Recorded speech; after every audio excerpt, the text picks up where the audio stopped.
Universitas PGRI Pontianak memiliki beberapa fakultas yang menawarkan berbagai program studi unggulan yang siap membentuk calon pemimpin masa depan di berbagai bidang.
Menciptakan lingkungan belajar yang nyaman, inspiratif, dan berbasis teknologi. Karena kami percaya, pendidikan terbaik lahir dari suasana yang mendukung kreativitas dan inovasi. Tak hanya akademik, Universitas PGRI Pontianak juga mendukung mahasiswanya dalam mengembangkan potensi, meraih prestasi, serta menyiapkan mereka menjadi lulusan siap kerja dan berdaya saing tinggi. Bergabunglah dengan Universitas PGRI Pontianak melalui berbagai jalur penerimaan mahasiswa baru. Jadilah bagian dari keluarga besar Universitas PGRI Pontianak, tempat di mana perjalanan menuju masa depan gemilang dimulai.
setiap tahunnya.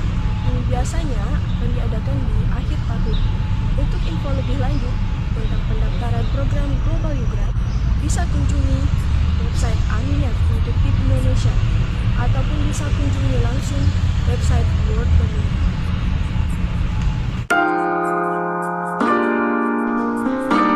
Dalam program ini, kami mengikuti kuliah selayaknya mahasiswa biasa.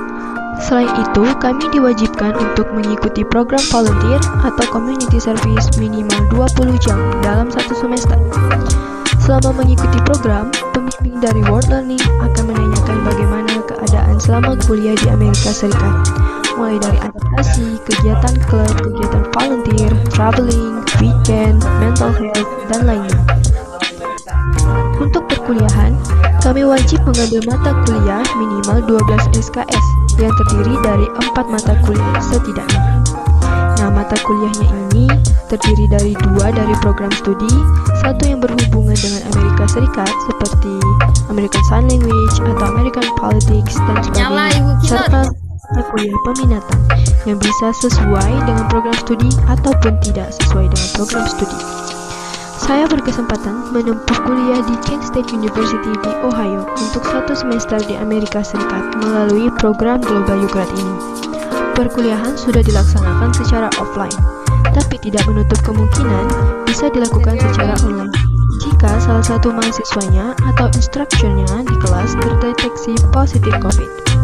Semua silabus, materi, video, slide PowerPoint tersedia dalam website yang digunakan instruktur kelas.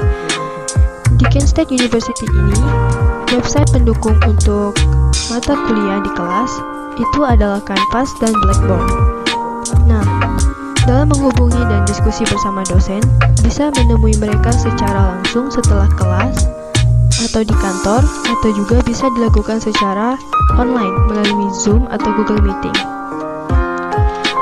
Mereka sangat mudah diraih dan ramah dengan mahasiswanya.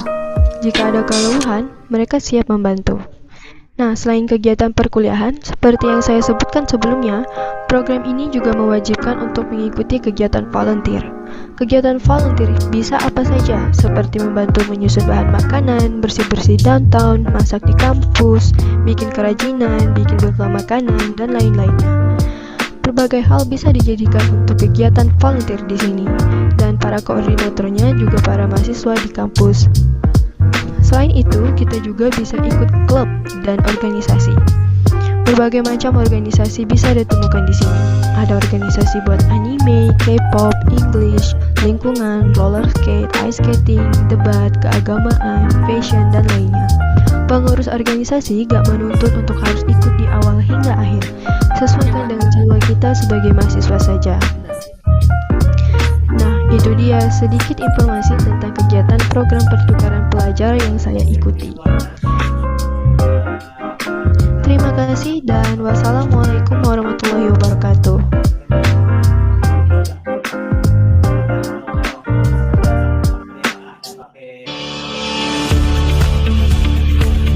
Selamat datang di Universitas PGRI Pontianak, tempat di mana masa depan cerah dimulai dan impian diwujudkan.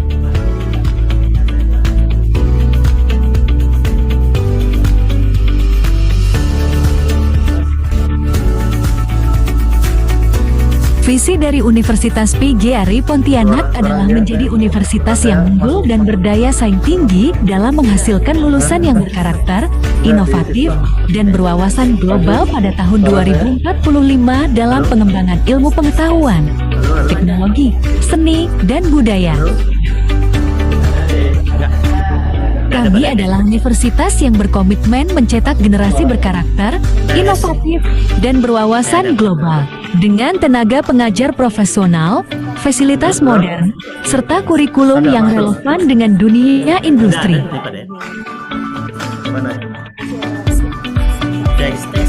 Cek sound. Ada. Cek. Coba Bapak Anda usah pakai headset. Cek.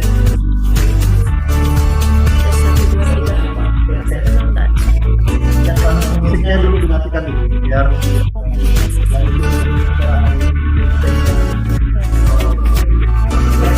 kita cek sound dulu ya, terutama yang tugas-tugas yang atau yang menggunakan laptop. Coba kamu cek. Saya cek sound dulu punya saya. Cek. Good morning. Okay, next. Baca. Good morning everyone. Not clear. Sekali lagi. Kamu Uca nyaring sedikit. Good morning everyone. Okay. Segitu. Ya. Alright.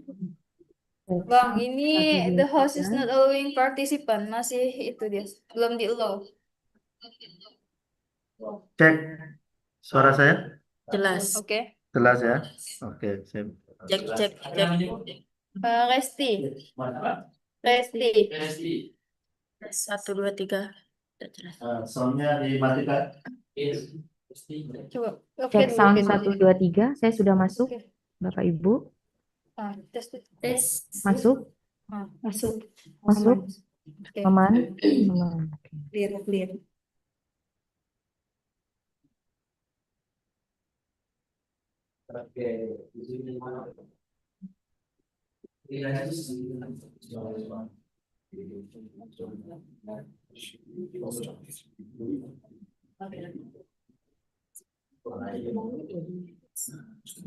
Cek, cek. Under L14 such a system. You're ready?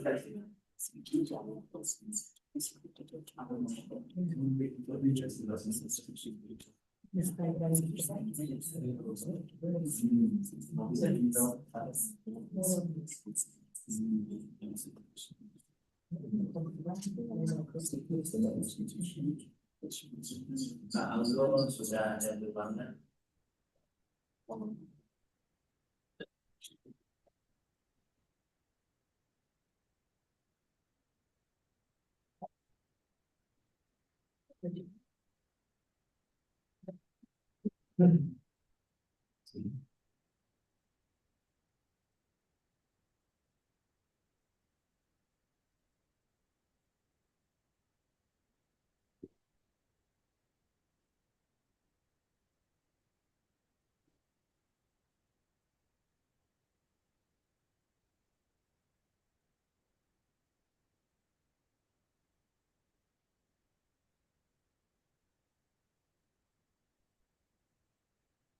Kamu komat kami matikan juga kamera ya.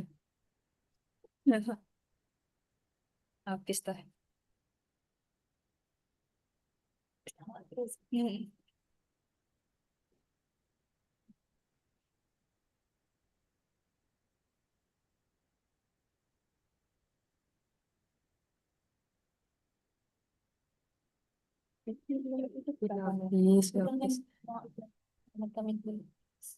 Dia masih ngapel.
Jam 8.15.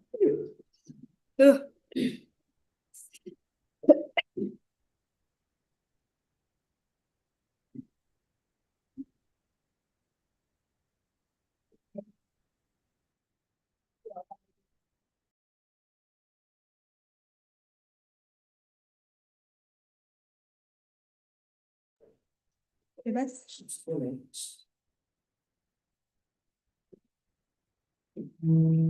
Saya hampir nanti takutnya molor di pembicaraan.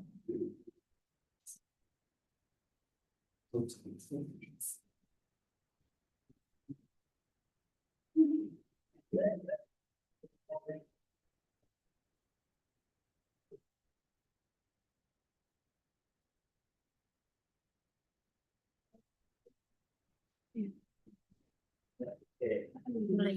Tes, tes.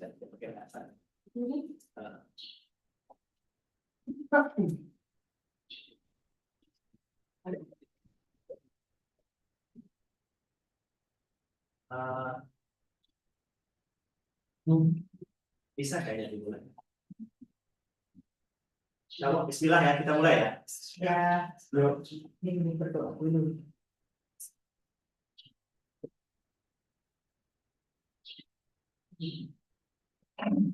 Mungkin saya bisa kasih sedikit sentuhan bahwa akan menjalankan itu lain. Sorry Pak Arif,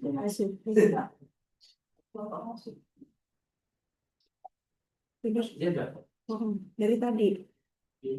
Tapi saya sudah di masalah. Saya ini sebenarnya.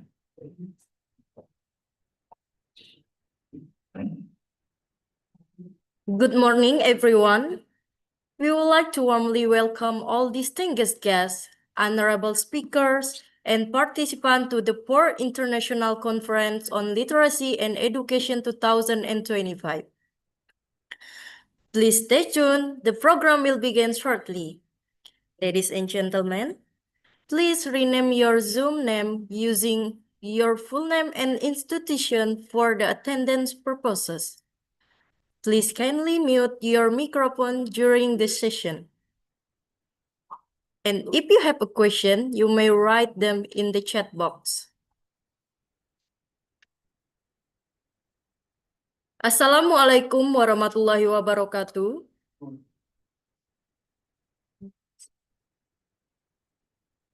Good morning, distinguished guest speakers, honorable guests, respected lecturer, and all participants of the 4th International Conference on Literacy and Education 2025. With the theme, Reimagining Literacy and Education in the Age of AI and Digital Transformation, Navigating Opportunities, Challenges, and Ethical Imperatives. My name is Marsa Aitira.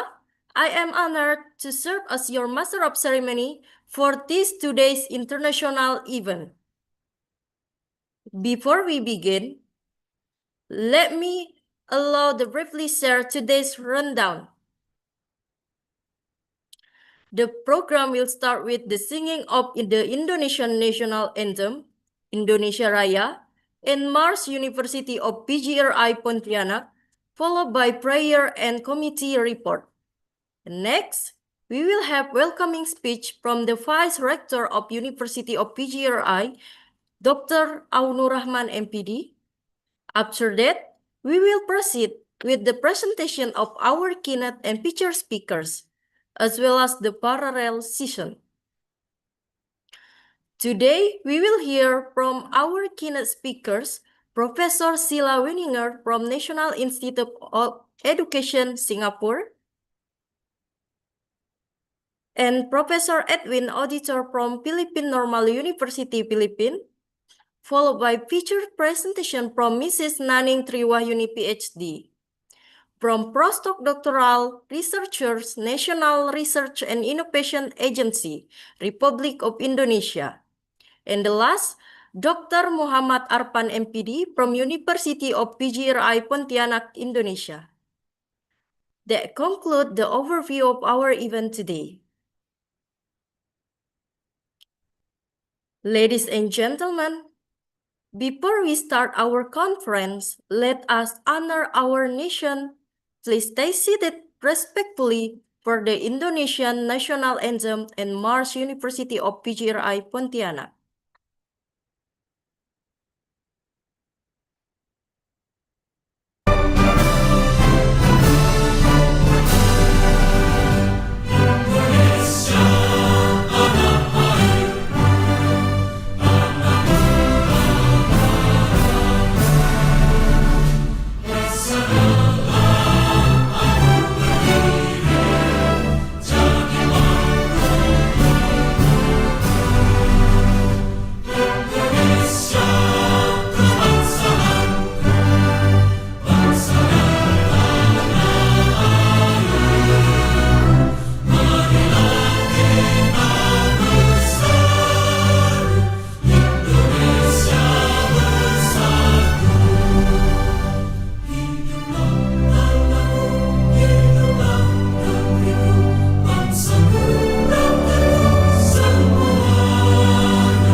Thank you. Please remain seated.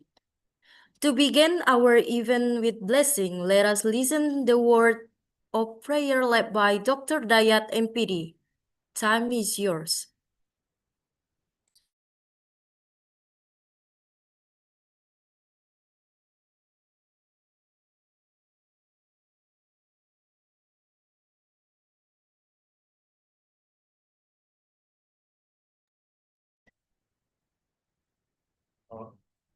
Assalamualaikum warahmatullahi wabarakatuh. Good morning, ladies and gentlemen. Let's bow our head for a moment. Pray to God Allah Subhanahu wa Ta'ala so that our international conference can be precious to all of us. Let me lead this prayer based on the teaching of Islam, and those who are not Muslims, you are pleased to pray according to each of your beliefs. Bismillahirrahmanirrahim. Alhamdulillahirabbil alamin. Wassalatu wassalamu ala asyrafil anbiya'i wal mursalin sayyidina wa maulana Muhammadin wa ala alihi wa sahbihi ajma'in.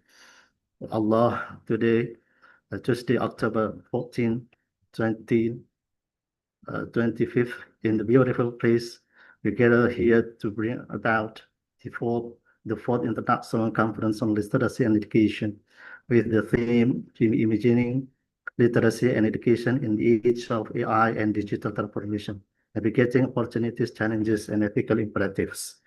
Make this international conference as a useful science and business, as a medium of sharing useful ideas, knowledge, experiences of scholars, researchers, students of various disciplines.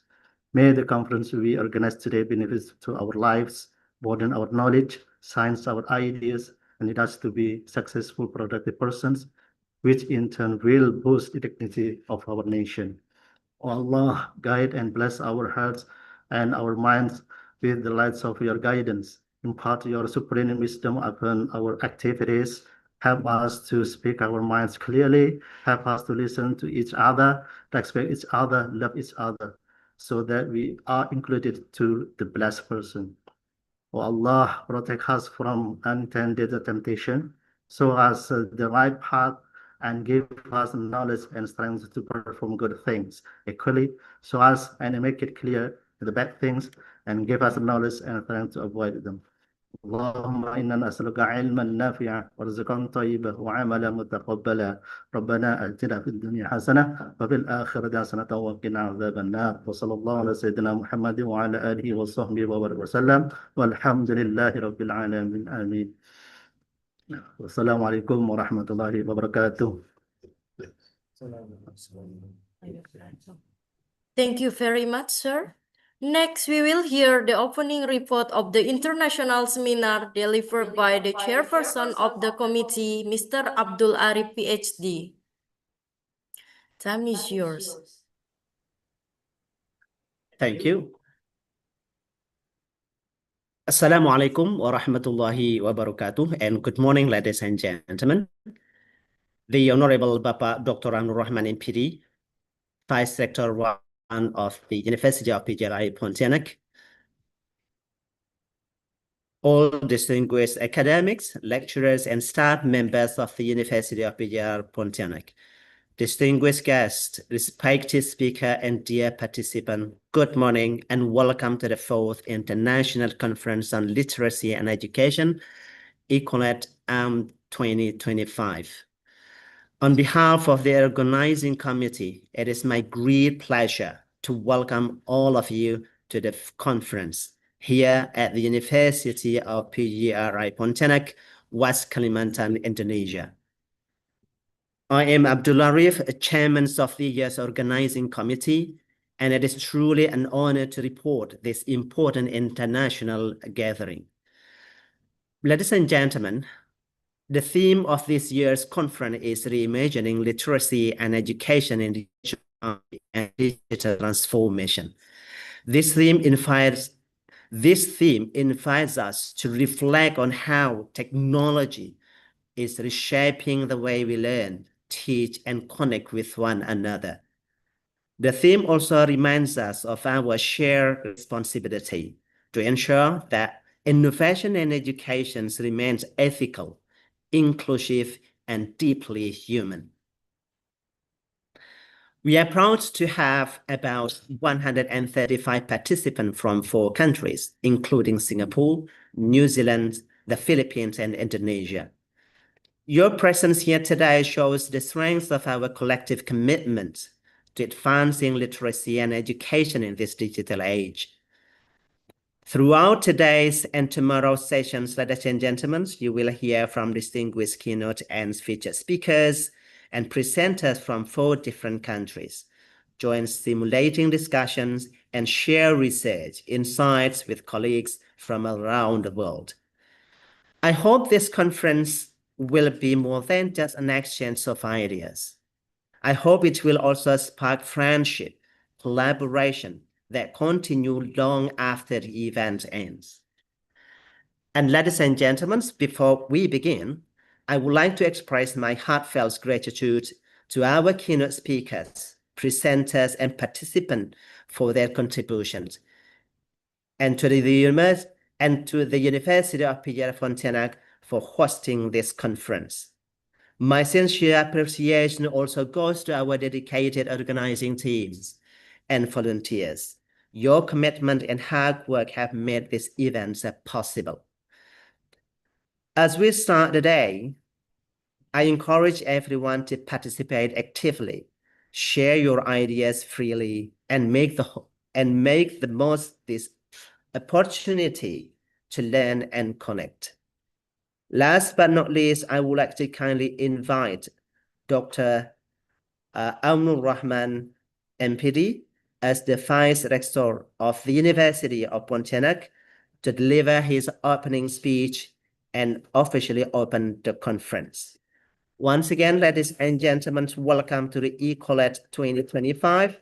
I wish you all an inspiring, meaningful, and successful conference experience. Thank you very much. Assalamualaikum warahmatullahi wabarakatuh, and good morning, ladies and gentlemen. Thank you very much, Mr. Arif, for your report and dedication. We will now have the welcoming speech by the Vice Rector, Dr. Anur Rahman, MPD. The floor is yours.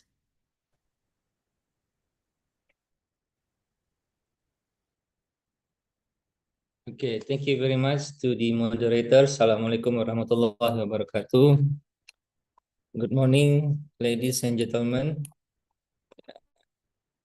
To the dear head of the committee of the ICOLED 4, the moderator, and the committees, and the dean, of Language, Arts, and Vocational Studies faculty, and to dear distinguished keynote speakers, future speakers from BRIN, and from PGRI University of Pontianak, Dr. Muhammad Arfan.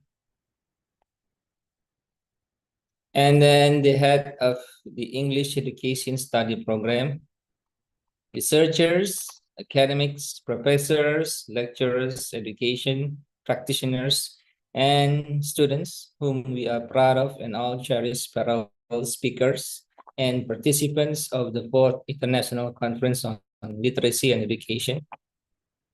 We extend our deepest gratitude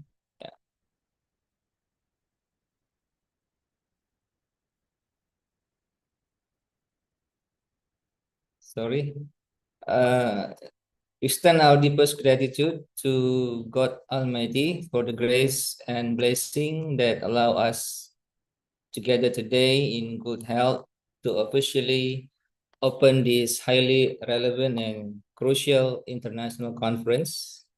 Allow me, Dr. Raunur Rahman, I'll be the Vice Rector 1, to convey the warmest greetings from our Rector, Dr. Muhammad Firdaus, MPD, Director of PGRI University of Pontianak, who regrets his absence today, but extends his highest appreciation for the organization of this 4th ICOLED.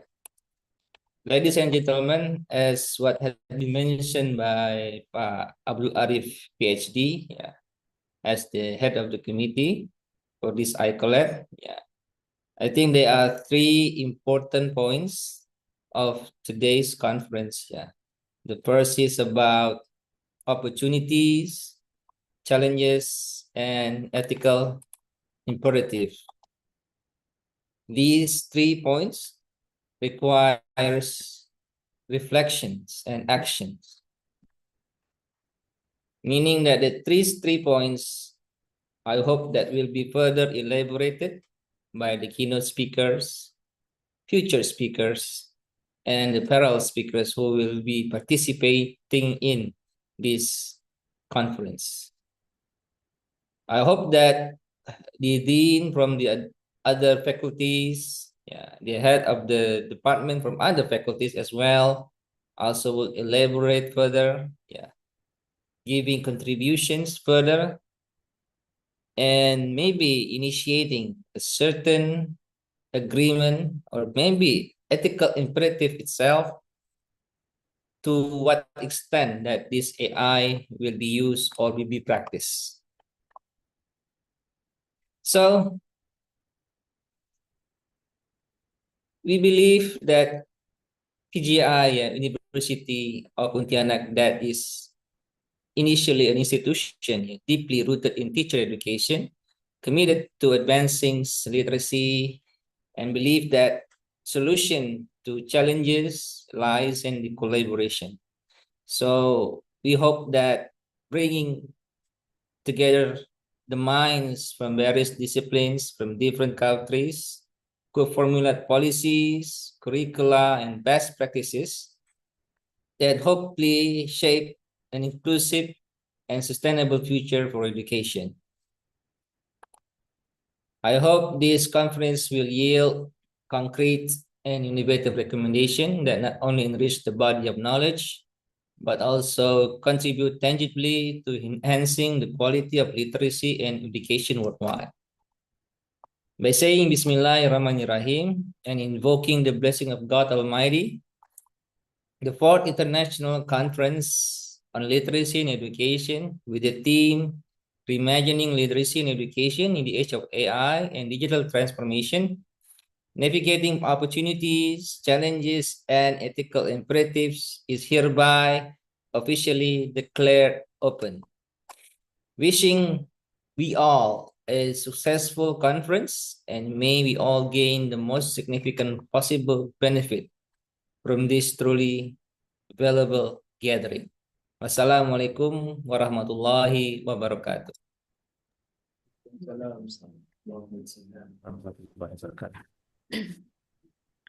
Thank you very much, Dr. Aunur Rahman, MPD, for the warm and inspiring speech representing the Vice Rector of the University of PGRI Pontianak. Before we continue, we would like to send our warm welcome to Professor Sila Winninger. Thank you, Professor, for joining with us.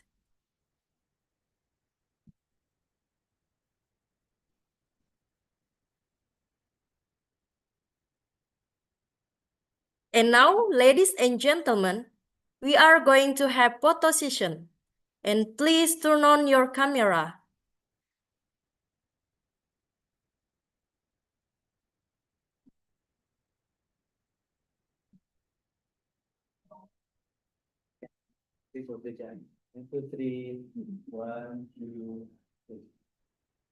Please let me to get you. For the page 1, I will counting until 3.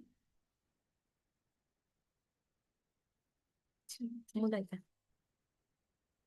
3, 2, 1, cheers!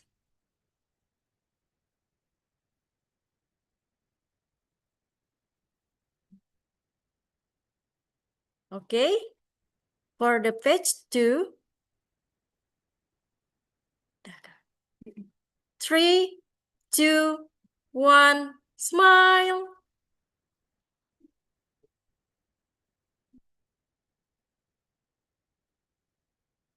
And for the page 3, 3, 2, 1, cheers!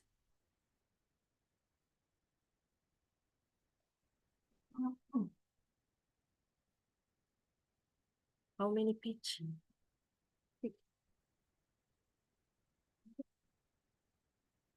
All right, ladies and gentlemen, let's proceed to our first keynote session, where our keynote speaker is Professor Sila Winninger, will be moderated by Mrs. Desi Sri Astuti, MPD. The floor is yours. Okay, check 1. Am I audible? Yes. All right. Thank you, Miss Marsha. All right. So, Assalamualaikum warahmatullahi wabarakatuh. Good morning, ladies and gentlemen. It is truly a pleasure to be here with all of you today. My name is Desi Sri Astuti, but please feel free to call me Desi. I'm delighted and deeply honored to serve as a moderator this session, especially for a presentation by Professor Sela Winninger. Before we begin, perhaps we can start with a light note. Professor, hello. Hi, everyone. Good morning. Morning, Professor. Good How's the weather in morning. Singapore today? Oh, I think it's very similar to where you are. Hot, but it's not raining. Nice. So, yeah. Oh, okay. Here in Pontianak, the morning had been been bright and sunny, but it often rains in the afternoon. A very typical rhythm. Same here. Same here. Yeah. Okay, once again, welcome everyone to this exciting session. Today, Professor Sela will present on topic being literate with Gen AI, new skills, newly urgent as we know, technological advancement have always led us to rethink literacy from radio and television to the internet and now to AI.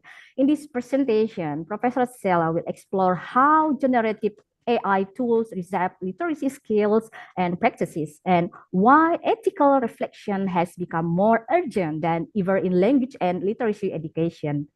Allow me to briefly introduce our speaker. Professor Sela Winninger is an associate professor and head of English Language and Literature academic group at the National Institute of Education, Nanyang Technological University, Singapore. Her research focuses on digital media literacy, English language education, and critical literacy in global context. She is also the co-lead editor of the journal Linguistics and Education and has published widely on literacy, pedagogy, language, ideology, and the interactions between culture, identity, and technology and education. For today's session, the presentation will take approximately 30 minutes, followed by 15 minutes for question and answer. So, Professor, please feel free to let me know if you like a gentle reminder when we have about 5 minutes left in your presentation time. Sure, that would be great. All right. Without further ado, please join me in warmly welcoming Professor Sela Wininger. Professor, the floor is yours. Thank you so much.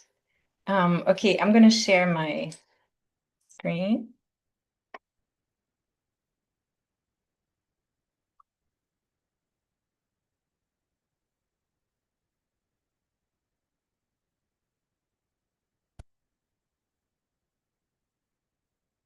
Okay, can you all see it?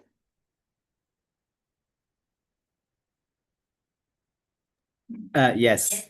Okay, great. Thank you. Perfectly. Yeah. Okay, awesome. Okay, well, thank you so much for the invitation. I'm delighted to be here. And I also want to thank the conference organizers for choosing this theme. I think it is such a good theme. It's such a topical theme. Really, I wish I could participate fully in the conference. Unfortunately, my schedule is pretty packed. But anyway, I hope I can kick off this conference with some, thoughts that I'm pretty sure will sort of reverberate throughout the today and the next day. So yeah, I'm very pleased to be here with you. Before we get into AI and tech, I wanted us to take a look back in history, because I want to point out that the emergence of new technologies has always had a tendency to cause panic around literacy. This was true for TV, mobile phones, and of course now generative AI. Maybe some of you remember this. Well, not the 1920s, most likely. But, when these technologies came around, texting, everybody was concerned with, oh gosh, these students are going to start writing essays like they're texting. And, what does this mean? How do we deal with this? So with AI, we have another wave of this sort of fear around technology. But I think we also need to look at these changes more positively, because at every juncture that you see on the screen here, really, these changes have pushed literacy scholars and educators to confront questions of literacy, to realize that literacy is not a stagnant thing, right? Literacy, our notion of literacy must change with the times changing, right? Literacy is a truly social phenomenon. And so when society, when technology changes, what we think is literacy needs also changing. And again, it's good sometimes, we get into this panic mode. And I like to take sometimes a look at history and say, people before us have gone through this before and they have weathered the changes. So it gives us hope that even with this craziness around AI, I'm sure that we will find a way around it. So, okay, let me get into it. So I want to start with a very simple question, okay? So my presentation will first kind of go through sort of what I consider literacy, right? And then in the second part, we'll go through what literacy might look like, or what do we need to focus on in the age of AI. So what is literacy? I think many people would answer this question in this way. Literacy is the ability to read and write. And by that, they usually mean read and write print text. Right? Now let's test if this definition works for various kinds of things that we do with print language. Now, what you see here is a reading comprehension passage and follow-up questions for primary 5 students in Singapore. I'm sure that you're quite familiar with this look, right? Do these things look similar in Indonesia? This can be your L1 or L2 education. I certainly recognize this from when I was in primary school, and that was not yesterday. Okay, so I think some things don't really change, or not as fast. So I want you to think about it. I want us to think about it. What do you need to know in order to complete this literacy task? Well, I think we can all agree that you will need what we might simply call basic literacy skills, right? You need to be able to decode, you need to be able to have some measure of vocabulary knowledge. You need to have syntactic knowledge, right? Understand how meaning comes about through the syntactic construction of sentences. But you also need to have some measure, you know, to put all of these kind of basic skills and transfer them into comprehension. How do I understand this text? And even when it comes to understanding, right, we often talk about different levels of understanding, right? We take literal understanding, literal meaning rather, as sort of the first entry into a text, but then typically these questions that follow such exercises always also have higher level questions, right? Like inferential questions, evaluative questions, right? Or questions that get at a deeper meaning of the text. Now, the passage is about a hiking trip, so some background knowledge about, you know, the experience of going on a hike would certainly be helpful, although we don't have time to get into this text very much, but looking at the questions, actually, it stays kind of within the text. Your hiking experience may not be particularly helpful to you. But I think more than anything, what the students need is lots of experience with comprehension exercises, right? Knowing what types of questions are typically asked, what the teacher expects as a good answer, what you definitely should and should not do on a question or on an exercise like this. Those are very important aspects of being able to complete this task. And you notice how this goes beyond that kind of basic idea of literacy as reading and writing text, right? This already gets at more something that's like a practice, something that you do over and over, and you're familiar with sort of the values, the expectations that come with this particular type of literacy task. Okay, let's take a look at another text, a very different text, right? This is a screenshot of the main page of my Grab application. I don't remember if Indonesia has Grab, but if not Grab, you will have something very similar, right? Okay, so, there's print on here, there's language on here. What do you need to know in order to order food here successfully on this Grab app? Well, we could argue that, you would still need some basic literacy skills like vocabulary, right? You have those icons on the right. You need to understand what those words mean. Now, would you need much syntactic knowledge is the question here. I think what actually you would need more than linguistic syntactic knowledge is what you might call visual syntax, right? Understanding layout in mobile applications, for example, understanding how certain things represent certain types of information, right? The first little boxes that you see up front are basically your action choices, right? Then you have advertisement, to sort of be able to decode visually in a way this text, okay, will require slightly more than being able to decode text. And importantly, you also need tons of background knowledge, right? For instance, you need to know what types of food exist out there, right? How could you order it without knowing that? And, Grab is notorious for offering you hundreds of options, right? Hundreds of restaurants. Or how about understanding maps, right? Because when you do order something, right, you want to be able to follow your driver or delivery person. So, being able to kind of move between these spaces is also a very important skill that you need to have. Okay, so we see that this is also literacy, but it's kind of a different set of skills that you need. Okay, here's another text. This is from an Instagram account, which is run by students at my university. And I don't know how many of you are familiar with meme culture, with memes. Some of you are like, what is this? The younger ones in the crowd probably are like, oh yeah, I get this. This is the Drake meme, and you understand how it works, how the composition works. But just to say that this meme actually pokes fun of NTU for investing money on basically this digital lock system, but then the students are like, well, you're not fixing our aging campus facilities. So the meme actually pokes fun at the university. Obviously, this is a very lighthearted kind of critique. So what do you need to know in order to sort of even understand this text, let alone produce it, being able to produce it? Well, clearly you need to be familiar with the particular visual and linguistic template of this Drake image macro, right? How the top and bottom are supposed to contain particular type of information, right? Like the top one is like what you are missing, and what Drake is like, no. And then the bottom one is, oh yeah, we'll get that. So it's the type of information that goes into the top versus the bottom part.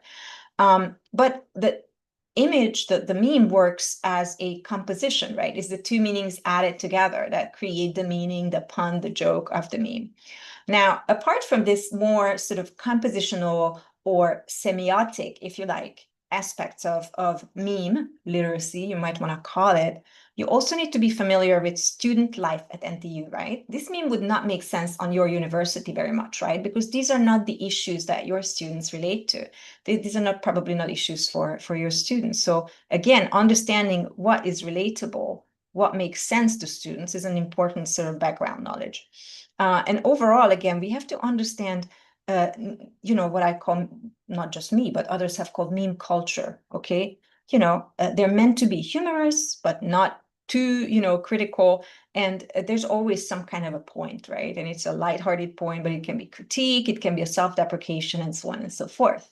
So again, it goes beyond the actual semiotic aspects of literacy. And by semiotic, I simply mean having to do with tools of meaning making, right? And so semiotic would encompass things like language, visuals, spatial layout, audio, things like that.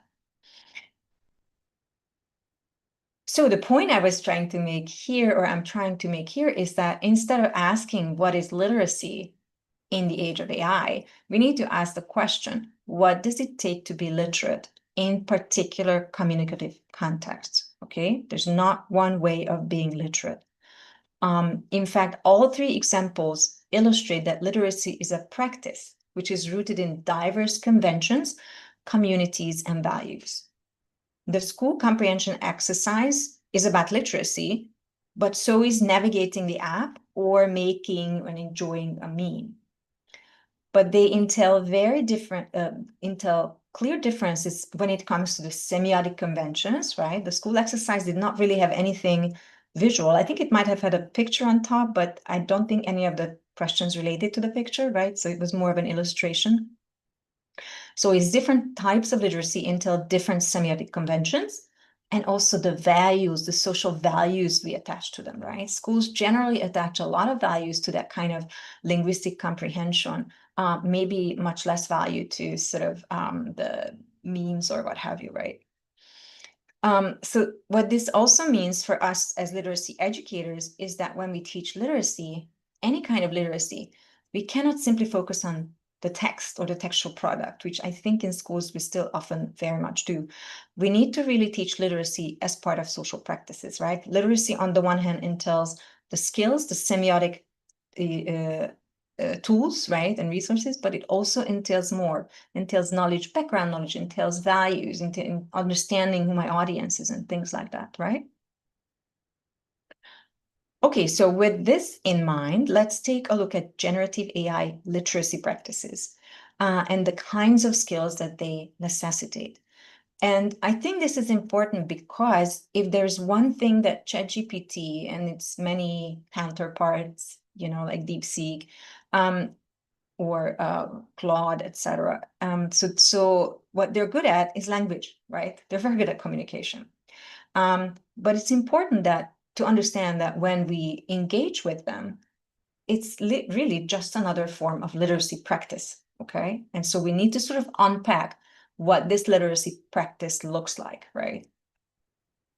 In order to teach it to our students, but also for us to become better at it.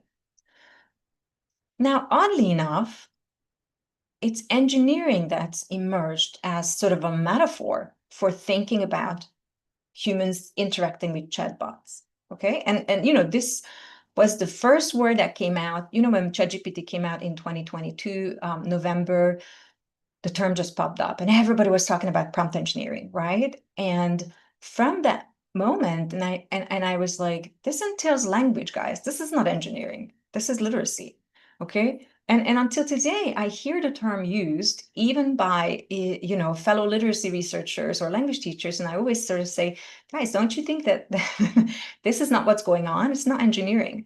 Engineering is just a metaphor, but it's actually not even a good metaphor, in my opinion. Engineering has connotations of a very technical kind of expertise. And I think, 2 years after ChatGPT was released, we know that technical precision will not always get you what you want out of these chatbots. Now, several frameworks kind of came out. This is just one of them. This was fairly early on. It was released, 2023 already. So he was super fast to kind of release this. And if you notice Lowe's framework, it very much mirrors this focus on technical precision, right?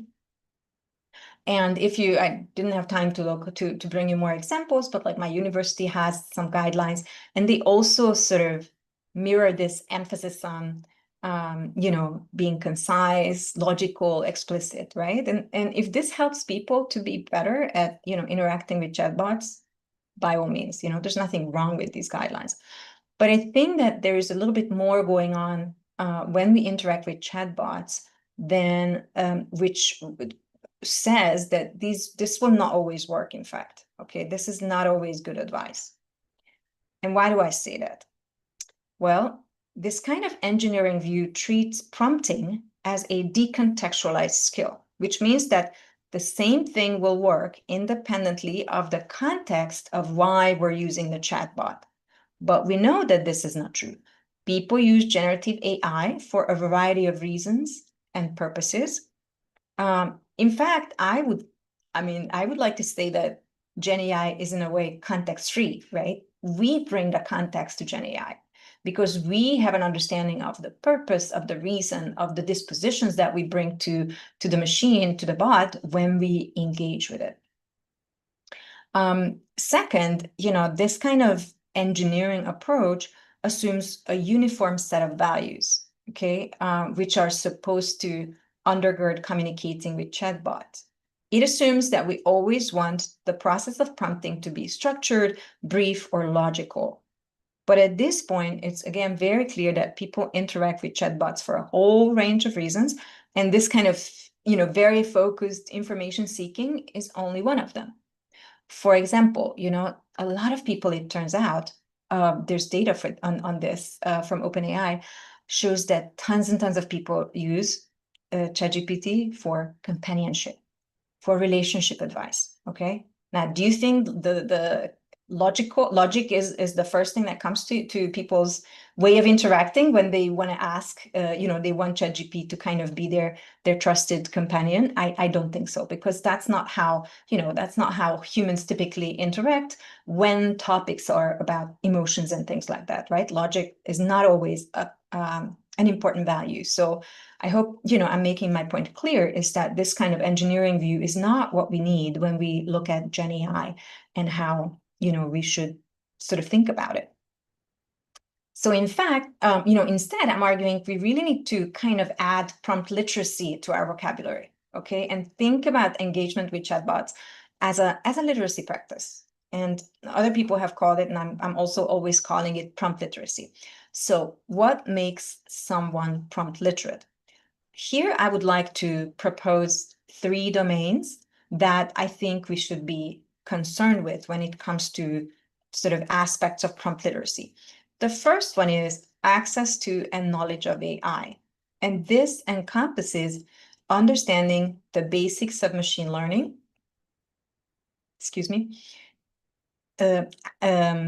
but also having access, right? And having being familiar with these Gen AI tools. You could kind of liken this to the decoding aspect of text, right? This is kind of that basic functional understanding of how you kind of get into a chatbot, so to speak. Now, there's also something that is a line of research, I don't know if you're familiar with it, which is called AI pragmatics, okay? And I think it's really important that we have at least a cursory understanding of the typical interactional patterns of this tool. And if you use it a lot, I think you might be able to figure it out yourself, right? So, for example, I think you might have noticed that when you interact with the ChatGPT, for example, which is the one I use most, it has a tendency to overpraise, right? Whatever question you ask, that's a great question. That's such a that kind of interactional style, which people have, the word that's often used is sycophantic style. Okay, it's the kind of overpraising, over boosting people's sort of confidence or ego. So you have to realize that this is not necessarily personal to you, right? This is just how the model was trained. because I think we're humans, right? So these kinds of international patterns, we tend to kind of be roped into, and we like to be, to receive praise, like that's a human basic, right? And so understanding, because it can have an influence on how you interact and how you view the AI machine. The second domain is contextual awareness. Okay, so this gets a little bit closer, down to literacy as we know it. Okay, basically knowing what I need from the chatbot. Okay, now this can be an epistemic need, but it also could be, I didn't put it on the slide, sorry, an affective need, right? You go to the chatbot either to, or not either, but for example, to seek information, help with language, idea exploration, but sometimes people go for relationship advice, okay, because they're feeling down, or they're like, I have this dilemma and what to do about it. So, I think contextual awareness, remember I said that ChatGPT is context-free. We bring context to ChatGPT or AI chatbots. But that also means that we need to have some kind of awareness of what we're doing with the chatbot. Okay, it's not really gonna give that to us. I mean, it can if you enter that kind of more prompting mode, but you do need to have some kind of an understanding, right? Also, an understanding of your purpose, audience, and ethics of use. And I'll get into this in more detail in a little bit. The third domain of prompt literacy is more narrowly about literacy. So we kind of move up like a funnel, right? The first domain is kind of broader. The second domain has to do with literacy, but at this kind of meso level. The third one is really about literacy as in a more narrow sense. So this is, we need to have interactional competence, understanding, just like with humans, right? How does turn taking work? How do I correct what I said because ChatGPT didn't understand it? And then the other thing, and this is what I'm going to focus on today, is transmodal literacy. Okay, and I'll explain to you what that is. It's just being able to switch across the different modes of communication with the different tools. Okay, so let's go a bit deeper here on meaning making and contextual awareness. So again, we're still remaining with this sort of general view of prompt literacy, and we're just going to explore some of these points that I have made through examples to make it easier to see what I mean. Okay, so I think where large language models really gave a boost to our meaning-making practices is the ease with which they allow for transmodality. Now, I don't know if you've heard this word before, but it's pretty self-explanatory, right? I'm just using a definition from Newfield from more than 10 years ago, but I think it's such a wonderful definition which still holds true. She defines it as a chain of text making in which meaning is materialized in a range of differently modalized texts that are linked in theme or topic, either closely or more distantly. Okay, so and we do this. I don't know how familiar everybody is with different AI tools. These are the tools, right, for audio, video, again, or PowerPoints, and then visuals, right, that we can use that facilitate this idea of transmodality. And I believe that this ability to engage in literacy practices for us, but also our students, is going to be very important for us to master. Now, what will it take? What do we need to be literate in this transmodal literacy practice, which again, I'm arguing is really pushed to the forefront with AI, right? Text to image generators, text to audio, it's happening. Everybody's using those tools, but not equally well, okay? Okay, so what do we need to do to know? I think we need to know at least two things, okay? We need to understand the affordances of different modes. Günter Kress argued that different modes, visuals, space, audio, language, have different logics, have different materiality, and have different resources for meaning making. Now think about the written mode, right? Meaning in written language is organized in sequence and it unfolds in time, right? We read a text and we make meaning as we follow the text. Time passes, okay? With visuals, you see everything at the same time. The logic of visuals is different. It's spatial arrangement and the relationship of things that provide sort of the logical meaning in visuals. So it's important for our students, but also ourselves, like we're co-learners in this process, to really think about modes and how they are different, you know, in terms of the types of meanings they can communicate. But again, if we want to flip it around, I think we don't talk enough about how it's also important to understand how the same meaning, and this is very relevant for transmodal literacy, how the same kind of meaning can be expressed differently via modes. Okay, for instance, let's say I'm trying to get across a meaning of formality.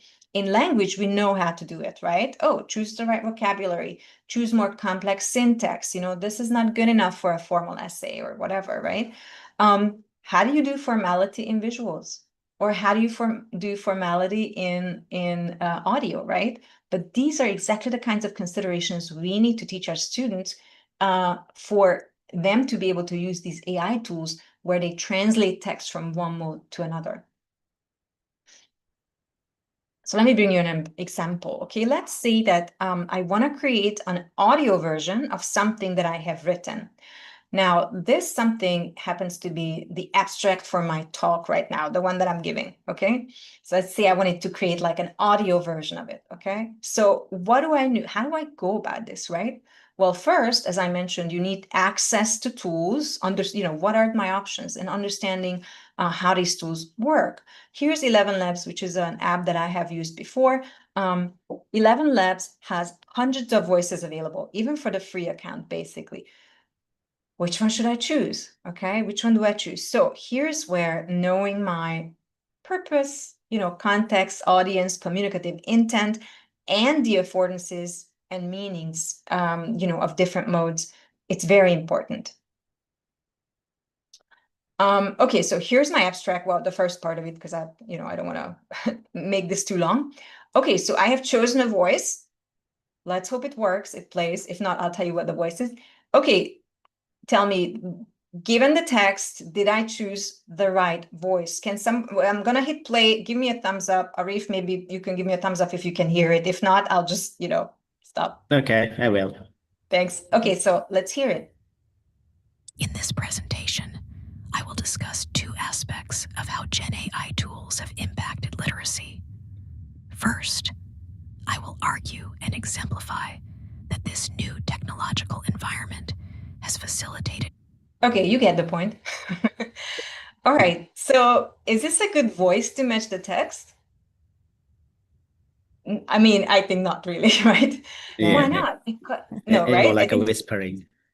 Exactly, it's whisper. So, here's what I mean as an example of how you need to match, right, the intent of the original text to what you're trying to create. The original text, an academic abstract, is a very formal register, right? It's a formal thing.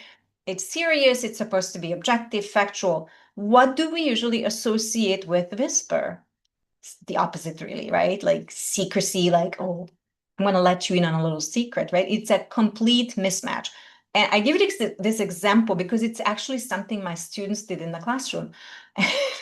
And I said to them, like, and it wasn't a funny text. Like I said, this, tell me how you chose that voice. And, oh, it was funny. But I said, did you think about matching a voice with your, did you, these examples really reaffirm in me that even our young students who are supposed to be digital natives, which of course, is not, it's been debunked, there is a lot of space for us to dig into, okay, what does it mean to foster this kind of transmodal literacy? It does not always come to them naturally. Okay, it does not. So there's plenty of room for us to help them in this. In this presentation. We're done with whispering.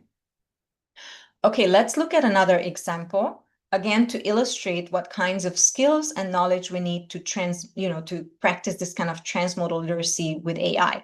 So this time, let's say that I want to create a mind map. This is a real example. Again, this happened earlier this year. So this is, it's a mind map, the instructions are there. oh, well, we know that a visual is a great way to express relationships, right? I just said that's one of the modal affordances of visuals. They're fantastic, much better than the language. Look, I mean, you can't make heads or tails of that prompt, right? Because it's just a listing of words. A visual would be so much better here. So I went to DALL-E and I typed in this prompt and I said, give me a visual. However, as you'll see in a minute, it's not enough for us to be clear about the affordances of the mode. We also need to understand the affordances of the tool. Technology and literacy really go together here. Okay, so this is the visual that it gave me. Okay, it's very pretty. It's a great visual, but it clearly failed, right? Because why? DALL-E, well, that version that I was using back then was terrible at spelling words in visuals, okay? So again, a good idea to create mind maps via, AI visual, text to visual AI tools, but terrible because the limitations of the tool. And this is something that obviously the technology changes constantly. So we can't even like sit on our laurels, right? We constantly have to keep up with how the technology changes as well, which is very difficult. I completely agree with you. So this, I had to clearly abandon it and I used another, non-AI tool to create a mind map that I wanted to create. Okay, so again, remember that we're still talking about prompt literacy, engaging with AI AI tools to sort of help them, us practice transmodal literacy. So again, here's another example.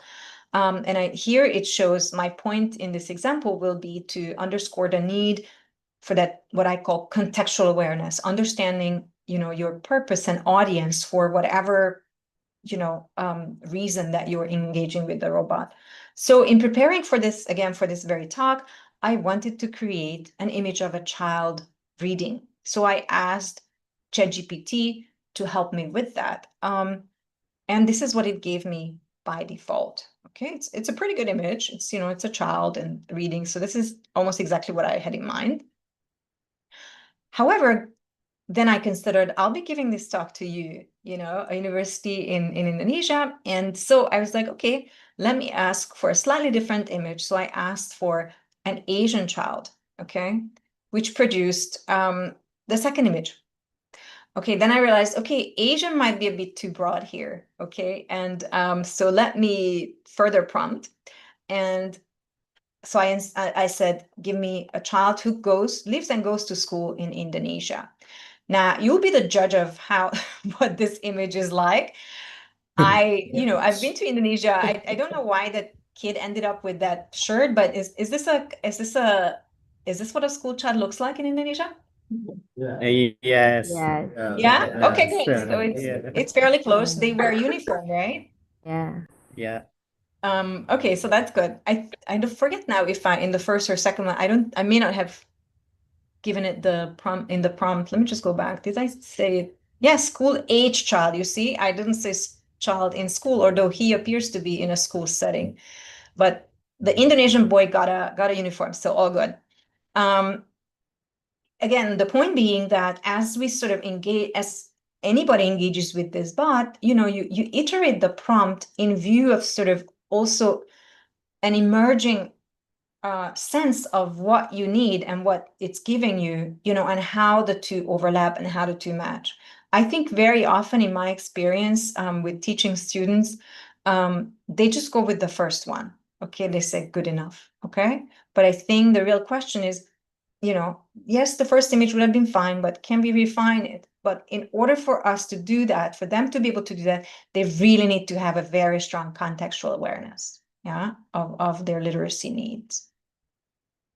Now, this set of images with the boys is already hinting at the last point that I want to make when it comes to transmodal and prompt literacy, and that is the importance of ethics.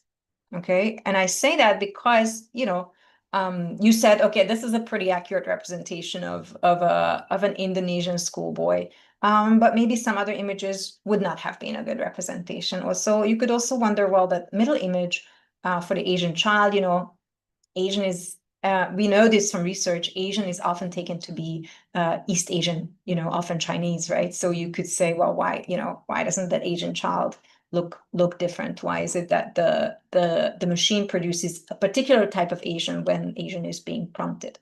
Again, so when we talk about ethics and AI, there are loads of things we can discuss, okay? For instance, we know, we have experienced it ourselves, that Gen AI tends to hallucinate. Simply make stuff up, okay? This is really a big problem. I see, I mentioned that Mr. Thiem introduced me and you said I'm an editor of a journal. I see this as a big problem because people make up references, okay? People use AI to search for references and the references don't exist.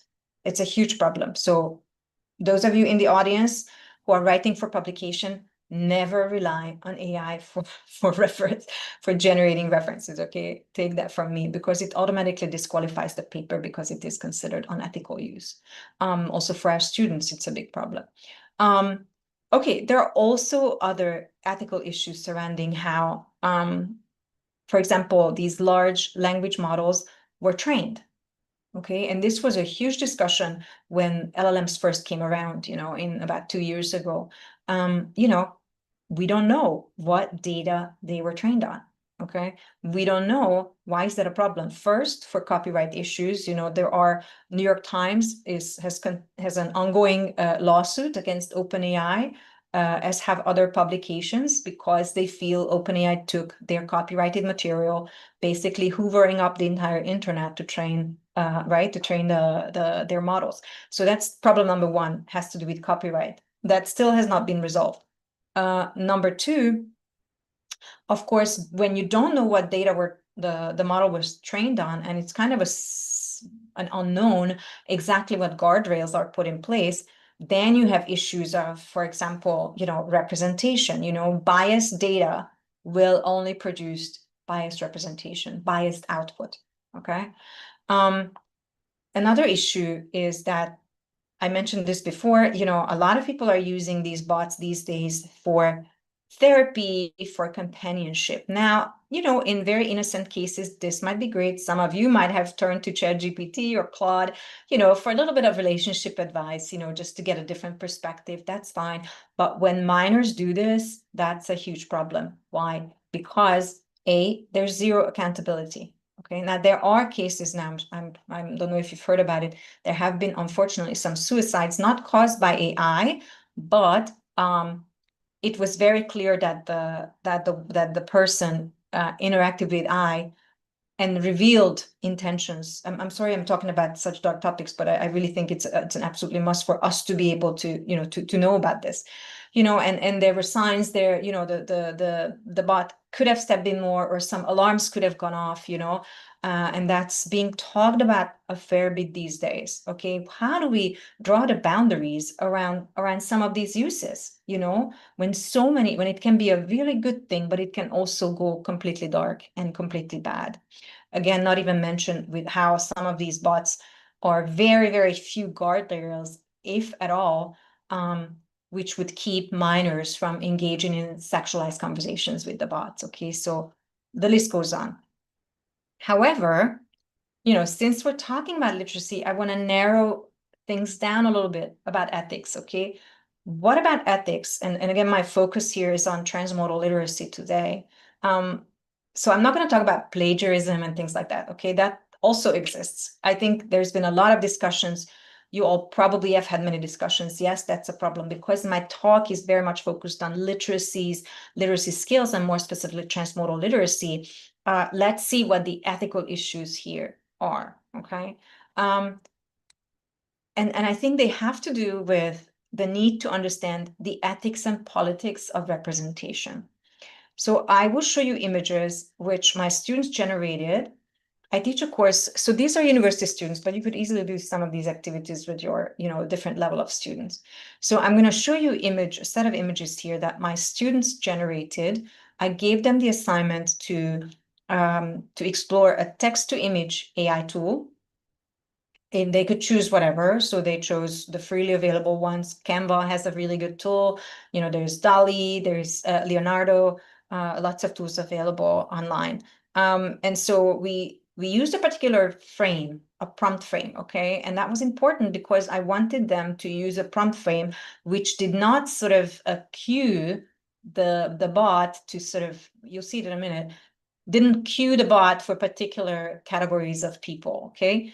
And so it was about 20 plus students in the class. I think everybody except a single student reported back very problematic images in terms of representation. And this was just this January, okay? This is like year 3 of ChatGPT or AI tools, right? So I was actually quite surprised that we are still dealing with these issues. So again, we're dealing with textual, text to visual, okay? So here's one. So what happened here, you see the student just used this kind of prompt frame, nationality at work, okay? So nothing in the prompt really should have like, it didn't say poor American, poor African at work or whatever, right? So there's no mention of socioeconomic status, but what you see is how the bot conflated nationality or regional origin, right? African is not a nationality. Regional, let's say geographical origin with particular levels of socioeconomic status, right? Even when the prompt didn't ask for it. So clearly the bot, is using training data and pulling these images together. And this goes back to what I said about not knowing what's in the black box, right? Not understanding what kinds of images these models were trained on, yet they produce some of these images. Okay, so here's another example. Photo of the face of a child who loves mathematics. Photo of the face of a child who loves writing class. Okay, now what does this get at, right? It just reproduces the stereotype that boys are good at math and girls are good at language arts, right? And it gave only one image, this particular tool. I'm sorry, I forget which particular tool this was. Okay, here's another one. The prompt was a photo of the face of a successful person. Notice that the prompt did not indicate gender.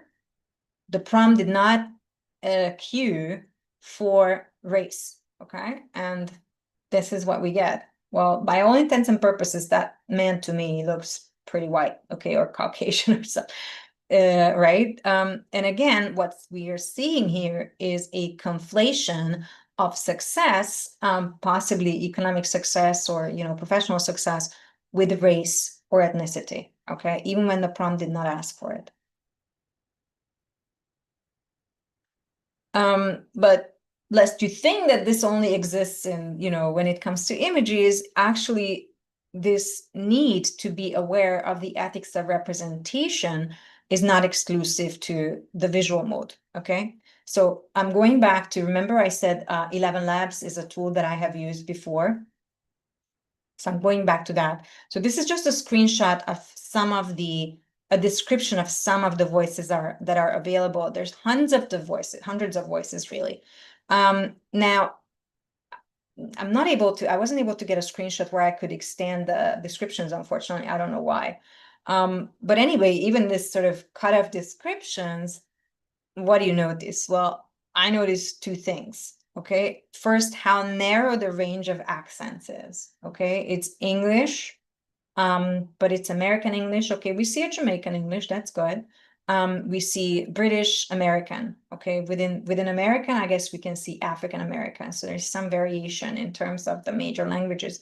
Do you know there's not a single, because I'm always looking, because my data, a lot of my data is classroom data from Singaporean kids, and I just cannot we're going back to sort of audience and purpose and matching, right? Like I cannot, for the love of me, put an American voice on a Singaporean kid's excerpt, when you try to make the text come alive, and an excerpt, for example, something that a student shared, and you put an American accent on it, it just completely ruins the whole representation, right? So, now I'm having to subscribe to a pay service which does have a Singaporean library for various Singaporean voices. So yeah. Okay, the other thing that I think is slightly troubling is, you find some of these descriptions like normal female speaking voice, okay?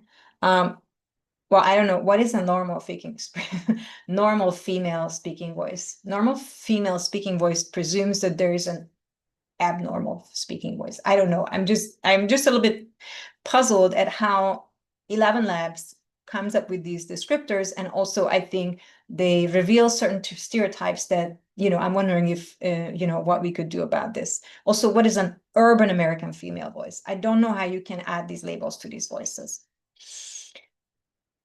Okay, in summary, and I'm doing very well on time, I noticed. So that's good. Maybe we can have a few extra questions. Basically, my argument today has been that clearly basic literacy skills will remain important in the Gen AI age as well.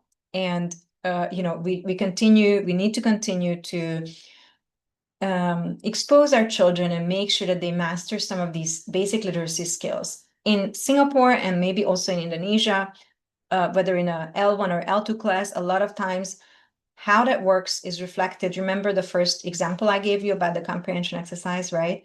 It's very much focused on linguistic literacy, right? That kind of basic literacy. So that's all good, but it's also very clear that even in schools, we cannot just stay with that, okay? We cannot.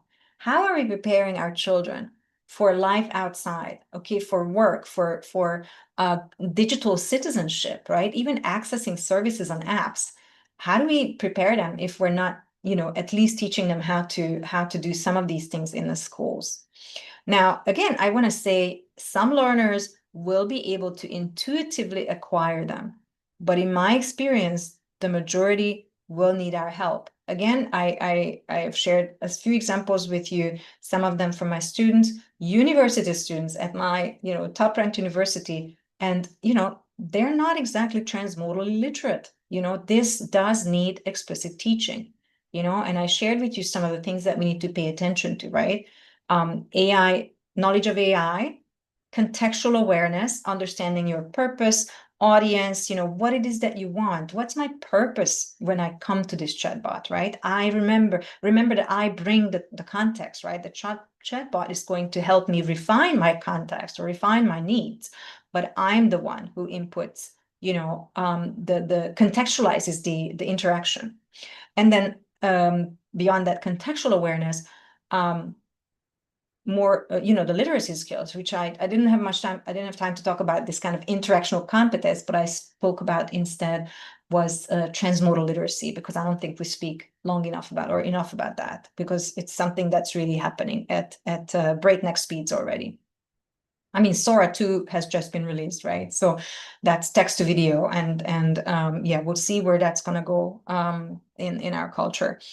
And so as educators, we must strive for literacy instruction, in my opinion, which emphasizes and builds on the agency of the sign maker. This is a term by Günter Kress, who is a pioneer in this line of sort of multimodal literacy work, and he always emphasized that agency is what drives meaning making, right? And we need to help our learners see themselves as agentic, right? Not just responding to the things that we tell them to do, but to also see themselves as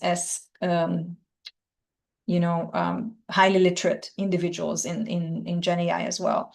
And so in order for us to do that, we need to ensure that our students get exposed to diverse literacies beyond comprehension papers. Okay, thank you so much. I stop right here, and I am happy to take some questions. All right. Thank you so much, Professor Sela, for your insightful and inspiring presentation, especially when it becomes to food ordering layouts. We really have to be careful because sometimes the picture looks much more tempting than the real thing, right?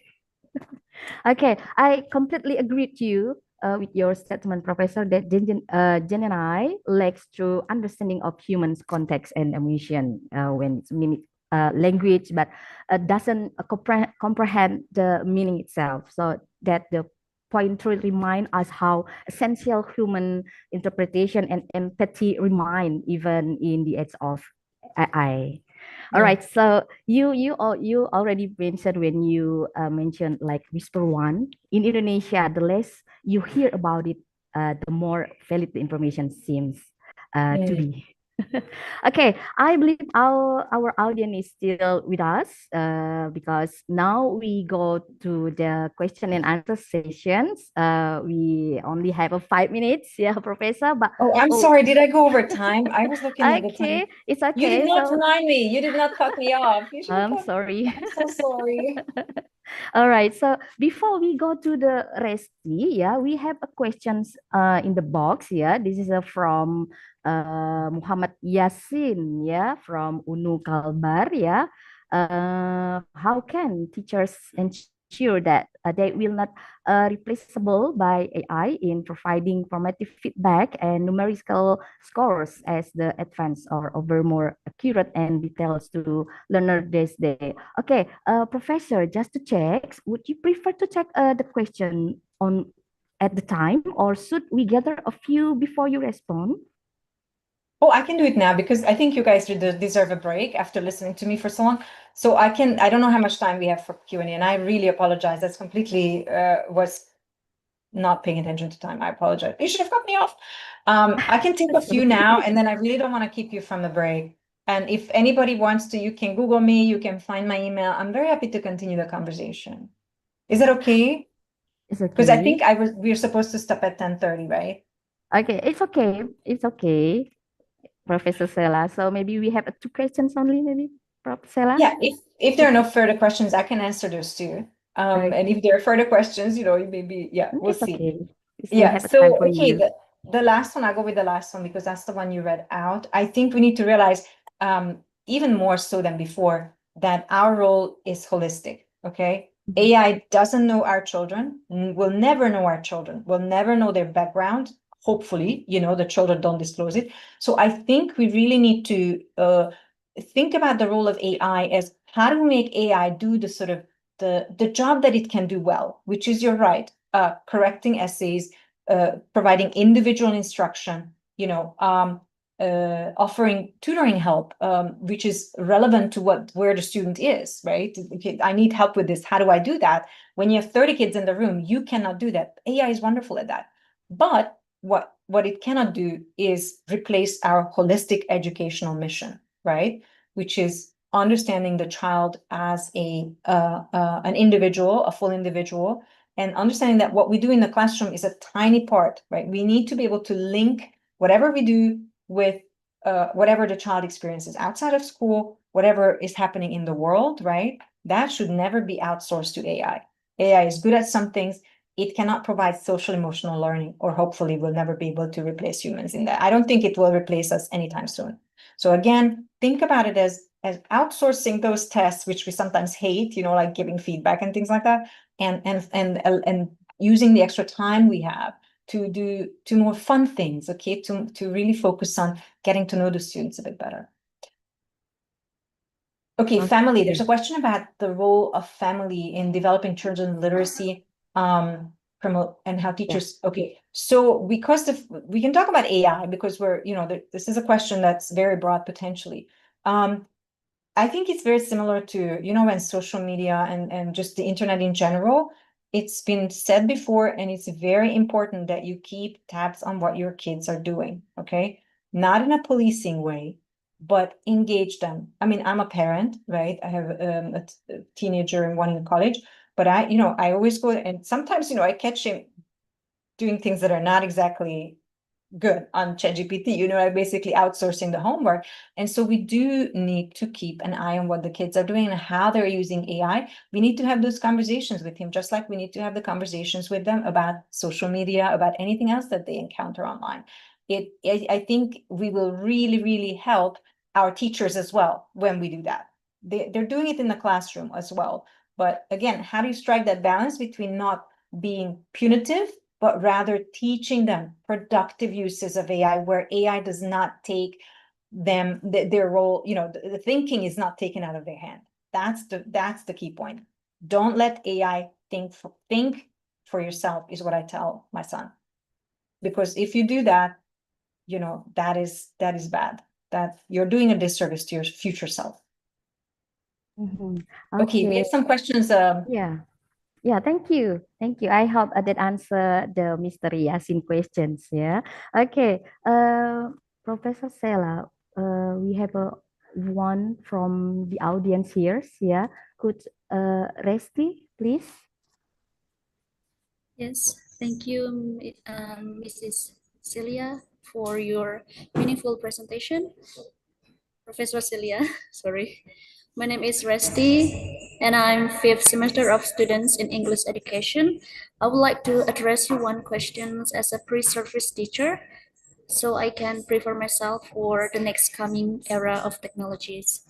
The question is, what are the key ethical challenges in implementing AI technologies across countries with different culture, values, and legal systems? And how can we ensure AI respects local traditions while mentioning global standard of fairness and transparency? Thank you. Wow, what a question. What a good question. It's a big question. I'm gonna try maybe like address it a little bit, okay? That's a topic of a lecture. Okay, so I think that you're gonna be a teacher in Indonesia. You need to be very familiar with Indonesian regulations, with whatever schools are doing in Indonesia, school policies, the ministries take on the use of AI. I don't know what it's like in Indonesia in general. Singapore is extremely encouraging, to teachers to incorporate AI. Even at the university, we're constantly reminded to use AI. And so, you have to take a look at the landscape of your local context, okay? And situate yourself in that. What is it that I can do as an English teacher, as a future English teacher? What can I do, okay, legally, and in terms of the subject culture in the school? And then what it is that you are familiar with and you are comfortable with doing with the AI. And then also third, what is productive uses of AI in English language education? Okay, again, I said, I'm repeating myself here, but using it as a scaffolding for students, for self-access, for self-directed learning is great, as a great use, but you have to teach the kids how to do that. You said primary or secondary? Because the level matters, right? So for primary kids, we need to really take it very easy, okay? I'm not saying ban it, but, we need to teach them about AI, but, they're still learning their basic literacy skills. I think in secondary and higher, definitely you can be very creative in how you want to incorporate AI in your language lessons. But always go with the legal and cultural framework that's in place in your context or district. Okay, thank you, Professor. Because there's no one solution, right? Because it's going to be different from Singapore, for example. Okay, I could tell you about what to do in Singapore, but I think you really need to understand your local context and make sure that you fit in that context. Okay, thank you, Prof. Yeah, thank you, Resti, for the questions. Hope that the answer. Yeah. All right, Professor, we have the last audience who want to ask for you. We call Utin Holanita. All right, Utin, you already raised your hand. Now, time's yours. All right. Assalamualaikum warahmatullahi wabarakatuh. Excuse me, Utin, could you please speak loudly? Sorry, am I audible? Yeah. Okay, so allow me to introduce myself first. I'm Utin Holanita, and I'm also in the first semester of students in English education. So just like the rest, I would like to address you one question as a future teacher too, because to be a teacher is my dreams, and I know I still have a long way to go. So my question is, what new skills should a future teacher have to use Gen AI responsibly in education? Thank you. Well, some of the skills that I just mentioned in the presentation, I think would be a good start, okay? Are you yourself, because often I think this is especially, so you're in a good generation, okay? You're basically like, whatever, Gen Z, right? Gen Alpha, I don't know which one you are. You know, so you do have a better grasp of some of these, not necessarily AI, but some of the technologies. You know, you were definitely born into a digital world. So I think some of my generation or even older, right? I think it can be difficult for teachers to say, oh my goodness, you know, that's a huge learning curve for me. And so I think, but at the same time, what I'm trying to say here is that, you know, there's a good methodology for how to teach reading and writing, and you probably learn about that, right? For second language, it's slightly different than for first language. And what I'm arguing is that think about these new literacy skills like transmodal literacy as something that also needs a methodology. How do I teach this to my kids? Because my argument is that we need to teach it. Most of them are not able to do it very well. Because I showed you the whisper example that came from university students, you know, I mean, you should know better than that. So my argument is, you know, we need sort of to treat these kinds of literacies like prompt literacy, like transmodal literacy as proper literacy skills that need explicit teaching. Okay. And so what my advice would be, go ahead and maybe even if you're very good at it at the practice level yourself, how are you going to teach it? That's what teacher training is about, having a meta language, right? For how to teach this to your students. So very important. And my talk was full of meta language, right? Contextual awareness, you know, purpose audience, those things are meta linguistic tools for you to think about these practices from above, right? And be able to teach your students how to do that. Now, ethics is very, very tricky. We don't have time to get into that. I mean, I showed you one set of ethics, which is very specific to transmodal literacy, because I wanted my talk to be very focused. But other ethics are also, you know, can we really outsource grading? Should we, you know, maybe mechanistic aspects of it, we can. But, you know, holistically, again, you will need to step in. The teacher still retains the responsibility, the accountability. So in terms of ethics, you know, if now, you know, there's always the joke, the AI writes the student essay and the AI corrects the student essay. So, you know, where's the human in this? Okay. So we need to avoid a situation where, you know, so I always encourage my teachers, be transparent about how you use the AI in your teaching. Be a role model to students by being transparent and say, look, these I think are good uses, and I'm here available to you for these other, you know, kinds of learning areas where I think you shouldn't go to AI. Okay, so it really needs a lot of reflection on the teacher's part and a lot of awareness for sure, and intentionality and meta language. Okay. Is it enough, Utin? Your voice still mute, Utin? Okay, thank you, Professor.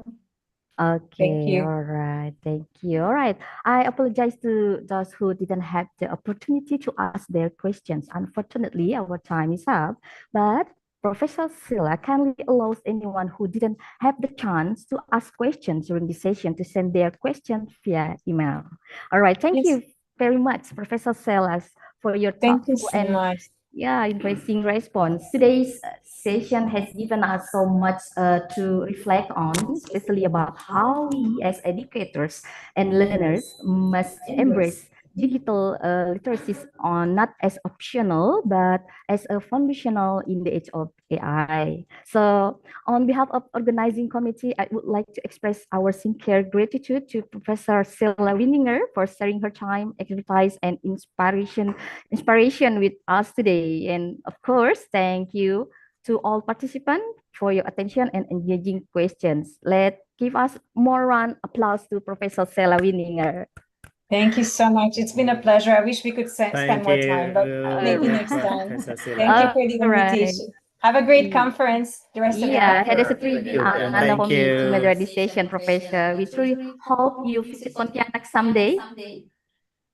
Okay, see you again on another occasion, Professor Sela. Stay healthy and keep your great spirit.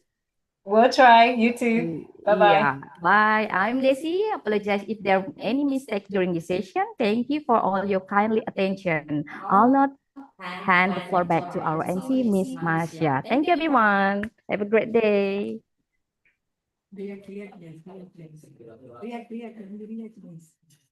Thank you very much, Mrs. Desi Sri Astuti MPD, and also Professor Sila. Thank you for your insightful and meaningful presentation. Distinguished keynote speakers, honorable guests, respected lecturer, and all participants, next we will continue with parallel session 1. This session will be moderated by Miss Resti and Miss Adinda Putri as the timekeeper. Miss Resti, time is yours.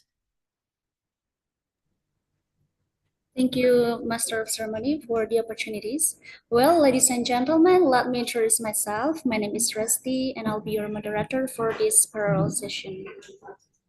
On behalf of the organizing committee, I would like to send my deepest gratitude to all of you for joining us, especially to our distinguished presenters, respected participants, and guests from various countries and institutions. We will now proceed to our presentation session. Each presenter will have 10 minutes to present, followed by short questions and answer session for 5 minutes. And if you have any questions during the presentation, please type them in the Zoom chat box and we will address them during the questions and answers. In this parallel session, we have 3 presenters who will be sharing their insights in line with the theme of our conference. And they are Mr. Stefan Lexio, Mr. Muhammad Yasin, and Mrs. Mayuliastri Simarmata. We are delighted to have you with us. So for our first presenter is Mr. Stefan Lexio, presenting on learning environment, differentiated instruction as a tool for fostering students' engagement. Mr. Stefan Lexio, the screen is yours.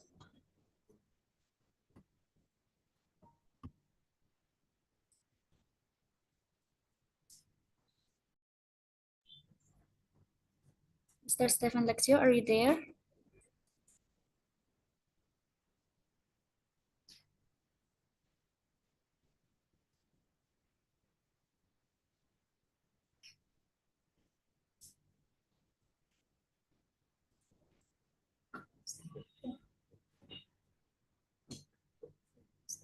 Hello, Mr. Stefan Lexio.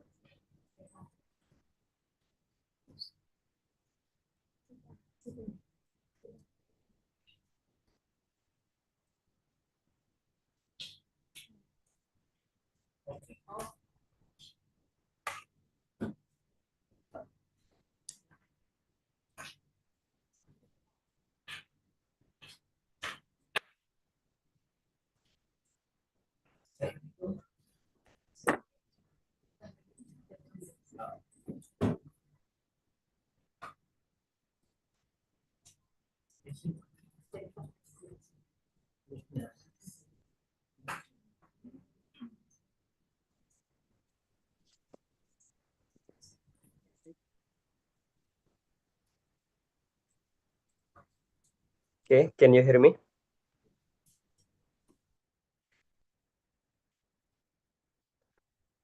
Check. Yes. Okay. Okay. Thank you for the time that given to me. First of all, let me introduce myself.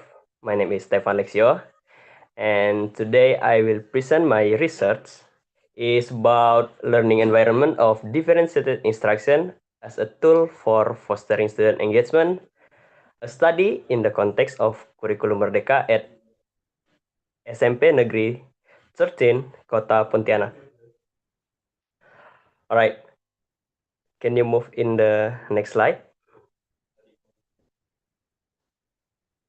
Okay. In this research, the background is divided into 4 points. The first point is Kurikulum Merdeka, and then student engagement, differentiated instruction, and learning environment. This 4 key point is the reason why I choose this title to do with my research. And next slide. Okay.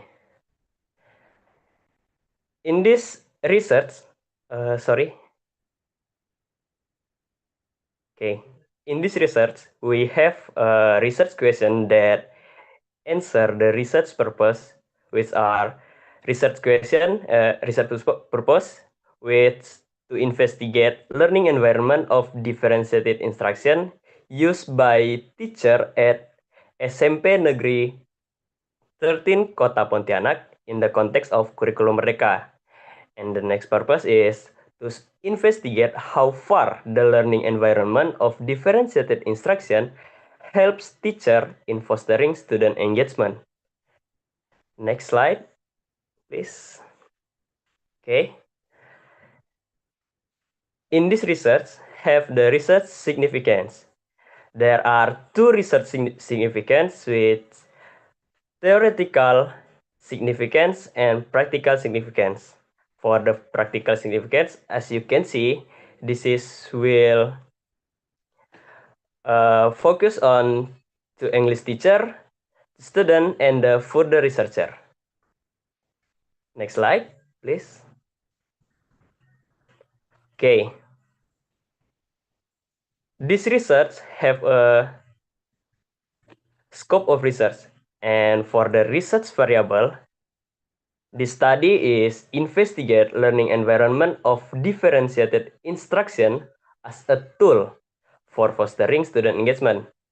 And then for research terminology, is there are differentiated instruction, differentiated learning environment, student engagement, and curriculum Merdeka. Next. Right. This is for chapter 2 for my research is my literature review that divide into 4 points. The first is implementation of curriculum Merdeka, and the next is student engagement, and the third is differentiated instruction as teaching method in curriculum Merdeka, and the last for literature review is learning environment of differentiated instruction. Next slide, please. Right, there is the sum of previous study that I use to support my research in this research of in this my research. Okay, next. Right, in this research, I have several research methodology. For the first is for my research design is focus on use of case study method. And the next is for subject. For the research of subject, it is consists of English teachers who implement his differentiated instruction through a supportive learning environment in their teaching practice in SMP Negeri 13 Kota Pontianak. Next. Right. This is the technique of data collection that I used to. For the first is direct communication technique, and then indirect observation technique, and then for the last for technique data collection is indirect communication technique. Also, I have the tools of data collection. For the first is interview guideline, and then document analysis, and for the last is questionnaire. Next. Right, here is my content validity of my research. This research use content validity through consultation with expert. It's called the expert judgment to assess the suitability of the instrument before I went to do the research. And then for the procedure, in this research, I use for the ethical data collection. Next slide. All right. In the chapter 3, I have the technique of data analysis. For the interview data, I use thematic analysis to analyze all the research from interview data. And then for the document analysis, I use for the content analysis to analyze all of the data that I have. Meanwhile, for the questionnaire, I use the closed type questionnaire and analyze it with specifically employing a Likert scale. The next. Right, here we go for the chapter 4. Based on my research, this is for the finding of my research. There are three findings. There are behavioral engagement, emotional engagement, and cognitive engagement. I use this based on the aspect of the student engagement. Next.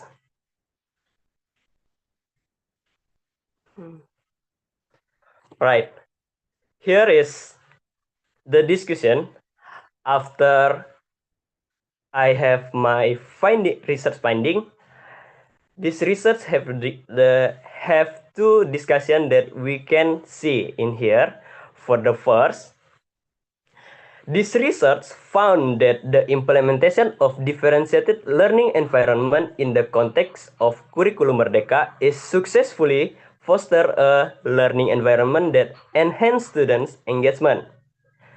And then for the next is for the discussion also get the result that the extent to which differentiated instruction of learning environment fosters students' engagement, not only successfully in improving student behavioral, emotional, and cognitive, but also highlight the importance of flexibility, personalization, and emotional support in teaching practice. Next. Right, here we go. Based on my research, I have conclude that English teacher successfully implement differentiated instruction that cover all of the aspect of student engagement with diverse needs, interests, and readiness. And for the suggestion, this strategy very recommended for the English teacher, for the school, to students, and to further researcher. Maybe that's all for me. Thank you for your attention and good morning.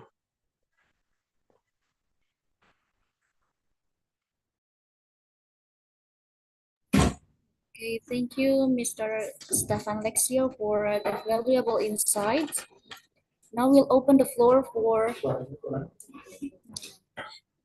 Thank you, Mr. Stefan Lexio, for your valuable insights. Now we'll open the floor for 1 until 2 questions. If anybody has questions, please raise your hand or type your questions in the chat.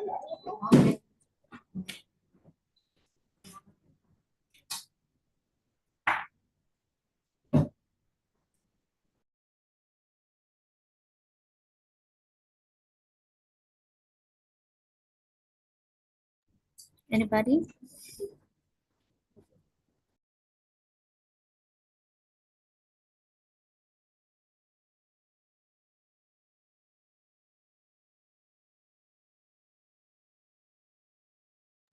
Okay, because there's nobody want to ask, so we are going to our second presenter, Mr. Muhammad Yasin, presenting on innovation of e-portfolio assessment for formative and summative evaluation in writing instruction at Indonesian senior high schools.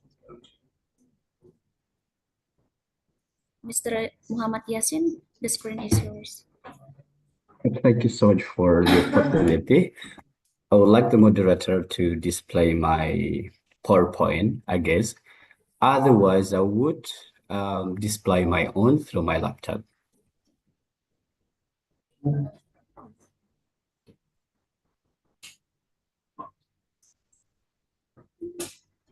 Right. Should I display it through my laptop or somebody, because I have sent it to one lecture? not a big deal. I'm gonna share from my own right. Wait a minute, share. Don't worry, everyone. Okay, sir, Mr. Please wait. Okay. This one. So, okay. So is it visible to everyone? Yes, that's good. That's perfect. All right. Thank you, Pak Abdul Arif. Well, Bapak Ibu, thank you for this opportunity. My name is Muhammad Yasin. I am an English lecturer at the University of Nahdlatul Ulama West Kalimantan Barat. And I would like to discuss, so it could be an innovation, also some implication later with my research, which was funded by the Ministry of Education. So this is a research grant that I received in 2025, dealing with assessment, because I choose my expertise in assessment. Bapak Ibu, I'm going to start from the title, Innovation of e-Portfolio Assessment for Formative and Summative Evaluation in Writing Instruction at Indonesian Senior High School. I'm going to start from what has been stated by Sadler in 1980, that stated formative assessment can be effective if teachers know three elements. What are they? Teachers should know where the students are, okay, and teachers should know where the students are going. And the last is how, okay, teachers have to know how to get there.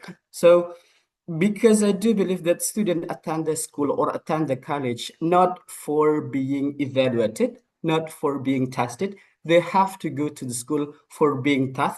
Therefore, I recommended e-portfolio as well as formative assessment. Bapak Ibu, I'm going to start from very simple basic ideas here. How to keep going on? Oh, it's stuck here. Wait a minute. Oh my goodness. Oh yeah, right. Bapak Ibu, I'm going to start from the importance of e-portfolio, Bapak Ibu. These are the three, I would say, based on empirical evidence, based on our literature view, e-portfolio has some sort of advantages. Like for one is allows students to engage in self-reflection and peer collaboration through learning evidence they collect and organize. So e-portfolio is like a general platform like Facebook or Twitter or something like that. But I transform it, I contextualized into more functional platform, which because in Indonesia, the Ministry of Education only recommend to use portfolio. I would say traditional portfolio or paper-based portfolio. We don't have a functional, scalable platform for doing this assessment.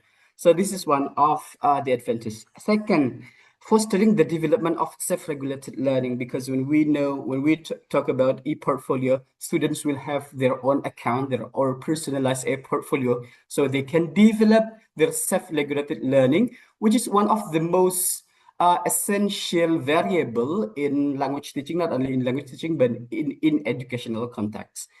The last accommodate both formative and summative function, providing not only constructive and informative feedback for improving learning, but also generating numerical score for final evaluation.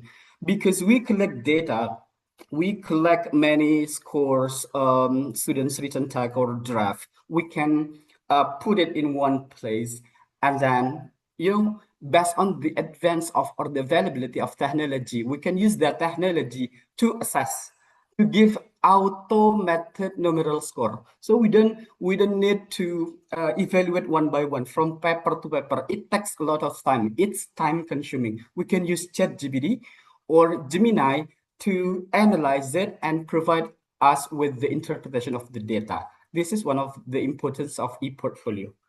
Now I move to Now I move to the benefit of formative assessment. I do believe that Bapak Ibu have some sort of high familiarity with formative assessment. Okay, this is first time elaborated in 1967 by Michael Scriven, and then elaborated in 1999 by Michael Bloom, and then in 1998 one of the most influential paper, which is called Inside the Black Box, gives some international contribution to formative assessment. So there are three types of benefit of formative assessment, one of which is create substantial learning gain with the effect size 0.5 to 0.7. If Bapak Ibu love making experimental research or doing with associating with SPSS, we know the very simple symbol, namely D, associating with effect size. Based on the review of literature, 0.7 effect size deals with if we are Indonesian country are at the 250 rank, across the countries Indonesia. If we can provide this effect to each students in Indonesia, we can move from 250 rank to 5 or top 5. This is based on literature review.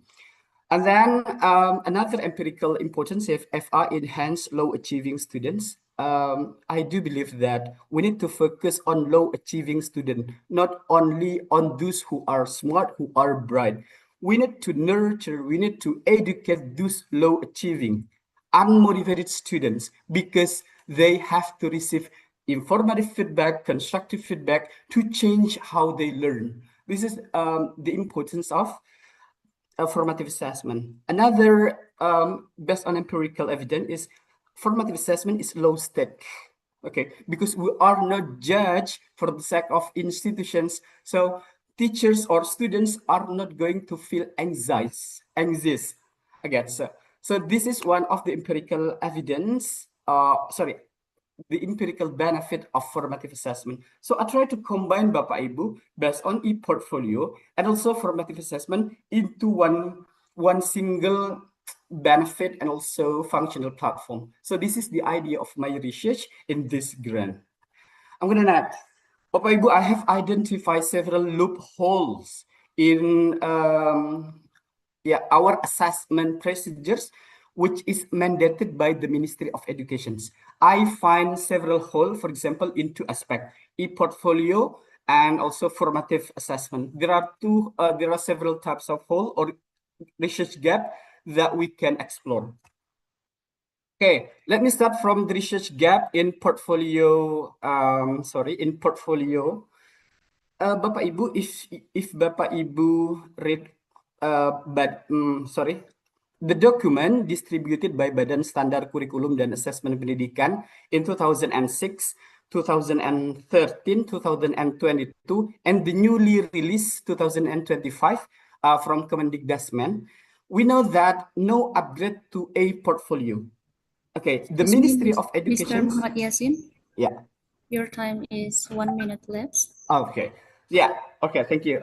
So there is no upgraded, and also the assessment mostly summative. And at the end, we have one critical gap. There is no integration to AI. So I provide this platform to integrate it with the AI, with more focus on formative feedback, and also more focus to e-portfolio, not to paper-based portfolio. I think that's all from me. We can have some discussion later. But if this is the example of the platform that I innovate. So this is the reflective board. Students can answer directly here. So this is the learning evidence. So this is how I categorize it. This is the material corner. And Bapak Ibu, if you are interested in assessment, you can check this for the reading. Yeah. Thank you. That's all from me. Assalamualaikum warahmatullahi wabarakatuh. Well, thank you very much, Mr. Muhammad Yasin, for the informative presentation. Now we are ready for the question session. For the participant, if you have any question, please raise your hand or type your question in the chat.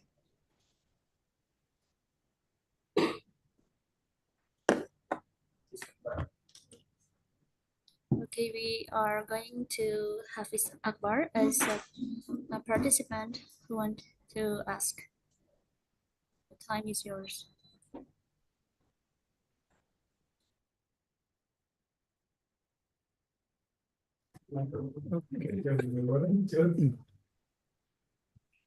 Okay. Okay, thank you for the chance. So I will introduce myself first. My name is Hafiz Akbar. I'm in 5th semester of student of English Education Study Program in University of PGRI Pontianak. So I would like to ask you about what features do you find most helpful in portfolio, such as uploading revisions, teacher comments, and rubric assessment?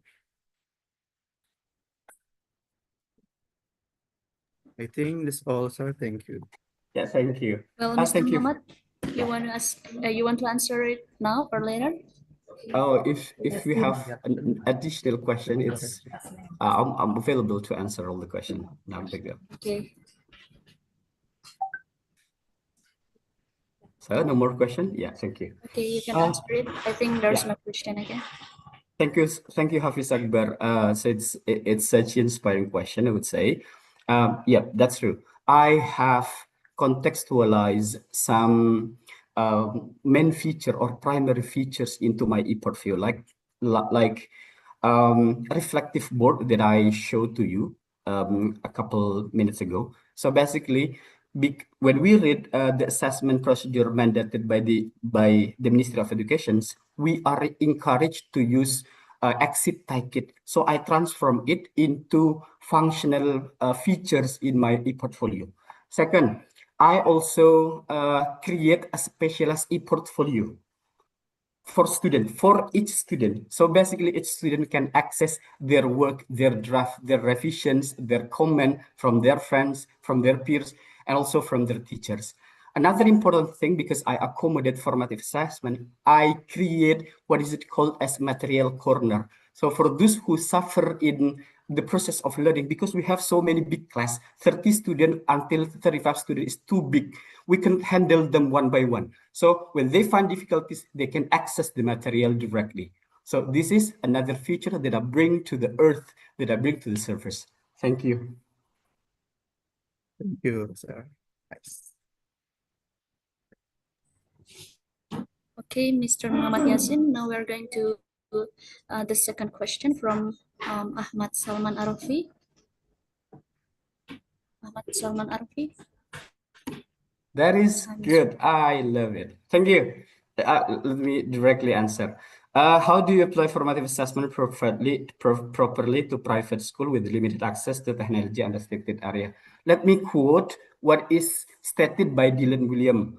I am truly inspired by Dylan William and Paul Blackworks, one of the most leading expert in formative assessment. Okay, I would like to encourage 5 strategies that is presented in his phenomenal book. One of which is sharing clear learning intention and criteria of success. Without any technology, we can share it to our student. Make sure that our student know where they are going to. So this is the manifestation of what is stated by Sadler in 1982. Second, engineering classroom discussion that eliciting learning evidence. What we truly need is learning evidence, whether our students have grasped the material or not. What happens if they are not grasping the material? They have to do differentiation. This term is called differentiation by our ministry, but the original term is not differentiation, but adjustment. So we can check that in many literature. Number 3 is providing feedback that move learner forward. We don't need to use technology to give feedback. We can use one-by-one feedback. But if we use e-portfolio, one of our teachers in Singkawang, when they have to collect so many works, writing descriptive and also analytical exposition, I said to her, don't use manual correction. Use AI. So she come to Gemini and then upload the work, students' work, and then ask AI to generate feedback directly. So we then upload it to e-portfolio. But if we don't have it, we need to assess this one by one. 4th strategy, activating students' learning as learning source one for another, or we can call it peer assessment. Peer assessment doesn't require technology. But if you use technology, it's much more engaging. And number 5 is activating student as the owner of their own learning or self-assessment. How to do it? Research have used it traffic light. So students have to hold like a traffic light, blue because I'm Maduris, green, and then yellow and also red.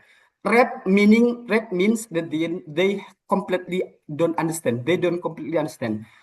Green means that they have understand, and yellow means whether they are actually understand. So every time we teach them, they need to show this. They need to assess themselves and show the card, show the traffic light. One student, for example, show red light. So it means that we need to review again. We need to reteach that material again. So I have to answer it too quick because I have very short time. That's it. Based on theory, I don't answer based on my perspective. Thank you. All right. Thank you for the answer, Mr. Muhammad Yasin. I was enlightened about the answer. So yeah. So I appreciate your response and I will take your advice to my career, of course. Yes. Bapak, I'm open to conduct more research because my research is sustainable within 5 years or 10 years. So maybe next time we can make some sort of cooperation to conduct more intensive research because I work closely with teachers or other lecturers. Okay, wonderful. Glad to hear that. Hopefully we can become a better person in the future. Well, thank you for such a thoughtful and meaningful insight, Mr. Muhammad Yasin. Now we're going to our last presenter, Mrs. Mayuliastri Simarmata, who will be presenting about elementary school students' response to children's storybooks in regional languages, a study in Pontianak City. Hello, Mrs. Mayuliastri Simarmata, are you here?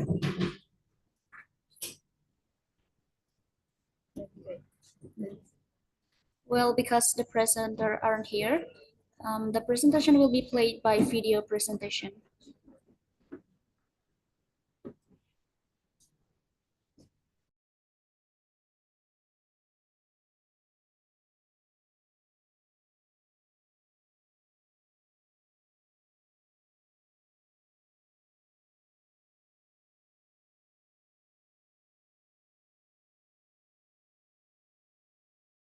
On literacy and education. My name is Mayuliastri Simarmata from Universitas PGRI Pontianak. Today, I will be present our research title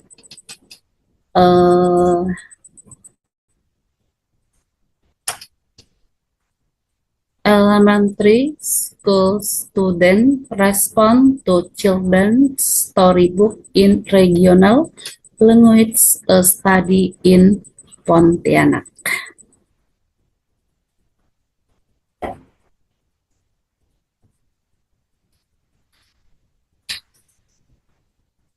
Okay, we start with the background.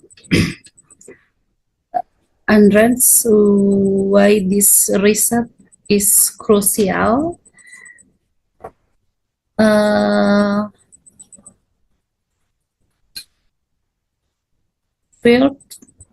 First, the global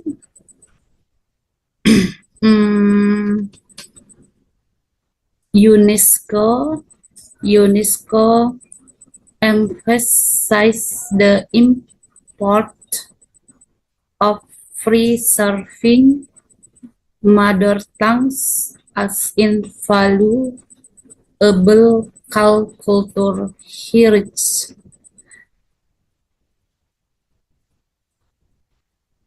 The decades of regional language and culture is a real challenge in the era global globalization.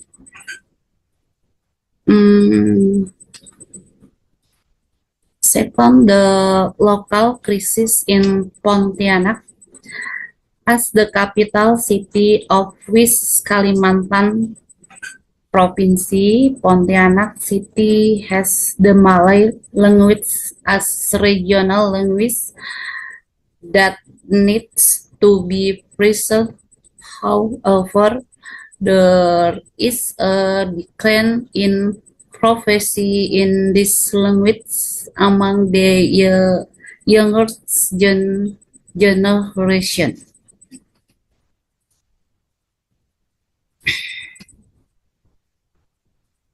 Our solution opposite need children's storybook not only foster interest in reading, but also serves as an effective medium from transmitting local wisdom, value, and culture identity.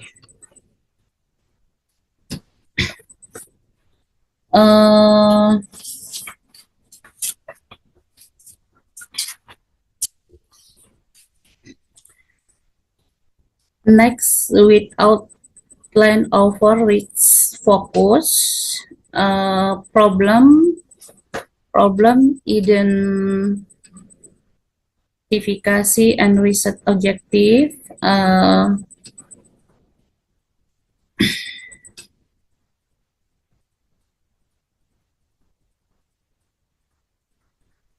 We identify two my problems. First, knowledge gap is not yet empirically known what the attitudes and interests or the response of elementary school students are toward stories in regional language. Second, strategy need without clear data, the development of literacy, meter, child and educational policies of language refits a lesson becomes less focused and effective.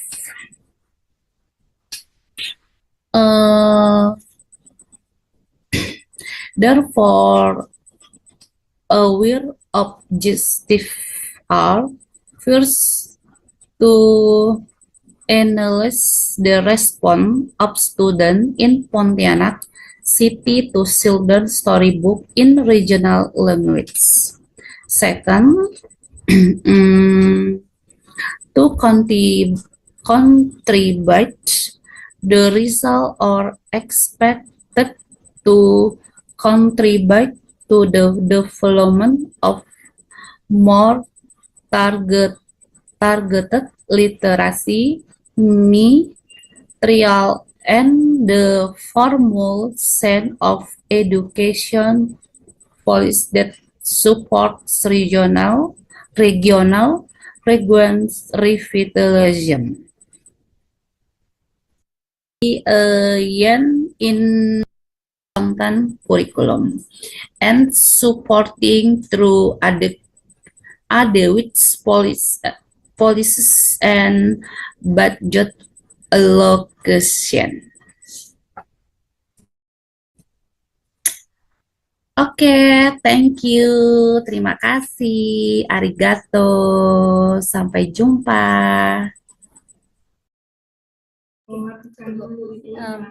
Thank you, Mrs. Mayuliastri Simarmata, for your contribution. That brings us to the end of the session. On behalf of the organizing committee, thank you once again to all presenters, participants, and guests for your active participation. We hope today's conference has inspired new ideas and collaboration. Stay safe and healthy. We look forward to seeing you in our next event. Goodbye and have a wonderful day. I give it back to Master of Ceremony. Thank you. All right, thank you so much, Ms. Resti. And at the end of the parallel session 1. Ladies and gentlemen, I would like to kindly inform you that the attendance link is shared via chat box, I mean. Once again, ladies and gentlemen, I would like to kindly inform you that the attendance link is shared via chat box.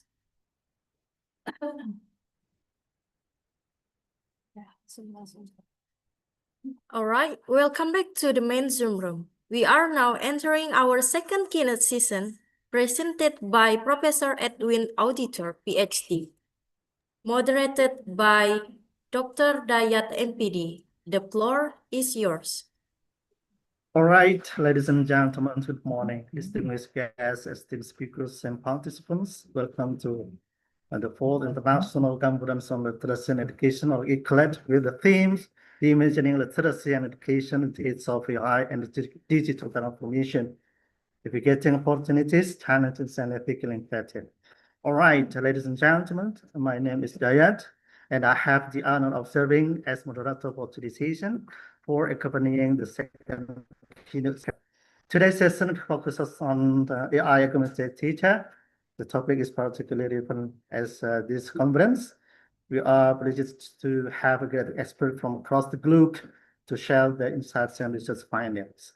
All right. I need to tell you all that our session will run for approximately 45 minutes with 30 minutes presentation followed by an interactive discussion panel.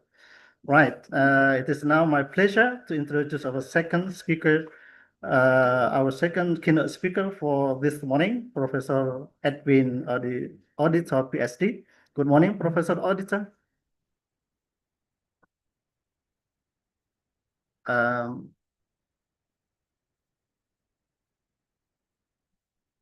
Good morning, Professor.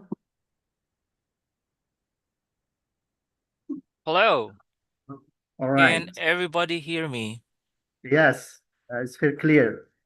Thank you very much for attending this conference. And before we start, let me introduce Professor Edwin Auditor. He is an associate professor in research teaching education and faculty of general education and experiential learning at the Philippines Normal University.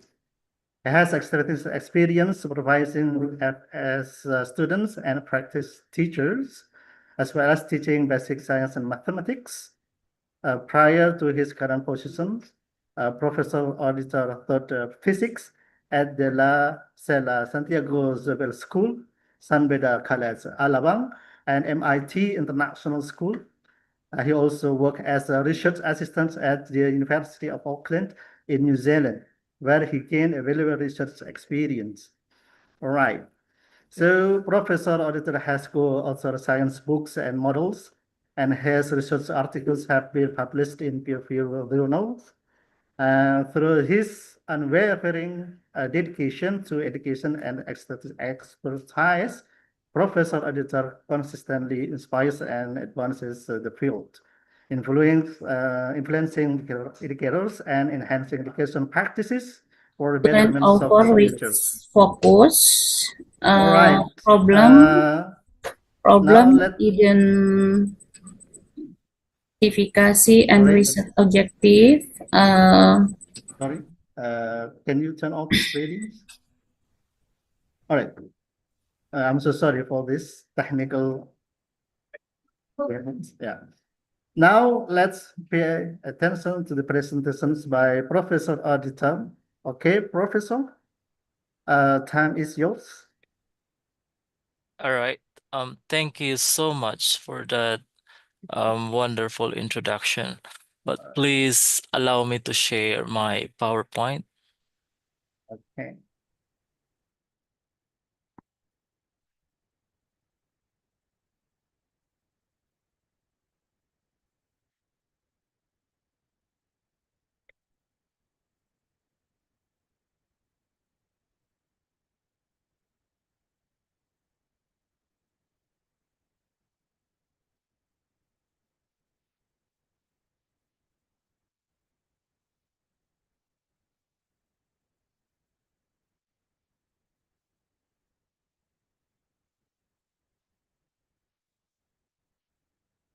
All right.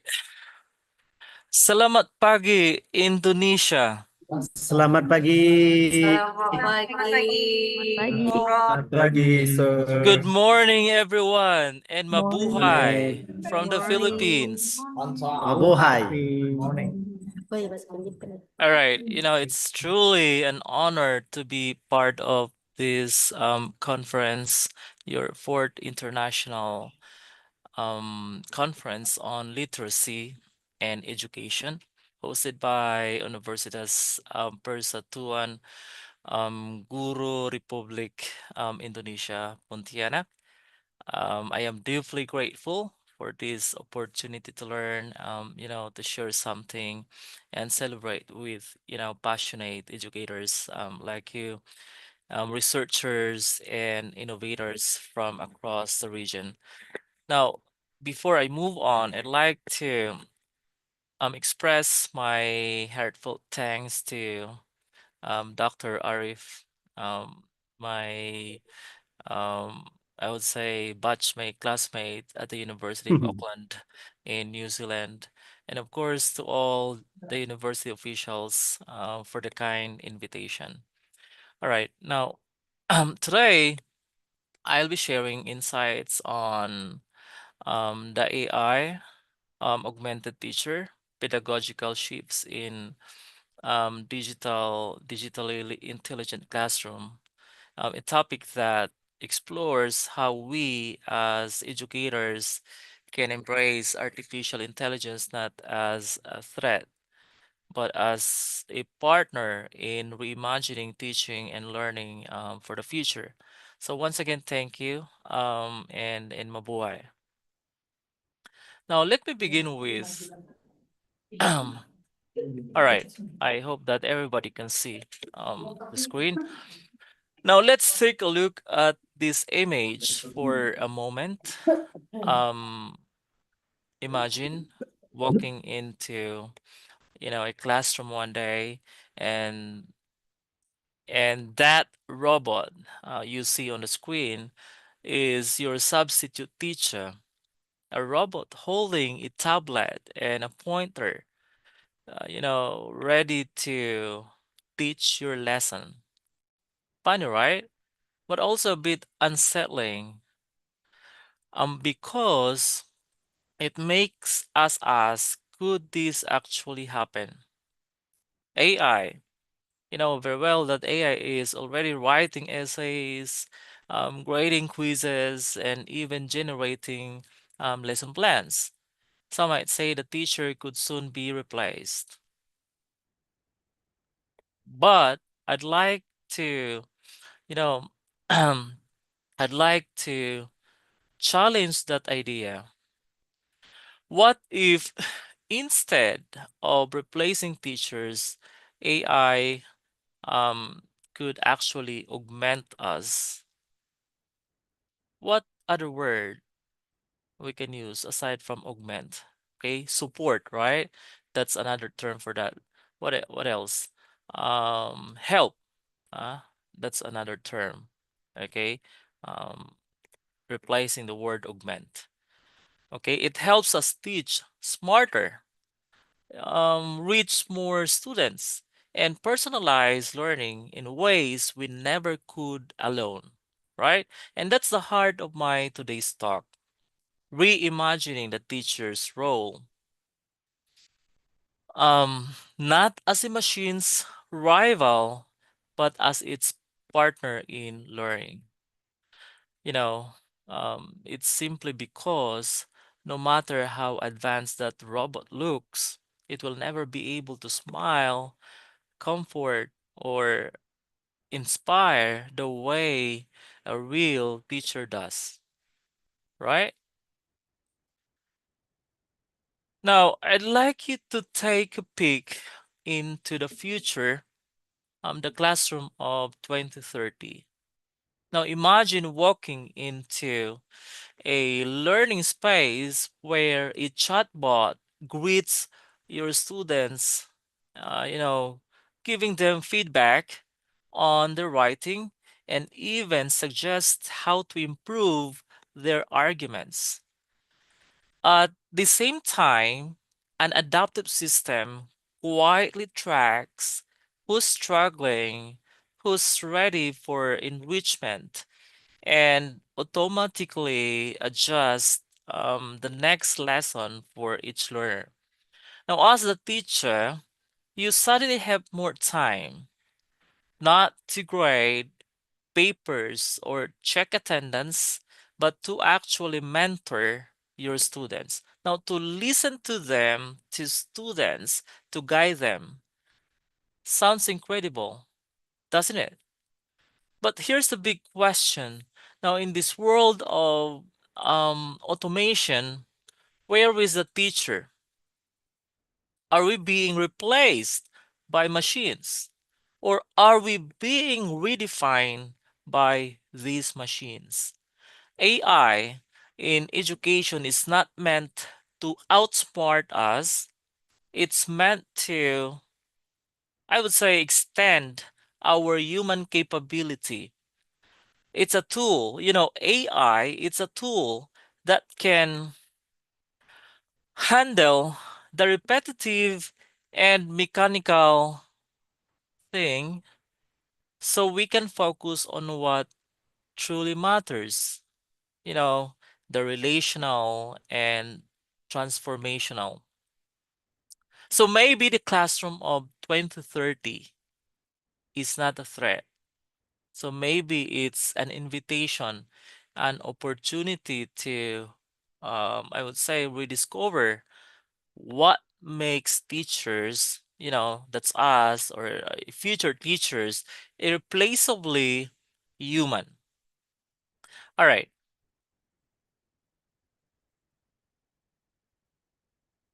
Okay. Now we are living right now in, what others, what we call fourth industrial revolution. And you know very well that we're moving quickly toward the fifth industrial revolution. Now these revolutions are defined by automation and intelligence, machines that, you know, not only do tasks for us, but now also learn from us. In education, that means we are surrounded by educational technology explosion, right? As you can notice, AI tutors, chatbots, plagiarism detectors, adaptive learning systems, data dashboards, are everywhere. You can find them, a lot of them in the internet, right? Being offered by different companies, AI tutors like that, plagiarism detectors like Turnitin, um, grammar apps like Grammarly, right? And a lot of adaptive learning systems, all designed to make learning more efficient. I hope you agree to that. Uh, they are designed, to make learning more efficient, more personalized, and more measurable.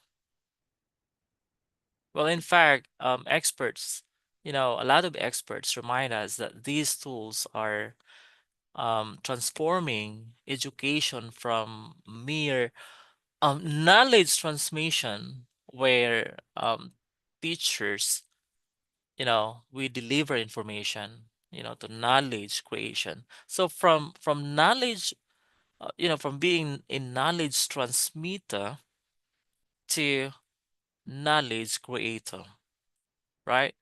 So learners construct meaning through data-rich and AI-supported environments. But here's the challenge we must face head-on. How can we teachers lead learning? How can you be a leader, not lose relevance, as we call in this intelligent ecosystem? Because if AI can already if AI can generate essays, if AI can summarize readings or even simulate experiments in science, what remains uniquely ours as teachers? What remains uniquely ours as teachers? Because AI can do a lot of things, right? AI can write essays perfectly. They can check, AI can check, ChatGPT can check the work of your students.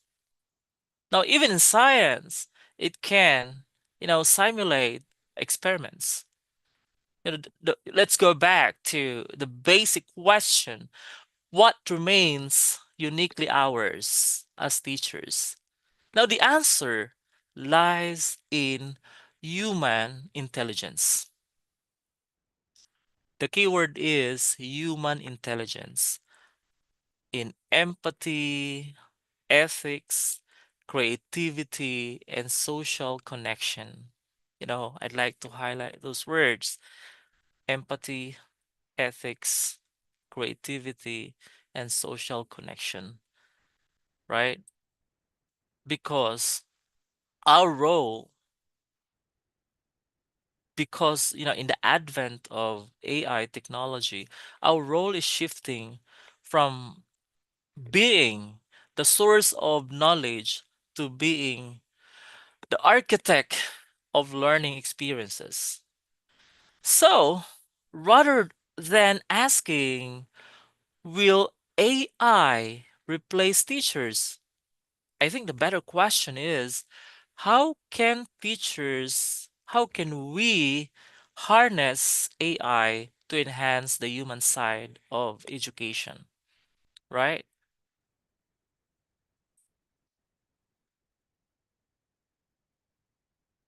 Okay.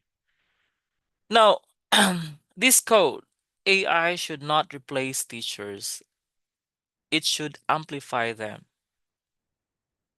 That captures the heart of my message today. AI should not replace teachers, it should amplify them.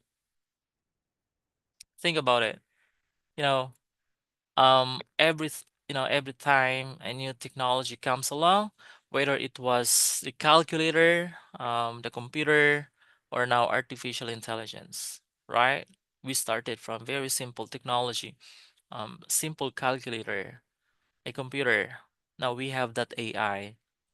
People ask the same question: will this replace teachers? Now, expert always remind us that AI is not here to compete with us. It's here to complete us. The future, the future of our classrooms are not, a battle between human and machine intelligence. It's partnership. It's a partnership. So the AI augmented teacher, brings together two kinds of intelligence. Okay, you have that on your screen. Two kinds of intelligence: human intelligence, where empathy, judgment, values, and creativity are found. And we have artificial intelligence, where efficiency, data processing, and pattern recognition can be improved, right? Now, when these two work together, we create what they call augmented pedagogy, right? And I'm pretty sure you know what pedagogy means. Okay, it's a science of teaching, right? Um, that's a very important term. Every teacher knows what pedagogy is. So what I'm trying to highlight here, okay, when you combine the two together, we have augmented pedagogy. So it means we use AI not as a replacement, but as a mirror. You know what mirror is, right? um, it's used to, you know, to see yourselves, right? You see a mirror. You look at the mirror. AI is used as a mirror, reflecting insights about our students, you know, helping us respond more thoughtfully and giving us back the most precious thing in teaching. And what is that? What is that precious thing in teaching? Uh, can you guess what? What do you need? Huh? We're always in a hurry. We're always, we're always cramming because what do we need as teachers? We need time, right? We need time. So when AI assists in, you know, reflecting insights about our students, uh, AI helps us giving us feedback. So AI is giving us back the most precious thing in teaching, that is time. Time to mentor, time to connect with your students. And you know what? This is a very important thing that you should not forget. Uh, Time to inspire your students. Okay?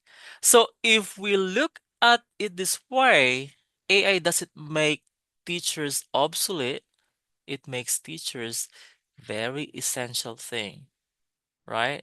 A very essential element because no matter how intelligent a system becomes, only a human teacher can make learning, truly meaningful, right?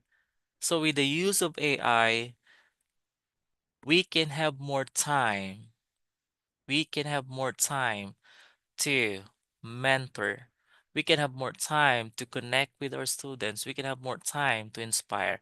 Okay, I'm gonna elaborate that later.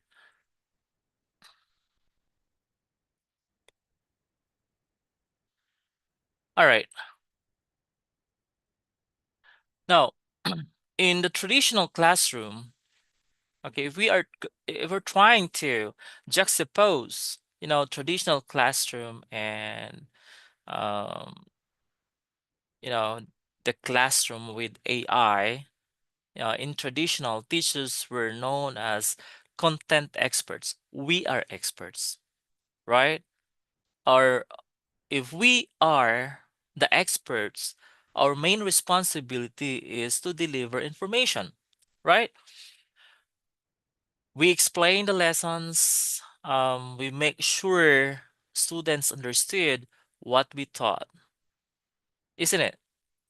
We stood in front of the class, we talk, they listen, the students listen, and we assessed at the end.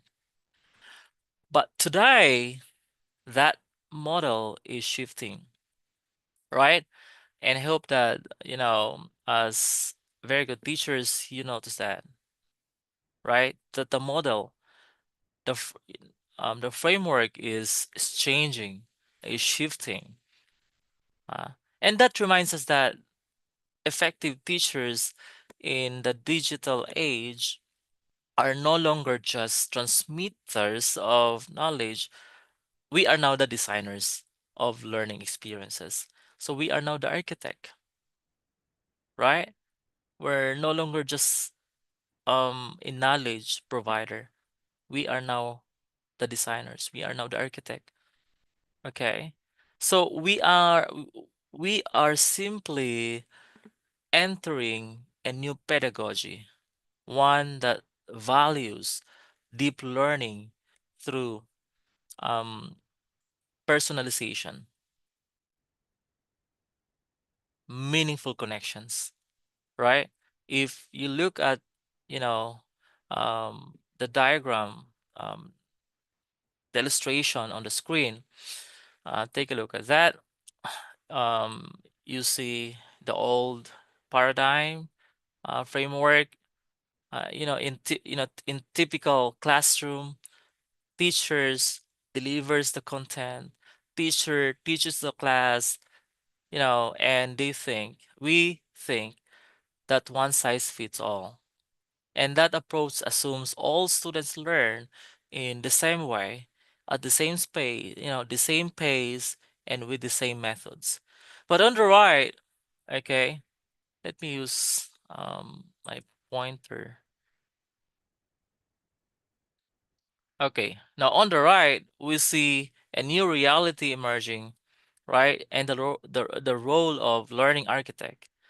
We create personalized learning pathways. We facilitate individualized learning journeys.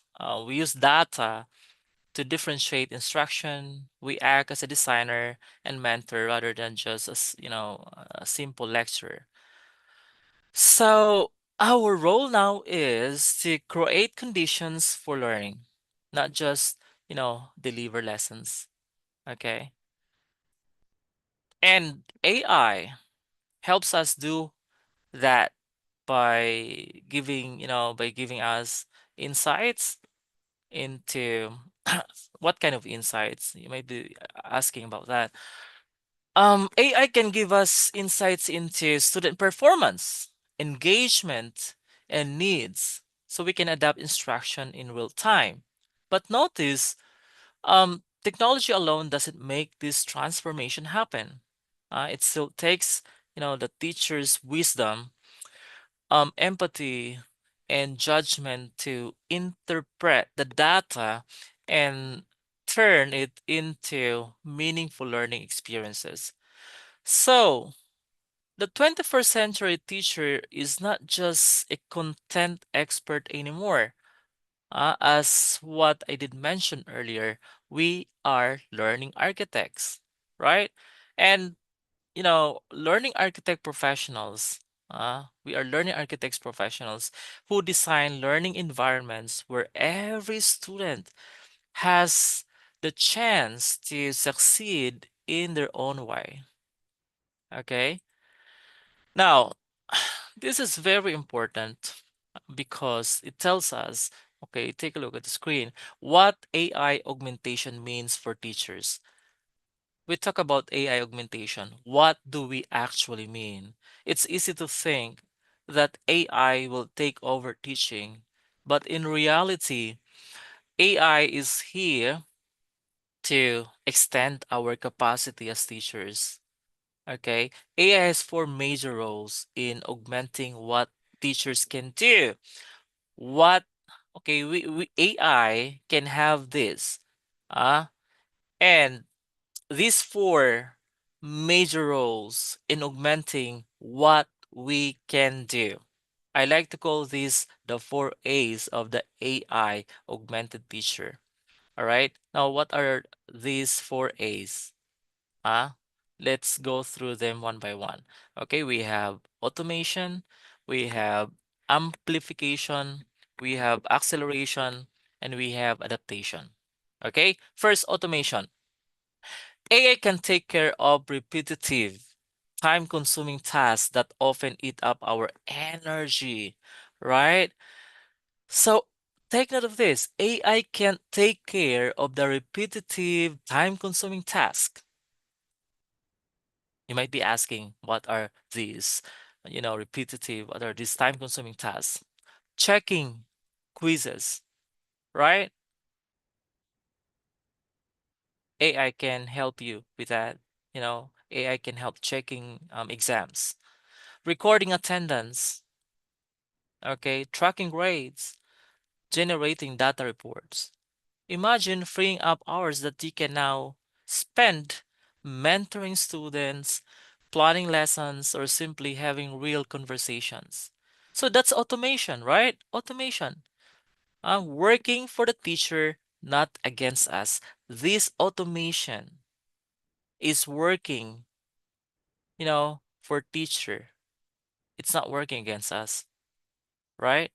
I don't know if you have been utilizing um, a lot of AI assisted apps that can help you when it comes to creating exams, when it comes to checking the exams. Okay, one very good example is when you create exam using um Google Docs, right? You can just simply input the questions, and after the students take the test, they can know the results right away. And as teacher, you can also check, the statistics part of that, if all students have taken the test, right? Second is amplification. What does it mean?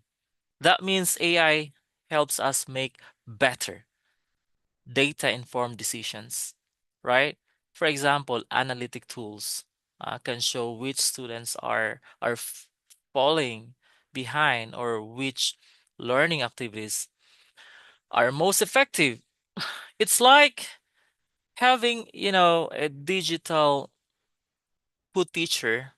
You have, a partner, colleague, right? That helps you see what we sometimes miss in our busy classroom. Okay? So that's amplification, right? The third is acceleration. You know, Probably you heard about acceleration in physics class. By the way, I am a physics teacher. So, those who are physics teachers or majors, you know what acceleration is. With AI, teachers can reach more students faster and more efficiently. What does it mean? It's accelerating because you can deliver feedback in minutes instead of days, right? Or scale our reach through AI-powered learning management systems that personalize content for dozens or even hundreds of learners. Now, in the Philippines, you know what? In a typical public school, typical, okay, we do have around 50 to 60 students in a class. So can you imagine that when you give exam, and you have to check one by one all items, you have to check them all together. Can you imagine how many hours, how many days you can finish if you are handling, three sections or three or four sections a day? So, with AI, you can simply reach more students faster and more efficiently by using AI generated feedback, in minutes, maybe in less than an hour, instead of days, long days, a lot of days. You can provide, you know, accurate feedback. So that's acceleration, right? So AI works for us, right? AI doesn't work against the teacher. And finally, adaptation. AI enables personalization. Okay, that's what adaptation means. Personalization, adjusting lessons to suit each student's learning style, pace, and readiness level. And perhaps you've heard the word differentiated instruction, and this is a dream of differentiated instruction. Why? It made possible through intelligent systems, right? AI, an intelligent system that learns alongside us, right? So when you say AI augmentation, it's not about machines teaching better than humans. It's about humans teaching better with machines, right? So the challenge for us as teacher is to use these four A's: automation, amplification, acceleration, and adaptation responsibly and creatively, so that AI strengthens the heart of education rather than replacing it. So see that AI works for us for automation, amplification, acceleration, and adaptation. However, we have to use them responsibly and creatively. Okay? Now, we have seen what AI augmentation can do. Let's talk about what it means for our pedagogy, right? So, teachers should always talk about pedagogy.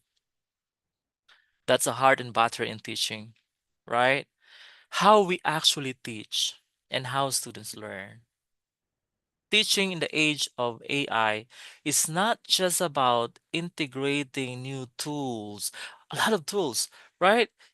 You can encounter a lot of tools everywhere, latest AI assisted tools.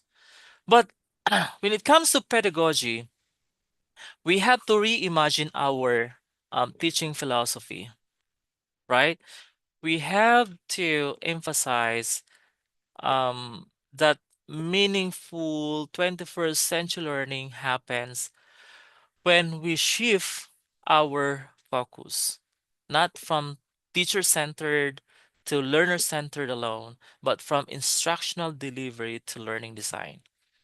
Okay, so here are five, key pedagogical shifts that define this transformation. First, from teaching content to facilitating meaning. So in the past, our role was to make sure students knew the information, right? Today, our task is to help them make sense of it. AI can provide information instantly.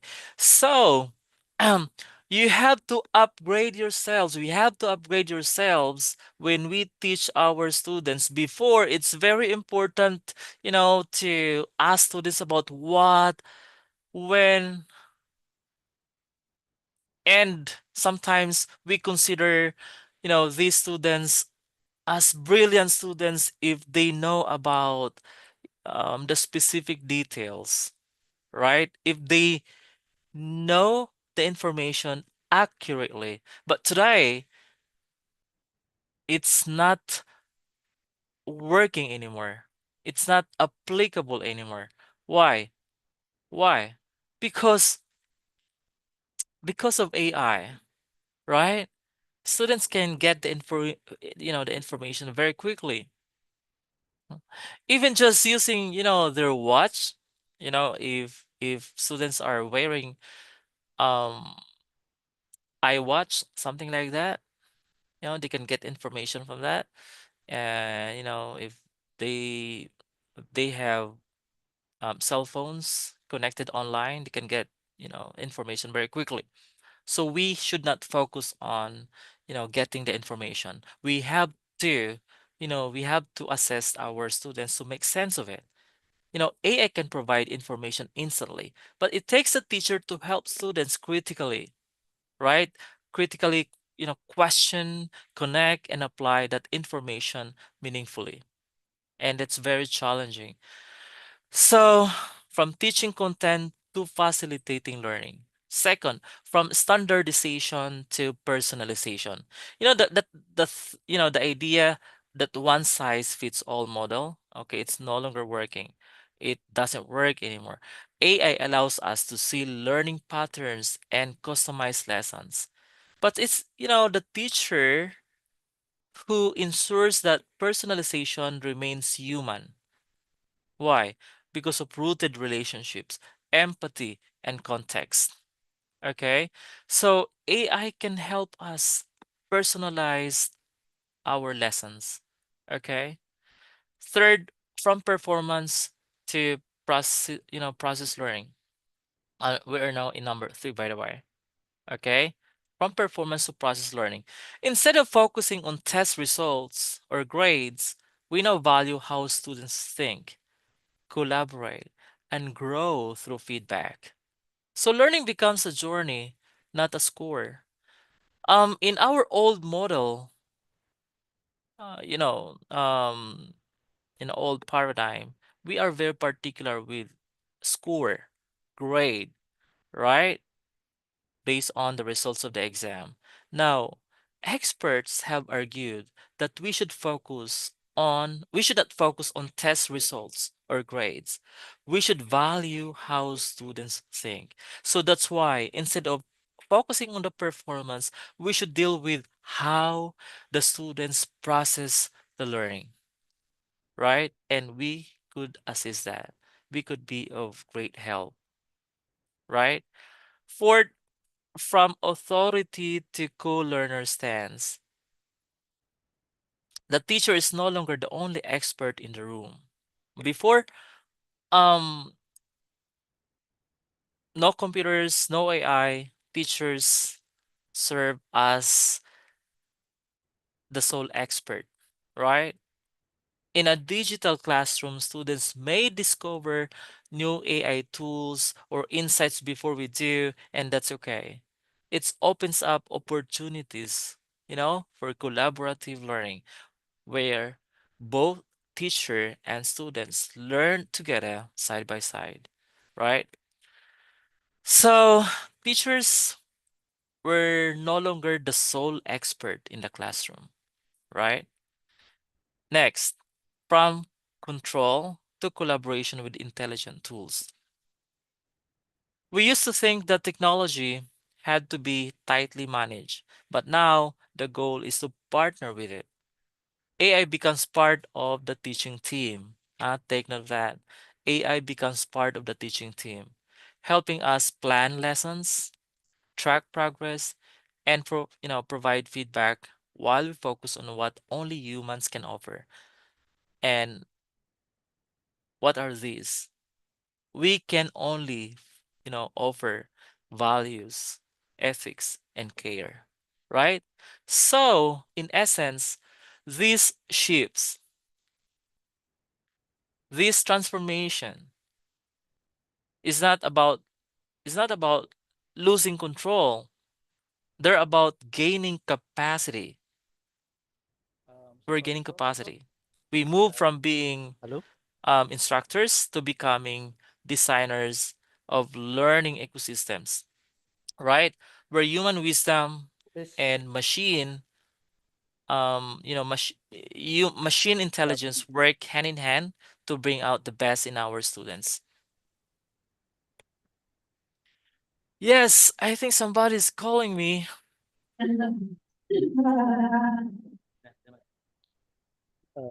Sorry, Professor. Yeah. We would like to inform you that your presentation takes 5 minutes more. Thank How you. many minutes? 5 minutes more. 5 minutes more. All right. Okay. I'm gonna Thank discuss you. my slides very quickly. Don't worry about that. Right. Okay. Now, so far we have talked about the philosophy of AI in education, but let's make this concrete, okay, more specific, just to share something. What does AI actually look in the classroom? The answer is what we call adaptive learning tools. So again, AI is an adaptive learning tool. It's an intelligent system that responds to how students learn, not just what they learn, right? For example, if we are using learning analytics platforms like Canmigo or Central Tech, now these are platforms track patterns in student progress. I don't know if you're using that, right? They can be very useful in checking in tracking student progress, which topics they are struggling with or how fast they learn, even when they lose focus. Okay, now when you have that data, that allows you to intervene, right, at the right time with the right support, right? What we need is the correct data. If we want to provide the correct intervention for our students, we should have the right data, right? So AI can help you with that. AI can help that. Next is we have writing assistants, and I'm very sure that you are familiar with ChatGPT and probably Grammarly, right? Now this helps students refine their writing. You know what? Don't I would say I used to tell my students in the university that we cannot avoid using ChatGPT. But I'm telling them do not submit a piece of paper or any assignment that is AI generated. But you can, you can use ChatGPT to help you refine your writing. You can use AI to check your grammar, even get feedback on argument strength, right? But beyond correction, you know, AI writing assistants serve as coaches. They serve as guiding students to think more critically and express themselves clearly. Okay, and then we have assessment bots. I did mention about this assessment. A lot of tools that can generate and grade quizzes or provide instant formative feedback. So, yeah, when you give quiz, you can personalize feedback without you spending, your whole weekend marking papers. And lastly, we have, speech and vision for speech and vision AI. Okay, these are used for subjects like reading and science. Okay, for example, tools can now analyze students' reading fluency or observe a lab simulation to check if safety steps are followed. Very useful, right? And this help teachers extend their reach to observe and assess skills that would otherwise take hours to monitor manually. And finally, we have classroom management AI, that monitors participation, detects engagement levels, and help teachers balance classroom discussions, okay, especially in online or hybrid learning environments. Okay, so what is the key takeaway? Uh, the goal of AI is not to replace teacher work. It's so free teachers for higher order work. Okay? Feel free, free the teacher for higher order work, mentoring, empathy, reflection. So see that if we have time, if we can, if we can do away with those a lot of administrative task at school, we can free ourselves for higher order work. What is that higher order work? The most important thing that the teacher does: mentoring, empathy, right? And to reflect. Okay. So I would like to emphasize, the power of AI lies in allowing teachers to focus on what only humans can do. Again, mentoring, building empathy, guiding reflection, and of course, inspiring purpose. So the more AI takes over the mechanical side of teaching, the things that we do, admin tasks like that, mechanical, we call that the mechanical side, the more human our profession can actually become. Okay? Wait a minute. Okay. I did mention about the human touch, what AI can't replace. I did mention several times, everything we've seen about artificial intelligence, all the automation, the data, and the digital tools. Um, you know, teachers remain irreplaceable. Okay, so we have very important dimensions. We have a very important dimensions like empathy and moral reasoning, right? AI can't do that. AI cannot sense when a student is struggling, not just academically, but emotionally. AI can't, provide motivation, can enhance classroom climate. Only the teacher, right? Only us. We can build an environment of trust, joy, and curiosity. The invisible energy that keeps learning alive. Machine, AI can measure engagement, but they cannot ignite uh, that engagement. What else? Creativity and social connection. The best classroom moments often come from spontaneity. You know, um, when you and students shared laugh, when you and your students shared stories, when you have that teachable moment, these are uniquely human. They remind students that learning is not just about answers, but about wonder, right? And AI can't do that. Okay, AI can't do that. So what else? Mentoring and values formation. AI can't model integrity. Teachers can model integrity. We can have that empathy, resilience every single day, right? So teachers don't just teach facts; they teach humanity. Okay, and I think I ran out of time. Am I correct? Yeah. Oh, How many more minutes do I so have? yeah, you have 1 minute left. Okay, 1 minute. Okay, one so sorry, minute. I have to tell today. It's okay, Okay. I understand. Yeah. Okay, now, so as we move deeper into this age of AI, one of the biggest questions we need to ask as educator is how much AI is too much? Right? I think that's a very important question. How much AI is too much? Okay, now when we rely too much on AI, learning can become dehumanized.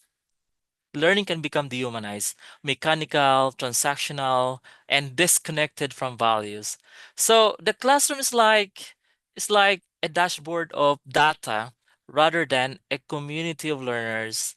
Students may get efficiency, but they lose emotional connection. Now, on the other hand, if we use too little AI, if we use too little AI, we miss the opportunity for efficiency, insight, and innovation. So we end up spending hours doing tasks that technology could do for us, grading, tracking, computing, instead of investing our time in higher order teaching.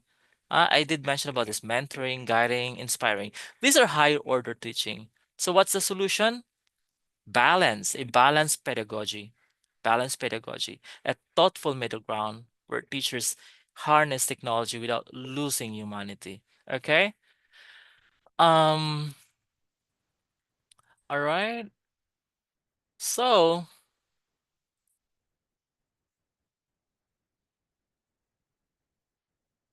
I would like to end my presentation by sharing this. Education is not about teaching machines to think like humans, but helping humans think critically in the presence of machines. Okay? The teacher of tomorrow is not obsolete, they are augmented. The classroom of the future is intelligent and empathetic. So, with that, you have to think what part of your teaching can AI improve and what part must stay human. Okay? So, um, embrace AI as ally, not adversary. Lead the ethical use of technology. Reimagine teaching as creative design. Because AI can make education smarter, but only teacher can make it wiser.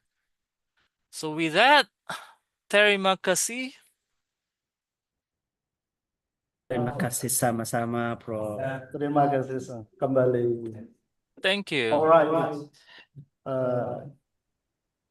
Thank you very much, Professor Onsa, for that insightful presentation. So to sum up your presentation, there are several points that I need to take note. The first is AI should not replace teachers, but it should amplify.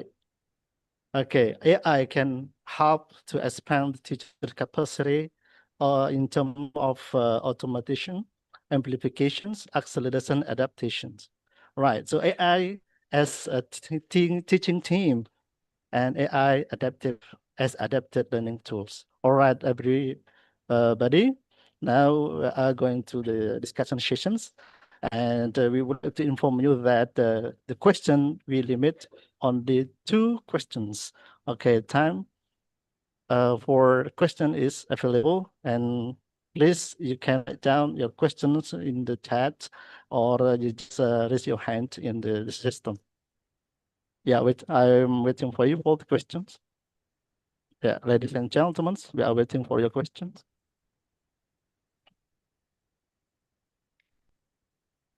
All right, Abang Sudarso at first. Okay, Abang Sudarso, make sure that you have to tell your name, your affiliation as well. Okay, time is yours. Right. Okay, thank you, sir, for the time. For that, my name is Abang Sudarso. I'm in third semester of students in English education. I would like to address you one question, sir. The question is, how is the role of teacher shifting from information delivers to ethical facilitators as student is increasingly rely on AI to get answer? Thank you, sir. All right. So is it clear enough for the questions, Professor? Pardon, I couldn't hear it clearly. Okay. Can you repeat, Abang? Yes, Or sir. you can write down in the chat. Yeah. Yeah. Because the connections is troublesome. Oh. All right. I would like to repeat my question, sir. My question is, how is the role of teachers shifting from information delivers to ethical facilitators as students increasingly rely on AI to get answer? Thank you. May Did you I get the point? request you write the question in our chat box so I could I could understand it clearly. Thank you so All right, much. sir. All right. All right. Please write down on the chat box. All right. So your voice is not clear enough. Right. Thank you, thank you. Yes. Yeah.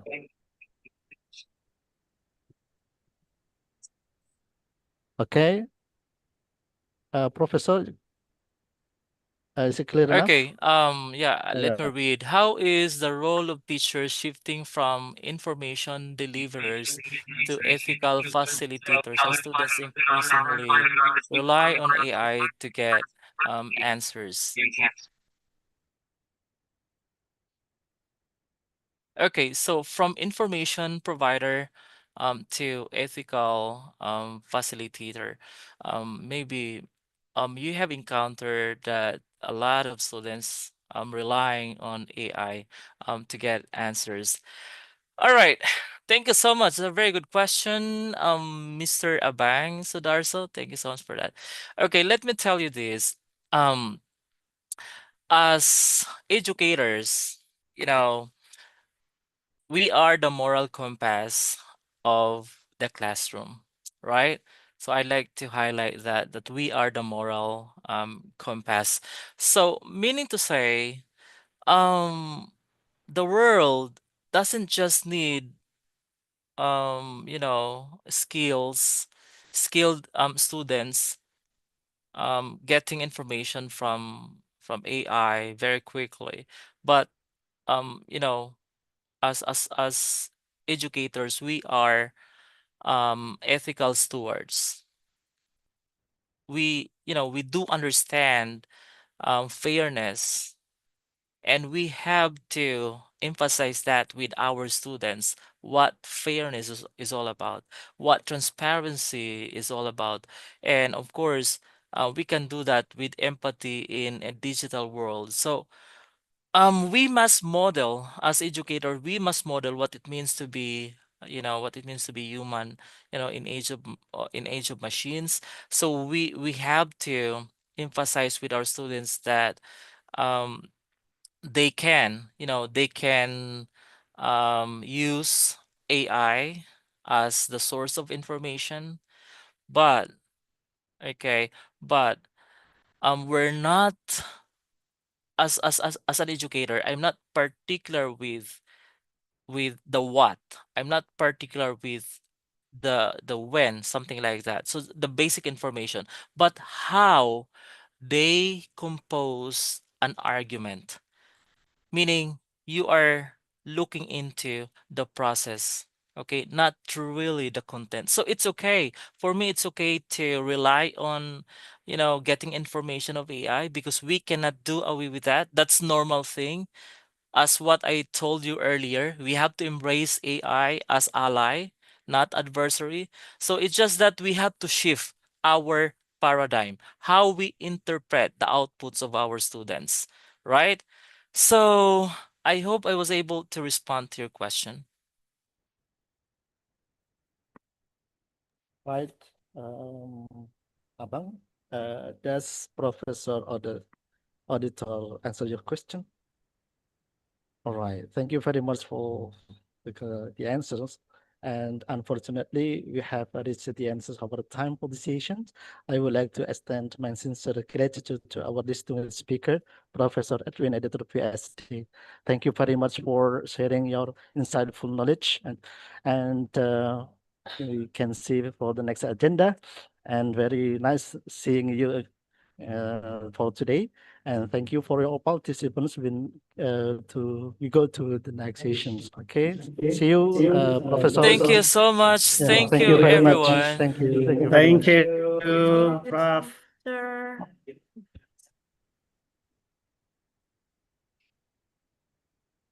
All right, thank you very much, Dr. Dayat MPD and Professor Edwin Auditor, for your inspiring insight on the AI augmented teachers, pedagogies, shift in digitally intelligent classroom.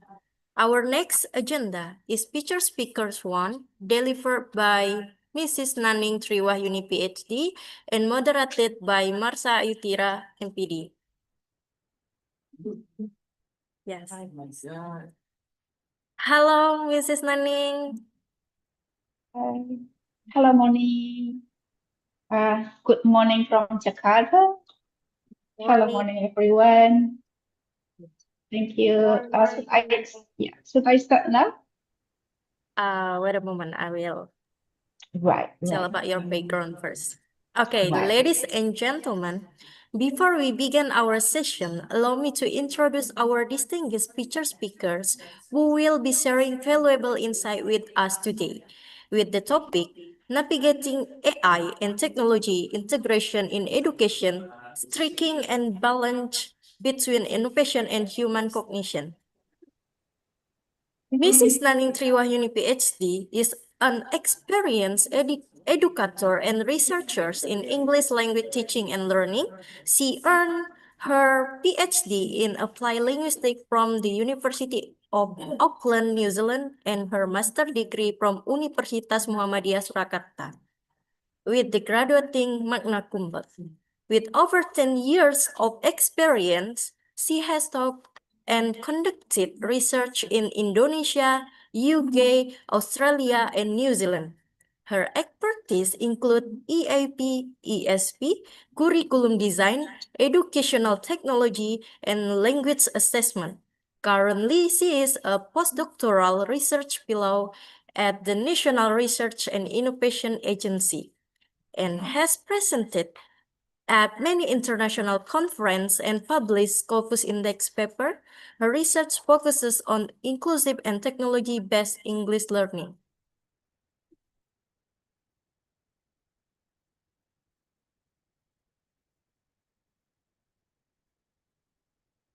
All right, without any further ado, please join me in welcoming Mrs. Naning Triwahyuni PhD to deliver her presentation. The screen and floors are yours. Right. Okay, thank you very much. I was a little bit,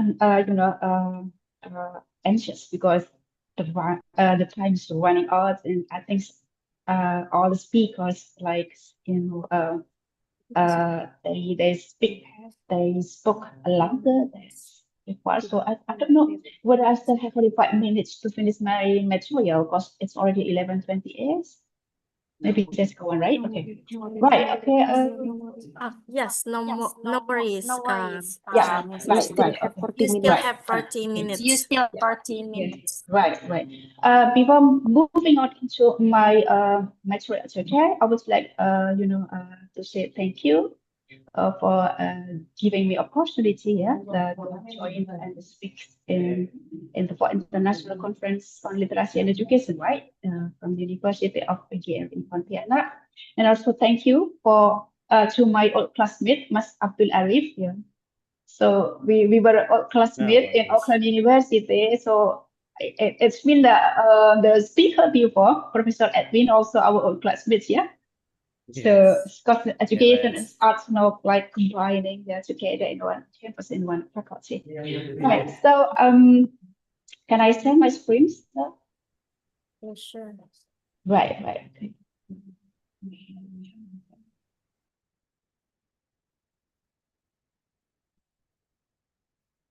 Okay, I think there are overlapping in the material or discussions from some speakers today talking about AI and how we navigate AI use in education practices. In my speech today, I will be focusing on how to keep a balance between innovation, between using innovation, but also consider the human cognitions. Okay.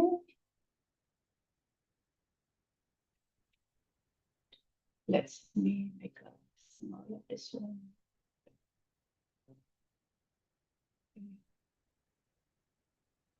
Okay.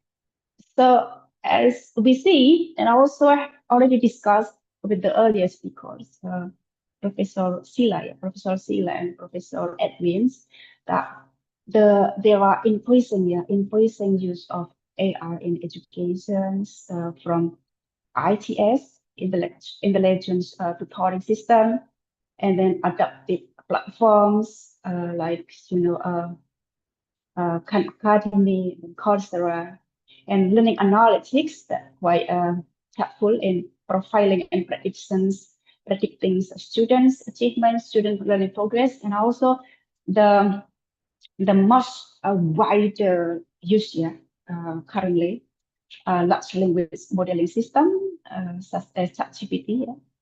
And I believe that most our students actually use ChatGPT. And I kind of a little bit, funny when I heard what Professor Sila talk about ChatGPT is not only for learning, but also sometimes for a personal discussion, for confiding, maybe like a secret story for someone. Some people use that as well. Even my own children, they sometimes confiding their emotion, their pasal bisa curhat gitu using ChatGPT as well. So it's really helpful, But the thing is, despite a lot of promises using AI, we also need to think about some problems, some problems bring by the AI as well. And in this presentation, I'm covering three major concerns when we use AI in terms of pedagogy, just like Professor Edwin discussed earlier, and then cognition and also ethics. Okay, right. So next.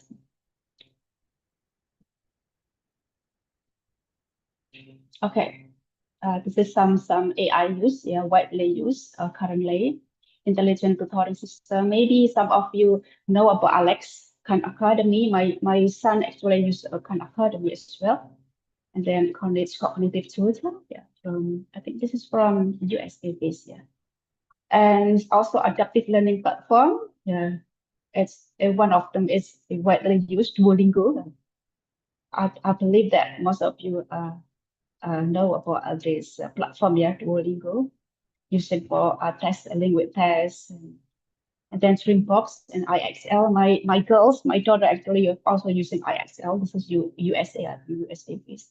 And then learning analytics, widely used by the teachers because it helps in profiling students, student progress, student learning progress, and it can predict as well who student might be fails or falling behind, and then can predict and also give early warnings, and a teacher can make kind of a prevention from the prevention and intervention from the analytic results.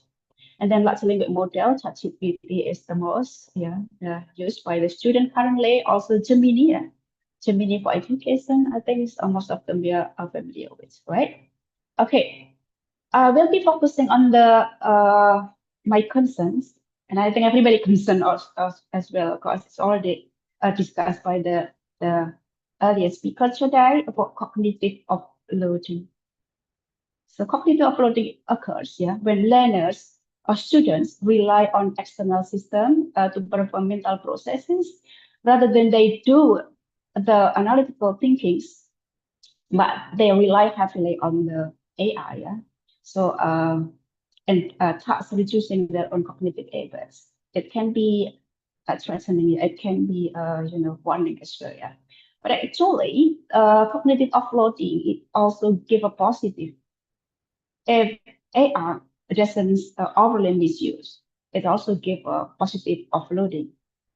For example, like using AI for hints of brainstorming rather than copying, all the answer from AI, like student, maybe our students, they can use a ChatGPT for brainstorming, for hints, for kind of giving them ideas or exploring materials rather than as a ChatGPT like writes an essay in this topic for me and then just copy paste and then collect that from the teacher.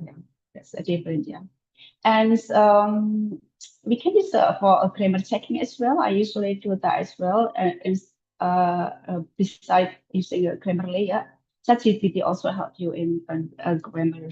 Just like finals checking. That is include final checking for references. If you write essay or journals, it can help you also. So the critical position here is how we have how we give a kind of sub barrier between using and overusing, between working with and relying heavily on being dependence with the AI. All right, so why is the concerns with AI, especially in cognitive functioning? Overuse AI, it can,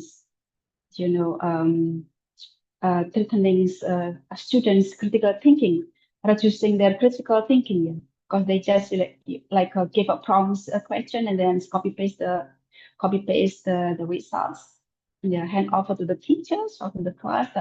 So they lack of critical thinking, and then also reduce originality, of course, because it's not really their work, Skill atrophy, of course, because they are less challenging for students, so less challenging for creativity, and again critical thinking, also ethical risk, because it's not really their work, but AI generated works, presented as a personal effort, must be again the ethical concern, right? And also, I think some of you also experience this, There are some risk using a lot language models, language modeling system, It can create hallucinations, even though, maybe you experience this, even though the ChatGPT give plausible sounding feedback, a correction, argumentation, but it can also have hallucination as well, and it can also incorrect feedback. I must say that I often arguing with ChatGPT in terms of writing, So I sometimes talk to ChatGPT about writing and then assessing my writing, but I argue a lot also because they often give like incorrect feedback, especially if you write a journal, incorrect DOI, sometimes incorrect analysis as well. So sometimes it's kind of fun as well. It's kind of fun as well. Arguing with ChatGPT and then pointing their weakness points, and while also understanding that they are just machine, machines, and the machine actually is result from the human intelligence as well. So we have to highlight this. So it's not like we are depending on them and then other persons believe on their word. So that's why we have to keep checking and rechecking. When you, for example, when you do essay and then you ask ChatGPT to give you a list of credible journals, credible journal or papers from high-tech journal, maybe like Scopus Index journal or something like that. You need to keep rechecking, check the DOI, and then you need to read yourself, the paper itself. ChatGPT can help you summarize things, but you still need to read it because sometimes there are mistakes as well. Even in the analysis, they can do a mistake as well. I have approved that myself. Right. Okay. Okay, my presentation actually are drawn from my current papers I'm doing at the moment, haven't finished yet. This is a systematic literature review. So I did a kind of review hundreds of papers that addressing AI use and cognition. And from those 100 papers, there are problems that raising I would like here. First is in terms of pedagogy, pedagogy, and then second in terms of cognition, and the last one is ethics. So pedagogy, cognition, and ethics. In terms of pedagogy, the problems lays heavily on the rapid adoption. Rapid adoption that outpaces pedagogy and governance in many contexts.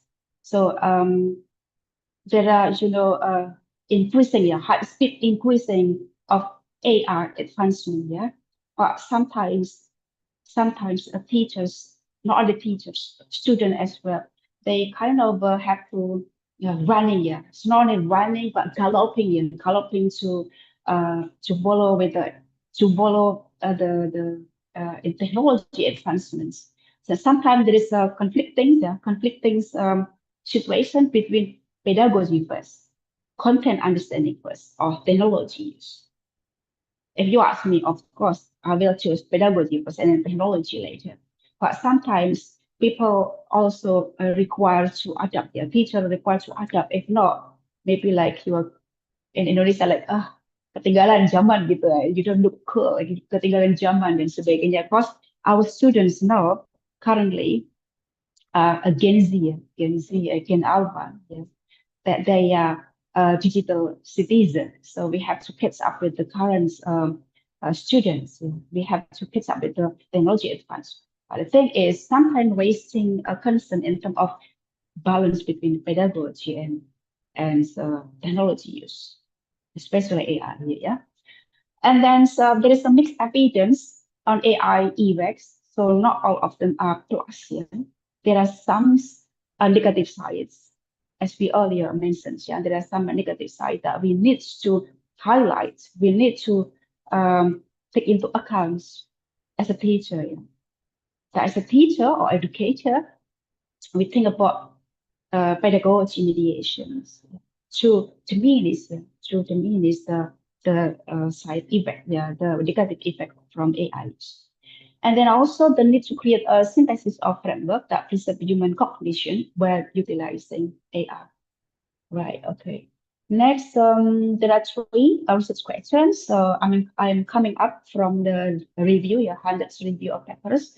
How has AI been integrated into formal education since 2015? So I use 10 years research, 10 years studies. And then what are the reports impacts on learners' cognitive engagement? And the last one is which framework or model balance AI system with critical thinking. This is very critical for us, especially educator, a teacher, to give us input, to give us inputs in the technology era of education, how we move forward. Right, so I use for lenses, theoretical lenses. First, summer for teacher. I think you are familiar with this one, a summer, and then TPEX and Bloom's taxonomy and human-centered AI. I think so. Most of you are familiar with this, Right. So some of remember, yeah, substitution, augmentation, and then modifications and redefinition. Yeah, this is a Pentidkkan. It's a bit difficult to pronounce his name. Yeah, Pentidkkan, summer model. Yeah. So the guy actually the experts who invented this model. Yeah. The summer model, substitution, augmentation, modification, and redefinition model provide a pragmatic continuum, goes from substitution until redefinition for assessing the depth and transformation potential of technology integrations. I'm going to talk about that later, elaborate that later. But the thing is, from my review, most deployments currently in educational practices sit highly up to substitution and augmentation for efficiency gains here. Because as we know, for example, like we are teachers, lecture in Indonesia, we are heavily burdened by a curriculum. Yeah, curriculum in Indonesia is I think very heavy with the contents, subjects. So to achieve to finish all the materials, we have to gallop, we have to run. So sometimes even technology integration is not, it doesn't sometimes doesn't help, but also give a certain burden to the teacher because they need to adapt. They need to create learning teaching strategies. They need to mix between technology and delivery models.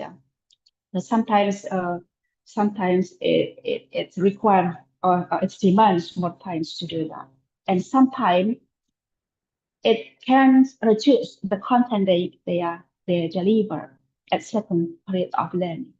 So the research, and this not only happen in Indonesia, because my hardest paper review is is from many countries, and the research shows that basically most of practices up to substitution and augmentation and lesser in modification and redefinition.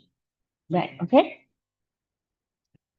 And some this is summer model, maybe just regressing. I think you all familiar with this, so just regressing. Or for example, like substitution, substitutions like you give student a type of essay in words, instead of handwriting. The analogs used to be analog with the technology integration. Usually you give essays, on paper. So give instruction to student make an essay on paper, but now a student can use the word, but from us that we call it substitution.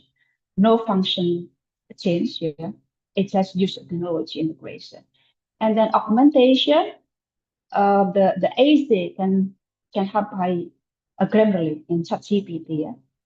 So the function is enhanced, the task is enhanced with the support from the AI, from the technology. And modification, when there is a developed instruction between AI, AI and the student when they perform the task. For example, like students have a discussion with ChatGPT, like what I said before, I often arguing with ChatGPT in terms of the machine analysis and my understanding and the machine's hallucination as well. So I arguing a lot as well. So if a student do that kind of activity, they have a discussion, develop discussion with the AI, that what we call is modification, that advanced learning. So it's not passive learning. And the definition is more advanced, when the student involved in more debates and then create a creativity, maybe give input to AI itself. That what we call a definition. But up to now, most research telling that educational practices most likely up to substitution and augmentation. So of course, it's gonna be new barrier for us teacher, educator to develop into modification and redefinition. Right, and then TPEC, this is highly highly, practice model as well among the teacher. Yeah. So architects, technological, pedagogical, yeah. This one, sorry.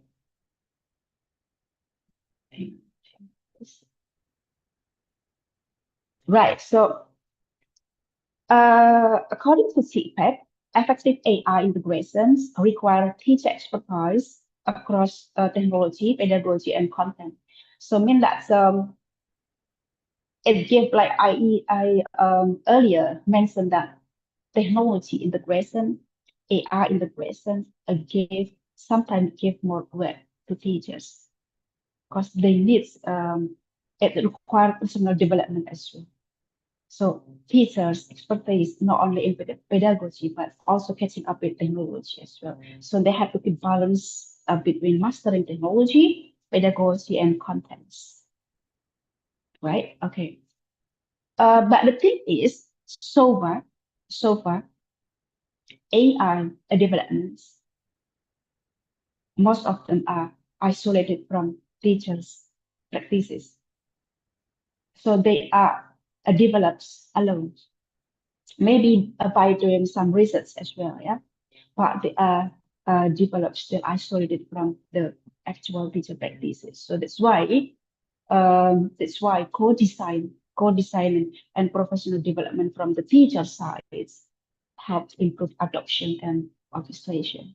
Mean that if a teacher if they don't equip with sufficient skills using technology, so it's going to be pointless. It must be balanced for the teacher, pedagogy, technology, and also content understanding, content development.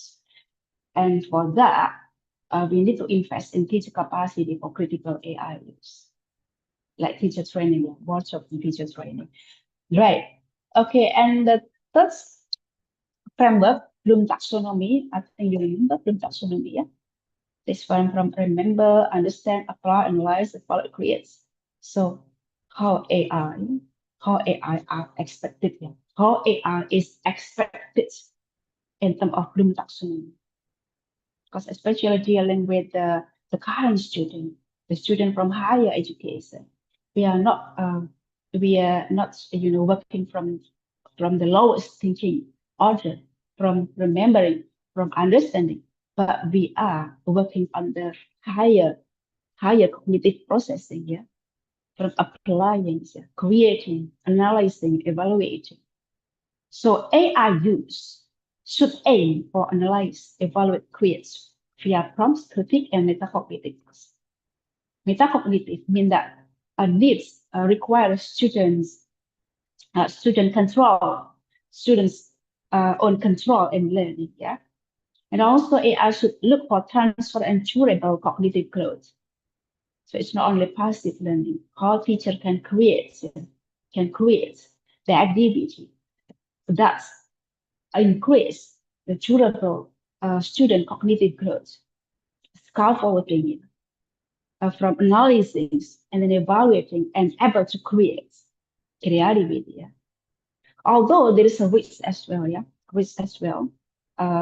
those studies for the AI defaults to remember and understand the two lowest cognitive process, remember and understand, unless we reliable scaffolding.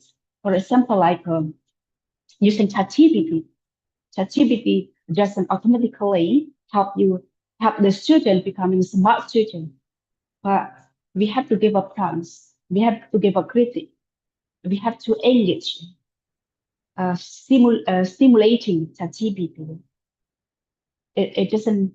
If the student just give a prompt, not prompt, but request, write an essay for me in the topic blah blah blah blah. Yeah. It won't help in the cognitive process at all. So to aim students' skills in analyzing, evaluating, creating, there must be scaffold. Right. And then starts Bloom taxonomy. And then the last one is human-centered AI, which is highly connected with the ethics. Yeah? So using AI, there are some critical points we have to remember, we have to consider in terms of principle. It needs transparency, accountability, and privacy and equity. And also, we need to consider AI as cognitive partner.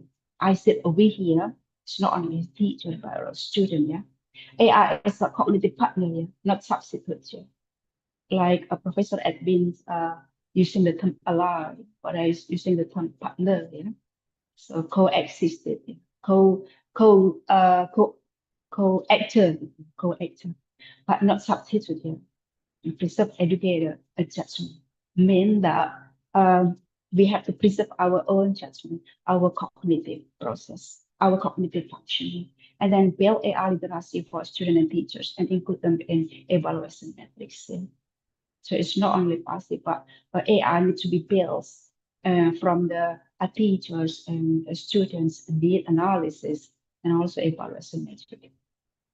Right. So this methodology I use, Prisma, yeah. Prisma has a guidance in SLL, so I use this one here. So hundreds of paper and then screening them until 50 studies and the conclusion from that. And then for system strategy database, yeah, I use the high reputable sources like Scopus, Eric, Science Direct, Springer Nature, yeah. Carl Francis Wiley. You can actually ask the AI in this, but again, remember you need to keep checking and rechecking it. Okay, and then inclusion exclusion screenings, comments, practice in SLM, yeah, and a quality appraisal data extraction. Yeah, I use mixed method appraisal too, and M80, commonly and famously widely used in SLL as well, and this is the result. We jump into the result. Yeah, this is most important. Okay, a widespread use in AI. So, but the thing is, they still often incremental. Incremental is like a little developments because they focus on the efficiency oriented. Just like what I said earlier, for example, in Indonesia, teachers they have quite a heavy burden with the curriculum or contents delivery targets. So sometimes they just grab technology as they can because they focus on the efficiency and also the limitation on the student themselves. Not all students adapt with the high tools. Not all students adapt with the current use of AI and technology, and also affordability. Not of school, not of student, not all teachers they can afford some high AI use. Even Khan Academy, yeah, we need to pay. If you go to a Khan Academy website, it might say like a free, but it's not really free. To access the contents, you have to pay. The term is donation, but if you don't donate like a monthly or yearly, you can access the content. So still actually pay, it's just smooth words. Yeah. And then some in terms of cognitive benefits, yeah, from the key finding of those studies I have been reviewed, in terms of cognitive benefits, when scaffolded, risk of offloading, we keep mentioning here, without pedagogy and teacher mediation. Yeah, so that's why scaffolding is very important. Teacher mediations, pedagogy mediation is very important for cognitive benefits. Yeah. So AI misuse can be a diminishing with teacher mediation, pedagogy mediation. Again, in practice, actually more work to do about that teacher. But if we are getting used to with that, like Professor Edwin highlights that if we are getting used to it using AI, actually it is accelerating the process. There are a lot of work can be reduced, yeah. Workload can be reduced by using AI assessment, feedback, analytic. It's just sometimes the process for us to catch up with everything with AI use, and then our students as well. And there's another key findings from the video is framework use to distinguish deeper ethical integrations. Right, next. Okay, and then some findings based on my research questions. AI integration in formal education, like what we mentioned earlier, IPS is widely used. Yeah, IPS is intelligence tutoring system, one-on-one tutoring system, and then adaptive platform. The platform that actually respond actively with students' progress, students' struggle. They will adapt with the student needs analysis, and then some automated feedback, automated feedbacks from the platform, from the AI as well, and then language large modeling system like ChatGPT or Gemini. I think Gemini education is free, because someone sent me actually from the university that Gemini can be free for the student, Gemini education. And then, however, most of AI use still concentrated in higher education and STEM. Yeah, so it's maybe in social science still less practices, and school level so still less practices than higher education or tertiary education, and it can be reasonable, in terms of affordability and then students' ability to catch up with the AI advancement, also the teachers, the lectures, affordability, and also ability to catch up with the AI advancement as well. Another interesting also AI use, itu raising dramatically worse since 2022. I think this is because of COVID, COVID when most school are were closed, and then student needs to engage with the online learning through Zoom, Google Classroom, and some of online and learning platform like LMS, learning management system, widely used in Indonesia as part of open learning. And then some, again, in a summer model, it is found that majority of practices stop at substitution and augmentation, and fewer at modification and redefinition, which is probably our homework to do as a lecturer, educator. Right, and then in terms of cognitive impacts on learners, it's very good, because it gave automatic feedback, self-paced learning or personalization, and then metacognitive support, mean that a student can control their learning process. A student can control their learning progress. Student can control in terms of times, availability, and pace. So students learn to be more active agent in their own learning. Okay, and then with teacher scaffolding, AI can stimulate higher order thinking, but again needs teacher mediation. Otherwise, it will risk to cognitive loading, heavy reliance to AI, misuse in AI, reduce in originality and analysis, critical thinking. Right, and then the last one is ethic framework to preserve cognition, also integrity. Right, so the current studies, the current practices, needs to move from adoption to transformation. Okay, transformation. So, for example, in summary, from adoption, substitution, and augmentation, it has to be moved into modifications and redefinition with a higher level for both of them, in terms of practices. And the packs align with teacher knowledge with AI avoidance. So a teacher must, work for the balance between pedagogy and technology. We don't need always, to priority to look cool because we use smart classroom. Because I'm afraid we will focus on the, I want to look smart and digitally high literacy and digitally high literacy and digitally.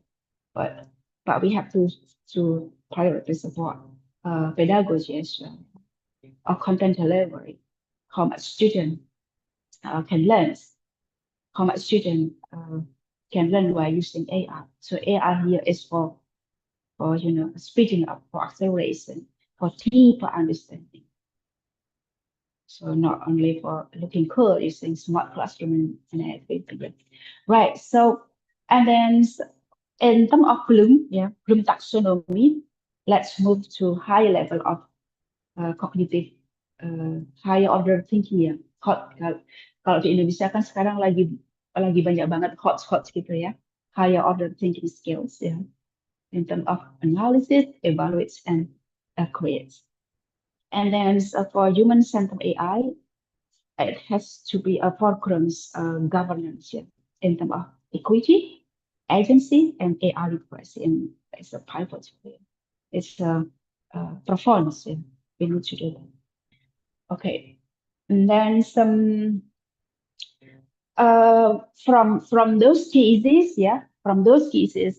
I would like to highlight the landscape interpretation. I mean that the current situation in education, in AI integration in education, because we have to understand that the current situation, many school and teachers, not only in Indonesia, they use AI for technology primarily to make a task faster and easier, to make assessments faster and easier, rather than focusing on the significant change, significant improve to help students how to learn.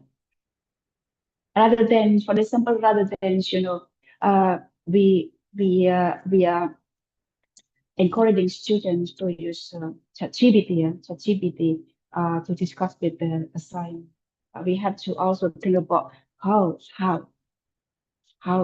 we can direct students, we can guide students to use ChatGPT in a healthy way, and how students can metacognitively guide their own learning using ChatGPT or something like that.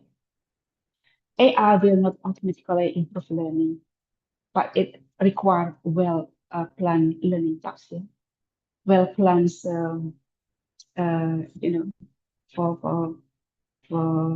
for teacher, to create tasks, and pedagogy as well. That's why a teacher needs to keep guiding student. Right. Okay, and then things next. Yeah, this is the example from real classroom, Right. So I think we jump into this implication for educator position, just like here, I would like to highlight that position AI is cognitive partner, so it's not a substitute but cognitive partner. How we can become the master. So we are the master, we are the director, we are the main actor, we are the one who instruct AI, and then also design. So as a teacher, we have to be able to guide a student in designing prompts and tasks for higher order thinking and critical using AI, and then also embedding AI literacy, co-design activities such as the teacher personal development as well. So pedagogy is a cognitive anchor here. Pedagogy mediation, teacher mediation, that's be required to do that to guide the student. Okay, implication for policy and institution. So earlier we are positioning ourselves as a teacher or educator, but in terms of policy and institution, it's a wider policy. So it needs transparency, government framework. Maybe in the future, AI use need explicitly included in the curriculum, and then also providing tool as well, and also how curriculums to align assessment with AI resilient process focused evaluation. We can include that in the curriculum making. So in the level of policy, the level of government policy and institution as well. Right. So we coming to the conclusion, yeah, that we cannot deny that AI can enhance engagement when scaffolded and ethically governed, yeah. And also we need to keep referring to the framework like a summary, feedback, a bloom, human-centered AI to anchor deep learning, and then always consider human cognition central, yeah, focusing on the learner's agency development, creativity, and judgment are irrepressible, yeah. It should be considered as the priority, right? Okay, I think that's enough. Yeah, this is feature research that maybe become our homework, yeah, as a teacher, educator, and assessor as well. I think that's my presentation. All right, thank you so much, Mrs. Naning Triwahyuni, PhD, for the excellent explanation. Now we will move on to the Q&A session. If you have a question, please raise your hand and write them in the chat box. All right, Adinda Putri. Okay. For the first time, thank you, Prof, for sharing us insights. So my name is Adinda Putri. I'm fifth semester of student in English education. I would like to address you one question as a future teacher, so I can prepare myself for next coming era in technology. So my question is, do you think AI will develop human connection through collaboration or reducing our independent critical thinking and creativity? Thank you, ma'am. Right. Okay. Should I answer the question directly? Yes, sure. Yeah. Okay. Okay. Definitely So answer. like what I usually highlight, the profound issue is balancing, a balancing between using innovation to accelerate your learning, but also understanding how human cognitive functioning processes it. Okay. So there are times that we use AI, but there are also certain stages that we need to realize to ourselves. Just like earlier mentioned by Professor Edwin, as a teacher, we are the moral compass. We guide the student. Even we can, guides in terms of practical, yeah, like how to do prompts in ChatGPT, how to develop argumentations in ChatGPT. It's kind of fun. I'm experiencing myself. It's kind of fun sometimes when you make a debate with ChatGPT. You can mock ChatGPT as well. For example, like when ChatGPT gives you hallucination, there is no such information. Just make a joke with it. Yeah. Sometimes I ask ChatGPT like my friends, my colleagues to work together. So you can, as a teacher, you can give a kind of guidance as well. With the real guidance, you open the ChatGPT and then how to make a prompt, how to develop discussion, how to retext the information from ChatGPT. That's what we call it, like balancing between AI use and also keep your creativity and critical thinking. The practice will develop, yeah, and I think so. You will understand yourself when you have to stop from misuse of AI and when you have to use the AI. Just to answer your questions, Adinda.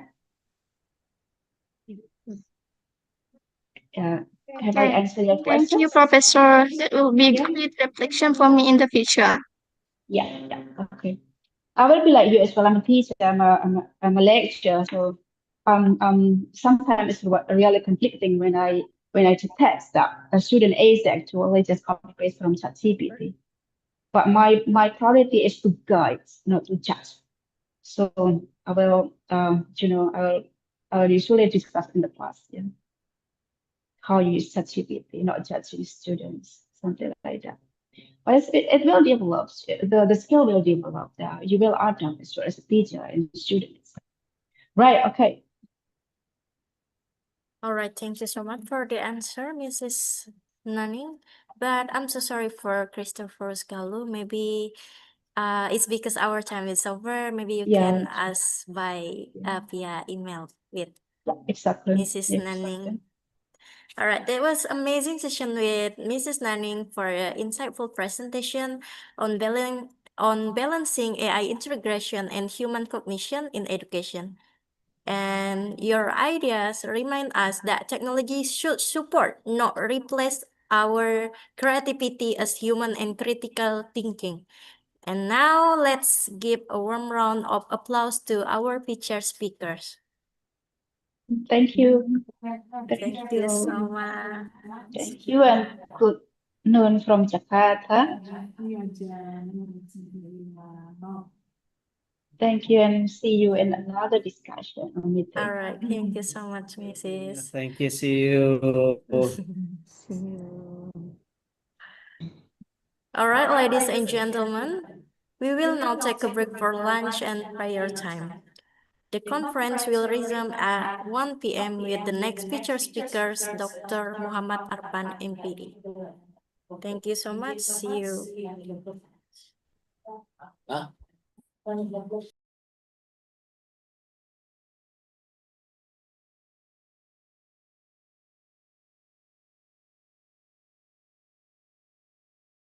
Pontianak, tempat di mana masa depan cerah dimulai dan impian diwujudkan.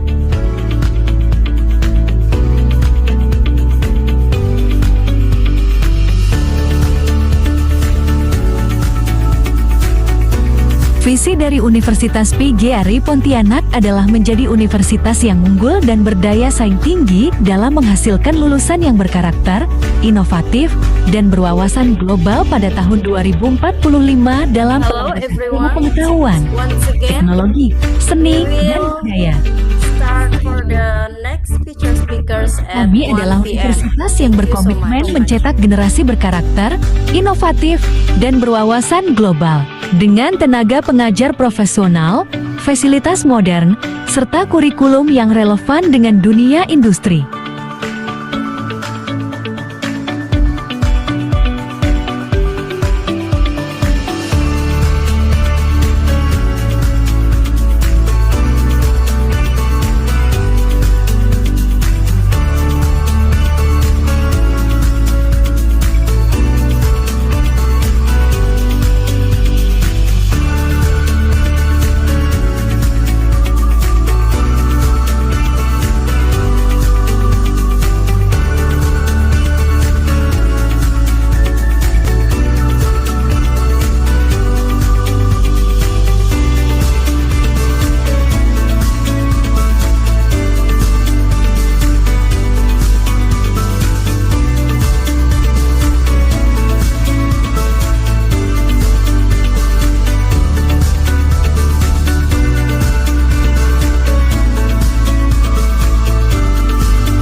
Universitas PGRI Pontianak memiliki beberapa fakultas yang menawarkan berbagai program studi unggulan yang siap membentuk calon pemimpin masa depan di berbagai bidang.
menciptakan lingkungan belajar yang nyaman, inspiratif, dan berbasis teknologi. Karena kami percaya, pendidikan terbaik lahir dari suasana yang mendukung kreativitas dan inovasi.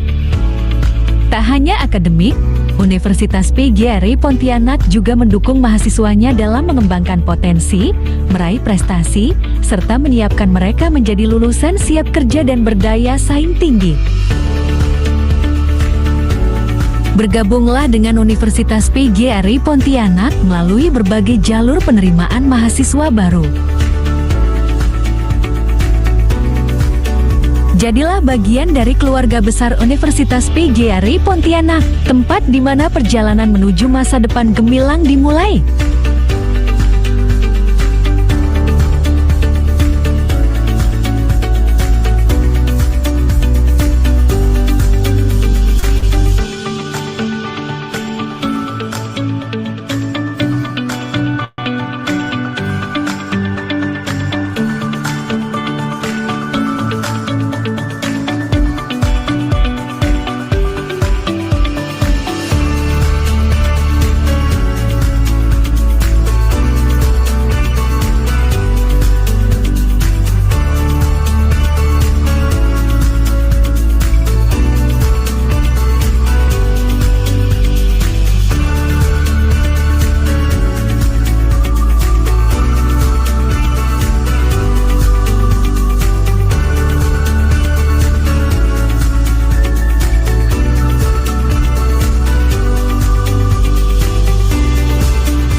PGRI Pontianak dari program studi Pendidkkan Bahasa Inggris. Saat ini, saya sedang mengikuti program pertukaran pelajar ke Amerika Serikat selama 1 semester. Program ini bernama Global U Grad dan termasuk ke dalam program MBKM. Program Global U Grad ini dibiayai seluruhnya oleh pemerintah Amerika Serikat melalui organisasi World Learning. Pendaftaran diadakan setiap tahunnya, yang biasanya akan diadakan di akhir tahun. Untuk info lebih lanjut tentang pendaftaran program Global U Grad, bisa kunjungi website Aminef untuk tip Indonesia, ataupun bisa kunjungi langsung website World Learning.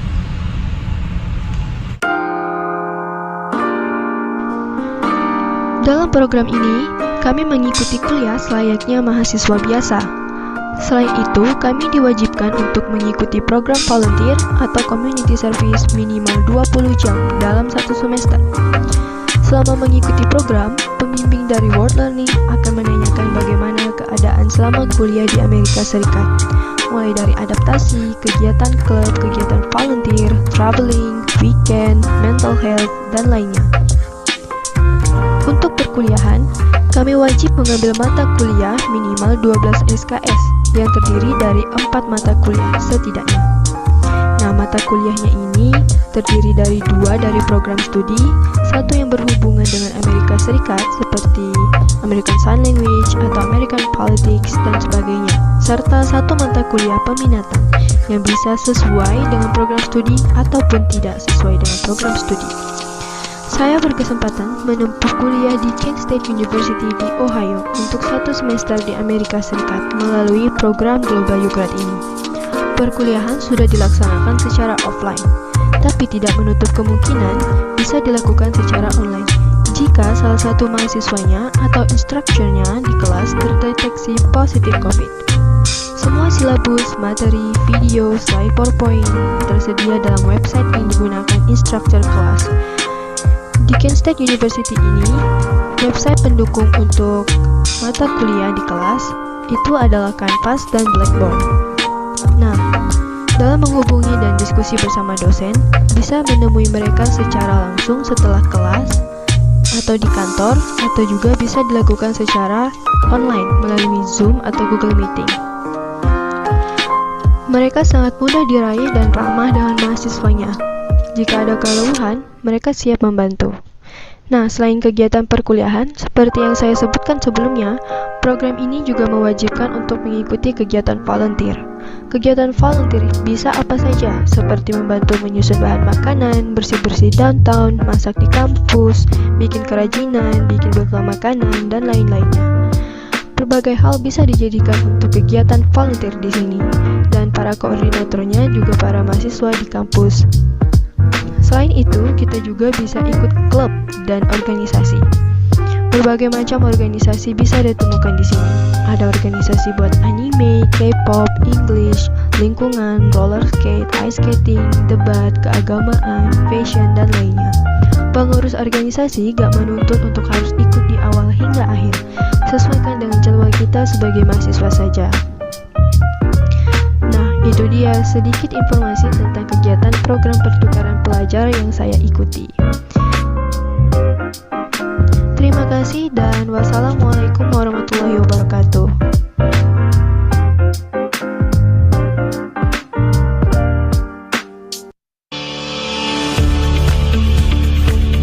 Selamat datang di Universitas PGRI Pontianak, tempat di mana masa depan cerah dimulai dan impian diwujudkan.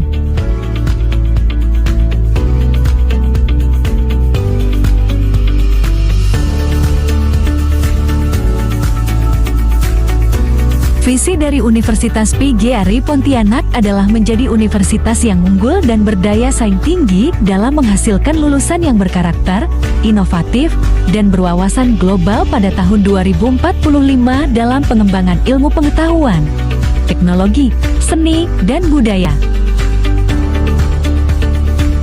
Kami adalah universitas yang berkomitmen mencetak generasi berkarakter, inovatif, dan berwawasan global. Dengan tenaga pengajar profesional, fasilitas modern, serta kurikulum yang relevan dengan dunia industri.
Universitas PGRI Pontianak memiliki beberapa fakultas yang menawarkan berbagai program studi unggulan yang siap membentuk calon pemimpin masa depan di berbagai bidang.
menciptakan lingkungan belajar yang nyaman, inspiratif, dan berbasis teknologi. Karena kami percaya, pendidikan terbaik lahir dari suasana yang mendukung kreativitas dan inovasi. Tak hanya akademik, Universitas PGRI Pontianak juga mendukung mahasiswanya dalam mengembangkan potensi, meraih prestasi, serta menyiapkan mereka menjadi lulusan siap kerja dan berdaya saing tinggi. Bergabunglah dengan Universitas PGRI Pontianak melalui berbagai jalur penerimaan mahasiswa baru.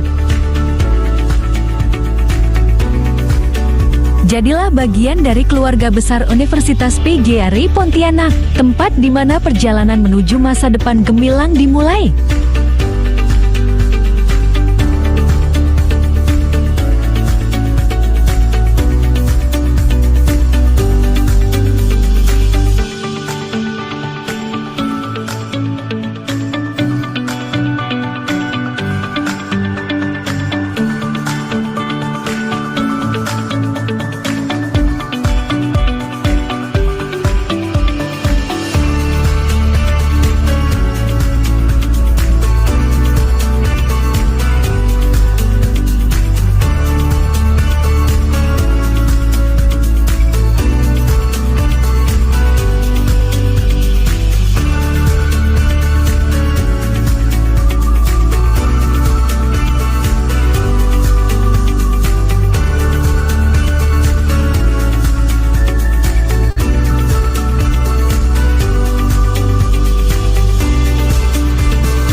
PGRI Pontianak dari program studi Pendidikan Bahasa Inggris. Saat ini, saya sedang mengikuti program pertukaran pelajar ke Amerika Serikat selama 1 semester. Program ini bernama Global Grad dan termasuk ke dalam program MBKM. Program Global Grad ini dibiayai seluruhnya oleh pemerintah Amerika Serikat melalui organisasi World Learning. Pendaftaran diadakan setiap tahunnya, yang biasanya akan diadakan di akhir tahun. Untuk info lebih lanjut tentang pendaftaran program Global Grad, bisa kunjungi website Aminef untuk di Indonesia, ataupun bisa kunjungi langsung website World Learning.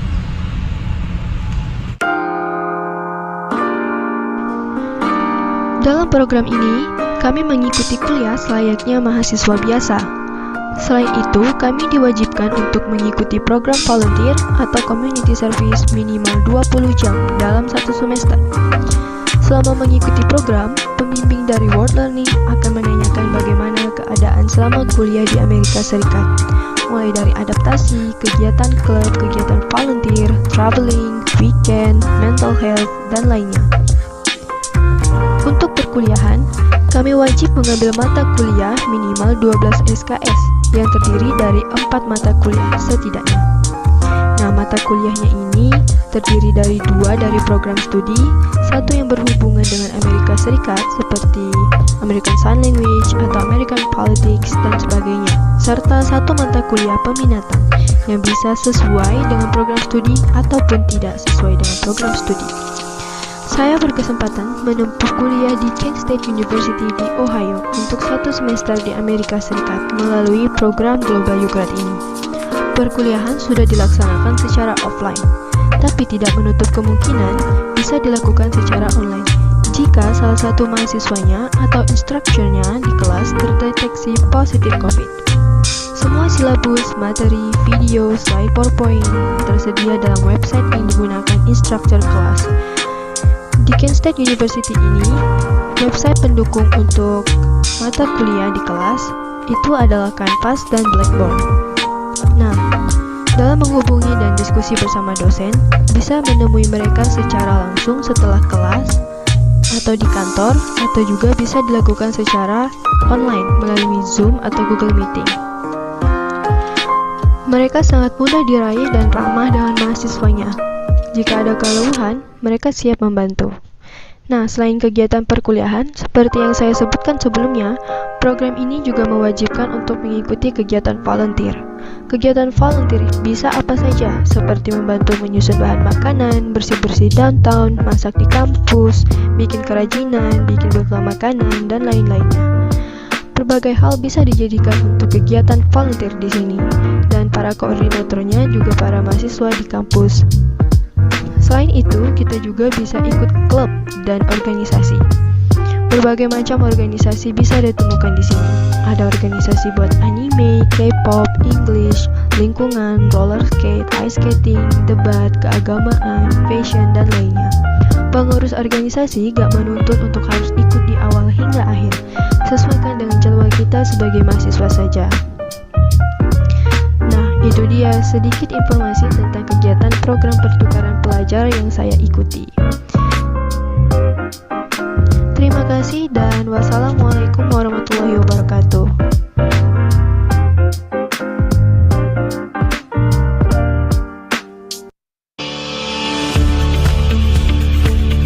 Selamat datang di Universitas PGRI Pontianak, tempat di mana masa depan cerah dimulai dan impian diwujudkan.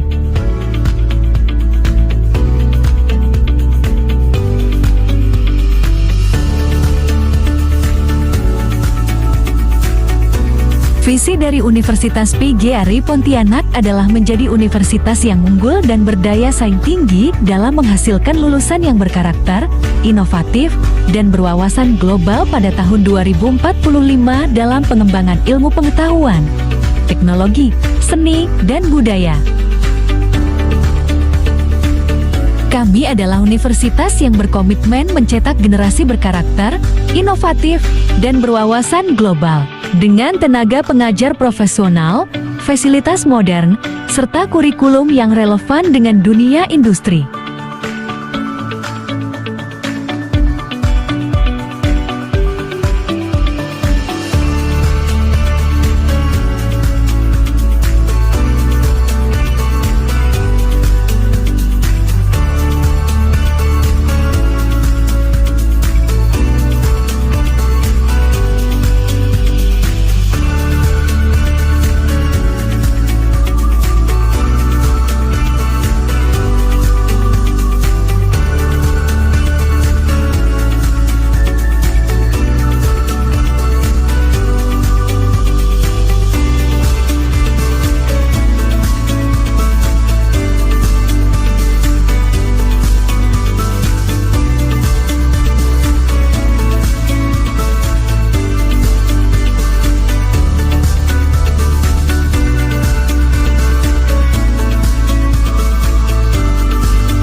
Universitas PGRI Pontianak memiliki beberapa fakultas yang menawarkan berbagai program studi unggulan yang siap membentuk calon pemimpin masa depan di berbagai bidang.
Ciptakan lingkungan belajar yang nyaman, inspiratif, dan berbasis teknologi.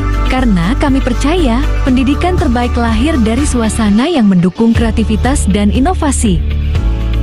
Tak hanya akademik, Universitas PGRI Pontianak juga mendukung mahasiswanya dalam mengembangkan potensi, meraih prestasi, serta menyiapkan mereka menjadi lulusan siap kerja dan berdaya saing tinggi. Bergabunglah dengan Universitas PGRI Pontianak melalui berbagai jalur penerimaan mahasiswa baru. Jadilah bagian dari keluarga besar Universitas PGRI Pontianak, tempat di mana perjalanan menuju masa depan gemilang dimulai.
Dalam program ini, kami mengikuti kuliah selayaknya mahasiswa biasa. Selain itu, kami diwajibkan untuk mengikuti program volunteer atau community service minimal 20 jam dalam satu semester. Selama mengikuti program, pembimbing dari World Learning akan menanyakan bagaimana keadaan selama kuliah di Amerika Serikat, mulai dari adaptasi, kegiatan klub, kegiatan volunteer, traveling, weekend, mental health, dan lainnya. Untuk perkuliahan, kami wajib mengambil mata kuliah minimal 12 SKS yang terdiri dari 4 mata kuliah setidaknya. Nah, mata kuliahnya ini terdiri dari 2 dari program studi, 1 yang berhubungan dengan Amerika Serikat seperti American Sign Language atau American Politics dan sebagainya, serta 1 mata kuliah peminatan yang bisa sesuai dengan program studi ataupun tidak sesuai dengan program studi. Saya berkesempatan menempuh kuliah di Kent State University di Ohio untuk 1 semester di Amerika Serikat melalui program Global Youth Grad ini. Perkuliahan sudah dilaksanakan secara offline, tapi tidak menutup kemungkinan bisa dilakukan secara online jika salah satu mahasiswanya atau instrukturnya di kelas terdeteksi positif COVID. Semua silabus, materi, video, slide PowerPoint tersedia dalam website yang digunakan instruktur kelas. Di Kent State University ini, website pendukung untuk mata kuliah di kelas itu adalah Canvas dan Blackboard. Dalam menghubungi dan diskusi bersama dosen, bisa menemui mereka secara langsung setelah kelas, atau di kantor, atau juga bisa dilakukan secara online melalui Zoom atau Google Meeting. Mereka sangat mudah diraih dan ramah dengan mahasiswanya. Jika ada keluhan, mereka siap membantu.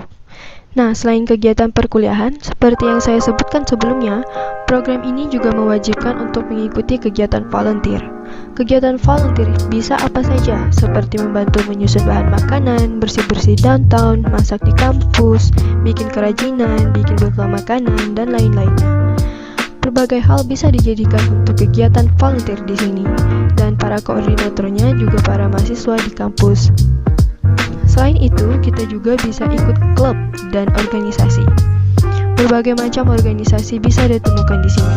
Ada organisasi buat anime, K-pop, English, lingkungan, roller skate, ice skating, debat, keagamaan, fashion, dan lainnya. Pengurus organisasi gak menuntut untuk harus ikut di awal hingga akhir. Sesuaikan dengan jadwal kita sebagai mahasiswa saja. Nah, itu dia sedikit informasi tentang kegiatan program pertukaran pelajar yang saya ikuti. Terima kasih dan wassalamualaikum warahmatullahi wabarakatuh.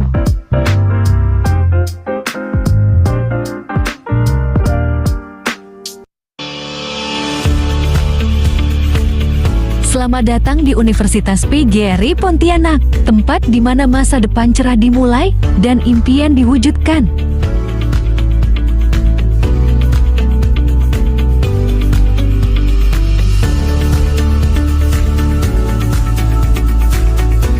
Visi dari Universitas PGRI Pontianak adalah menjadi universitas yang unggul dan berdaya saing tinggi dalam menghasilkan lulusan yang berkarakter, inovatif, dan berwawasan global pada tahun 2045 dalam pengembangan ilmu pengetahuan, teknologi, seni, dan budaya. Kami adalah universitas yang berkomitmen mencetak generasi berkarakter, inovatif, dan berwawasan global.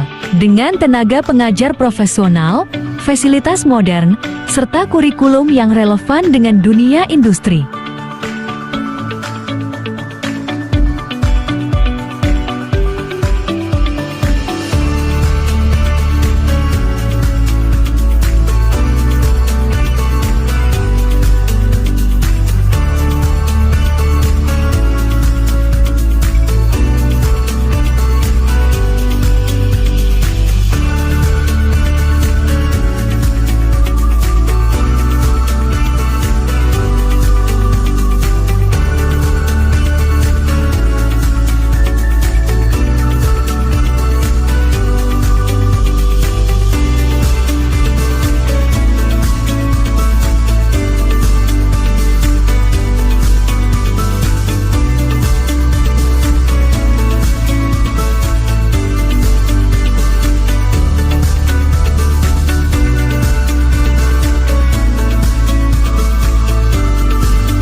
Universitas PGRI Pontianak memiliki beberapa fakultas yang menawarkan berbagai program studi unggulan yang siap membentuk calon pemimpin masa depan di berbagai bidang.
Ciptakan lingkungan belajar yang nyaman, inspiratif, dan berbasis teknologi. Karena kami percaya, pendidikan terbaik lahir dari suasana yang mendukung kreativitas dan inovasi. Tak hanya akademik, Universitas PGRI Pontianak juga mendukung mahasiswanya dalam mengembangkan potensi, meraih prestasi, serta menyiapkan mereka menjadi lulusan siap kerja dan berdaya saing tinggi. Bergabunglah dengan Universitas PGRI Pontianak melalui berbagai jalur penerimaan mahasiswa baru. Jadilah bagian dari keluarga besar Universitas PGRI Pontianak, tempat di mana perjalanan menuju masa depan gemilang dimulai.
biasanya akan diadakan di akhir tahun.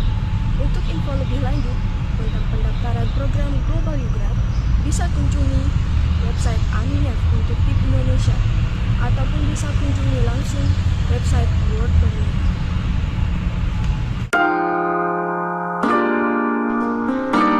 Dalam program ini, kami mengikuti kuliah selayaknya mahasiswa biasa.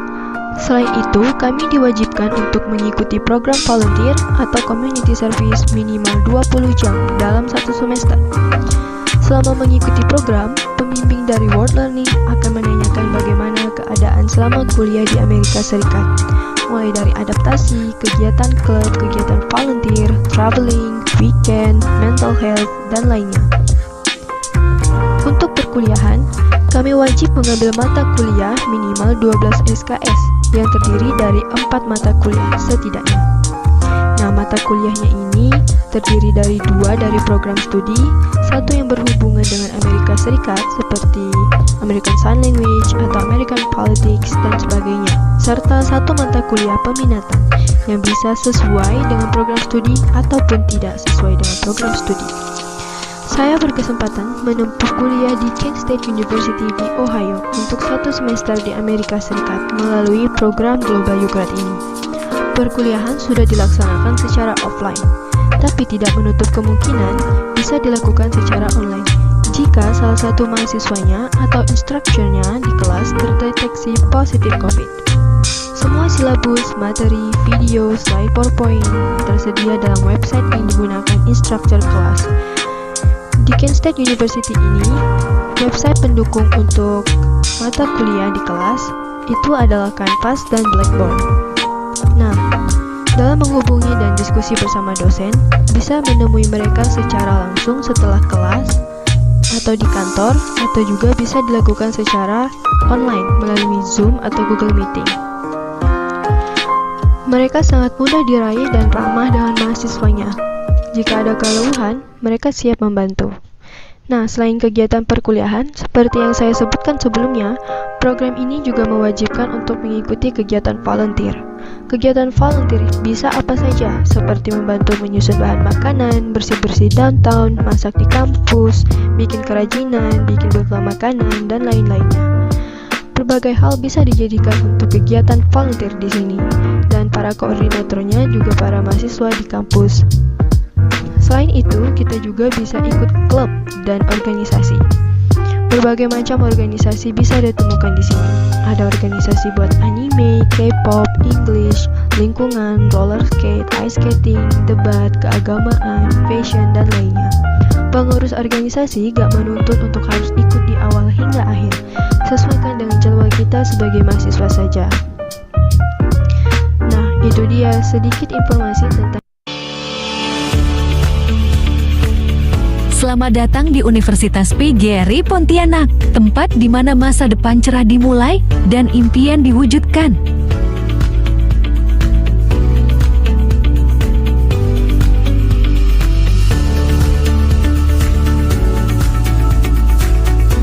Visi dari Universitas PGRI Pontianak adalah menjadi universitas yang unggul dan berdaya saing tinggi dalam menghasilkan lulusan yang berkarakter, inovatif, dan berwawasan global pada tahun 2045 dalam pengembangan ilmu pengetahuan, teknologi, seni, dan budaya. Kami adalah universitas yang berkomitmen mencetak generasi berkarakter, inovatif, dan berwawasan global. Dengan tenaga pengajar profesional, fasilitas modern, serta kurikulum yang relevan dengan dunia industri.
Universitas PGRI Pontianak memiliki beberapa fakultas yang menawarkan berbagai program studi unggulan yang siap membentuk calon pemimpin masa depan di berbagai bidang.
Ciptakan lingkungan belajar yang nyaman, inspiratif, dan berbasis teknologi.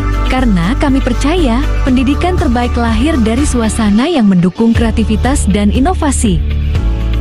Tak hanya akademik, Universitas PGRI Pontianak juga mendukung mahasiswanya dalam mengembangkan potensi, meraih prestasi, serta menyiapkan mereka menjadi lulusan siap kerja dan berdaya saing tinggi. Bergabunglah dengan Universitas PGRI Pontianak melalui berbagai jalur penerimaan mahasiswa baru. Jadilah bagian dari keluarga besar Universitas PGRI Pontianak, tempat di mana perjalanan menuju masa depan gemilang dimulai.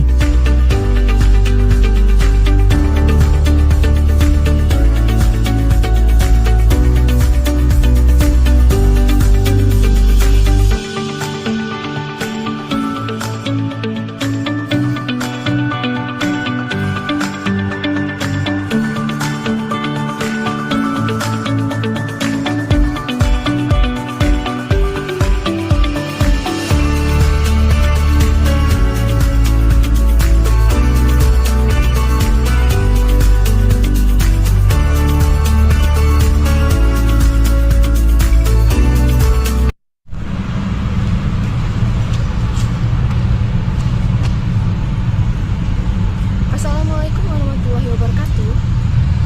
Halo semuanya, perkenalkan nama saya Rizky Tirta Pradini, salah satu mahasiswa IKI PGRI Pontianak dari program studi pendidikan bahasa Inggris. Saat ini, saya sedang mengikuti program pertukaran pelajar ke Amerika Serikat selama 1 semester. Program ini bernama Global Grad dan termasuk ke dalam program MBKM. Program Global Grad ini dibiayai seluruhnya oleh pemerintah Amerika Serikat melalui organisasi World Learning. Pendaftaran diadakan setiap tahunnya, ini biasanya akan diadakan di akhir tahun. Untuk info lebih lanjut tentang pendaftaran program Global Grad, bisa kunjungi website Aminef untuk tip Indonesia, ataupun bisa kunjungi langsung website World Learning.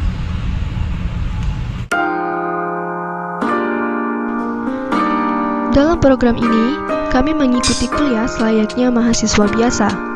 Selain itu, kami diwajibkan untuk mengikuti program volunteer atau community service minimal 20 jam dalam 1 semester. Selama mengikuti program, pembimbing dari World Learning akan menanyakan bagaimana keadaan selama kuliah di Amerika Serikat, mulai dari adaptasi, kegiatan klub, kegiatan volunteer, traveling, weekend, mental health, dan lainnya. Untuk perkuliahan, kami wajib mengambil mata kuliah minimal 12 SKS yang terdiri dari 4 mata kuliah setidaknya.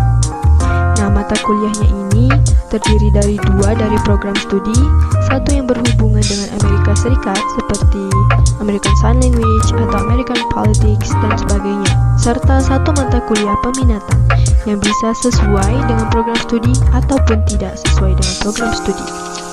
Saya berkesempatan menempuh kuliah di Kent State University di Ohio untuk 1 semester di Amerika Serikat melalui program Global Grad ini. Perkuliahan sudah dilaksanakan secara offline, tapi tidak menutup kemungkinan bisa dilakukan secara online jika salah satu mahasiswanya atau instrukturnya di kelas terdeteksi positif COVID. Semua Good afternoon, ladies and gentlemen. Mute kah? Oh ya, enggak. Oh, kayak muting.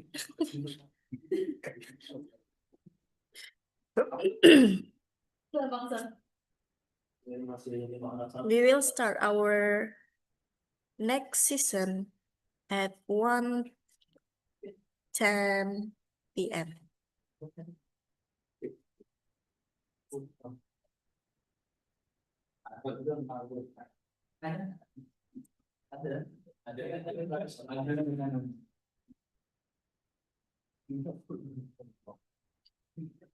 Itu bagus tuh, Bang. Ada suggestion, I will write and I will teach a speaker.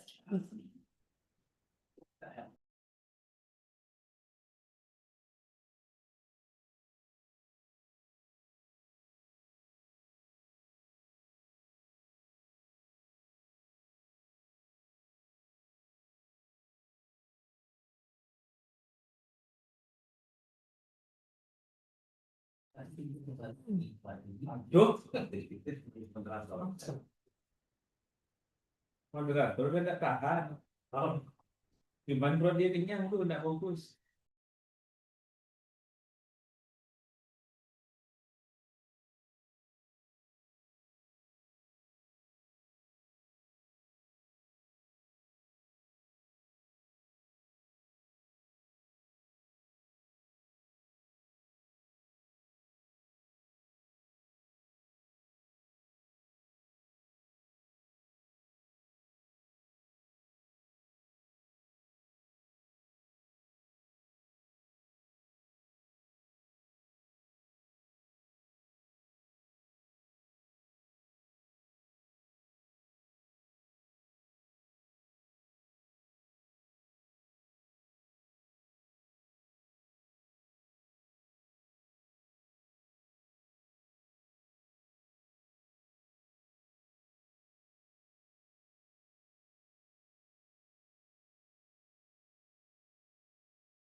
Jangan merusak konsentrasi.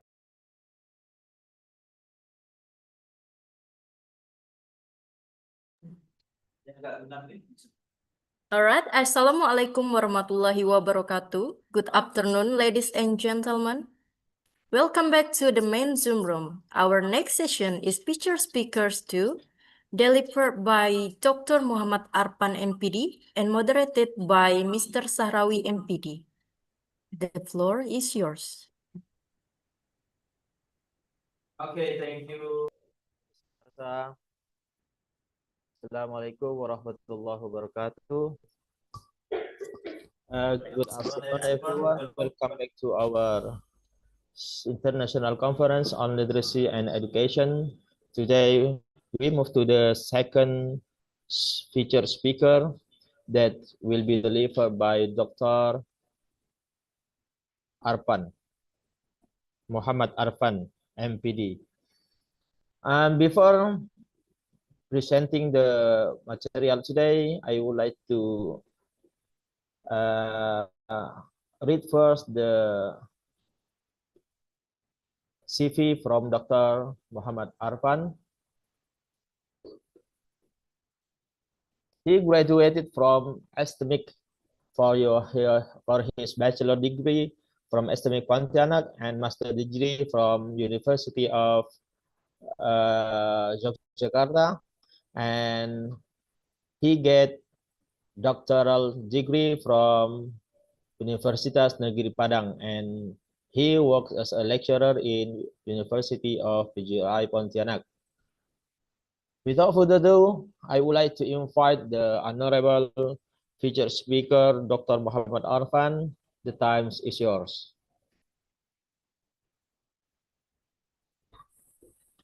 Well, thank you to the moderator, Mr. Sahrawi MPD, and the honor of the committee, especially Mr. Abdul Ali PhD. I'm very honored to be able to join the seminar. Therefore, my deepest gratitude to the committee for inviting me. Well, ladies and gentlemen, Assalamualaikum warahmatullahi wabarakatuh. Good afternoon. Today, as we know that third speakers before, especially first speaker, talk about the systematic review about AI and education, and our the keynote speakers also talk about AI in education. Today, I will talk about learning and media for digital in a digital era. And my topic is about, I will share the slide.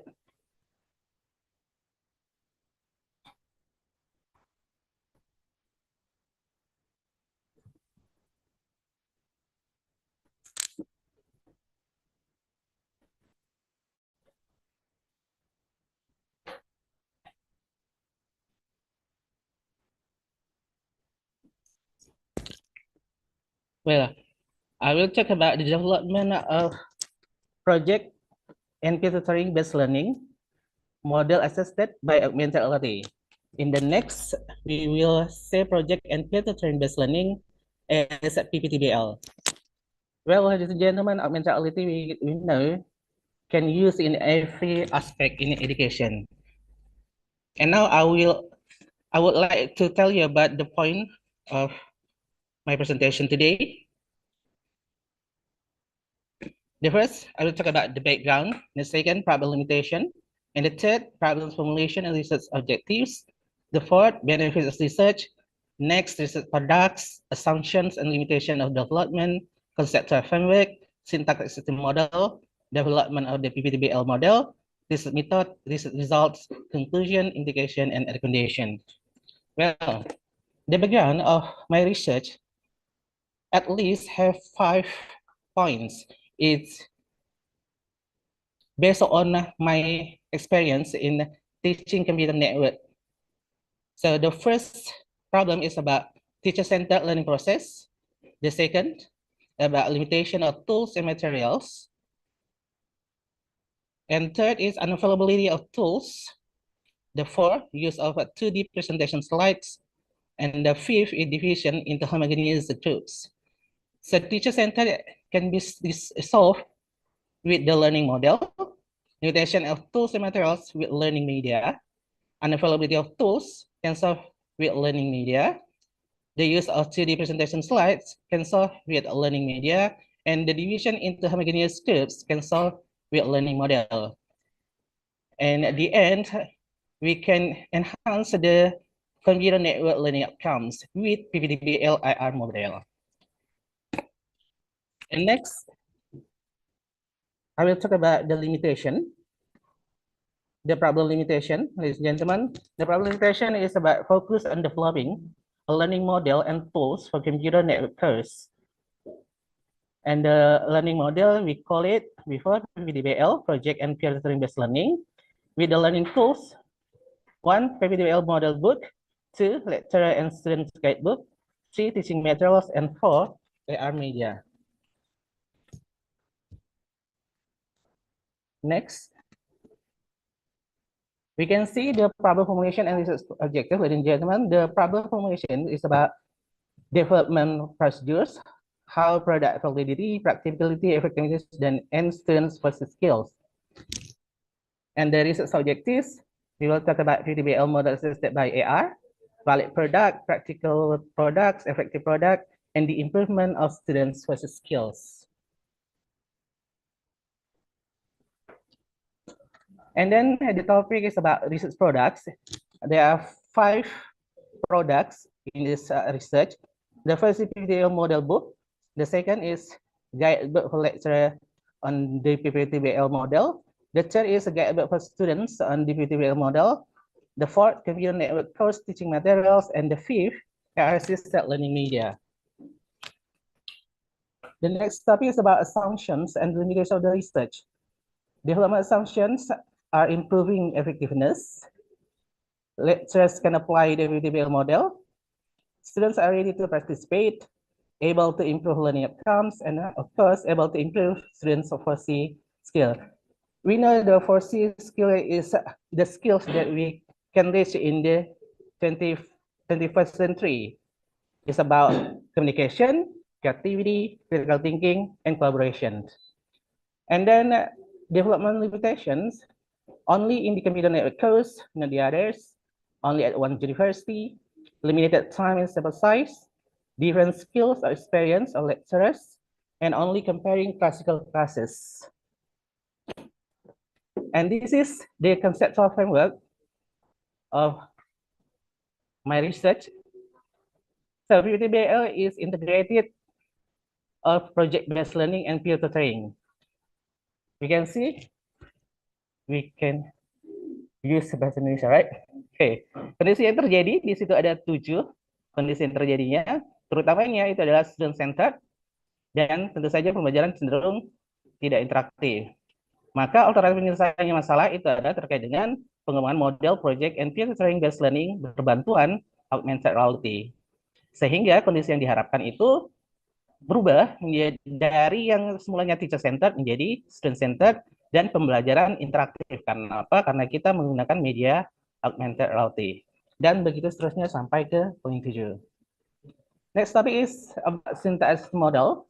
We can see project-based learning has a 6 syntax. Syntaxes, and for peer tutoring also has 6 syntaxes. Project-based learning according to Widyaswara 2016 and peer tutoring according to Semyawan 1885.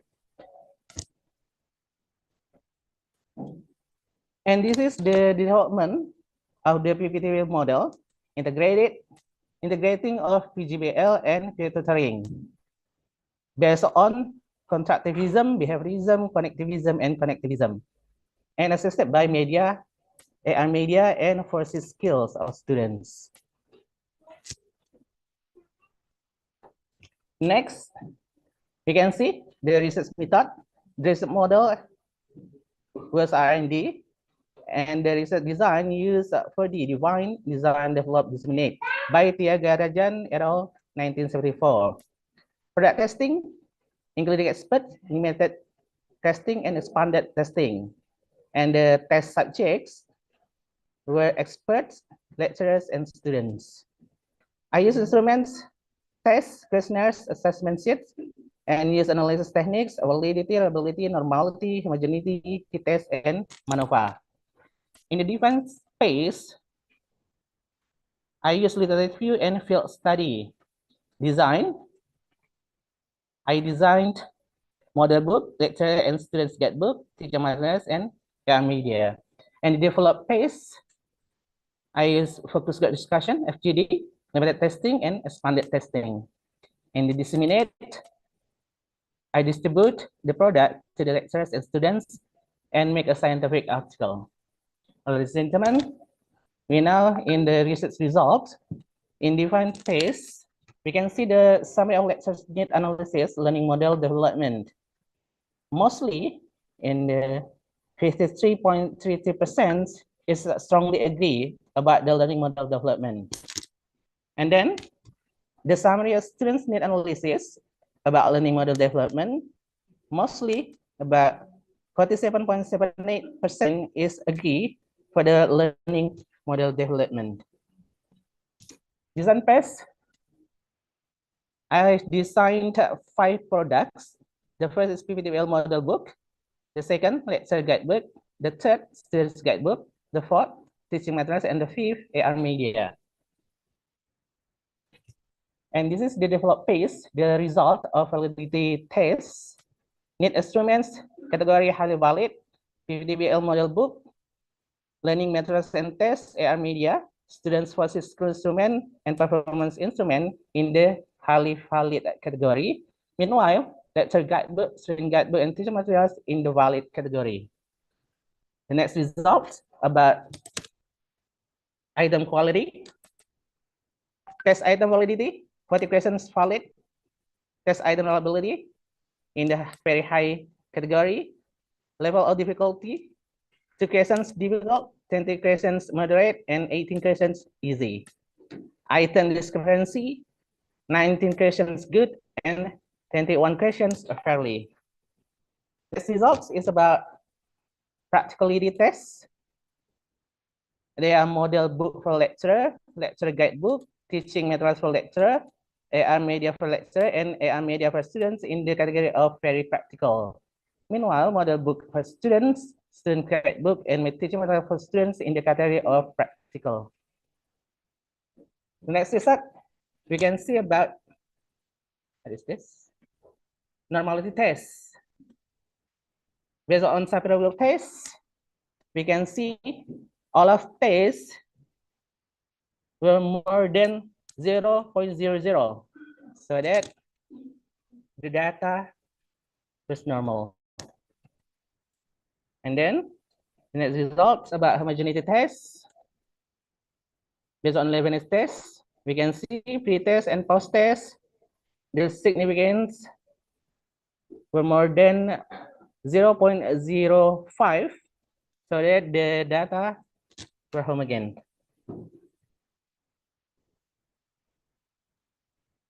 And then the effectiveness in the cognitive area, you can see based on the t-test, the significance to tell the value was 0.00.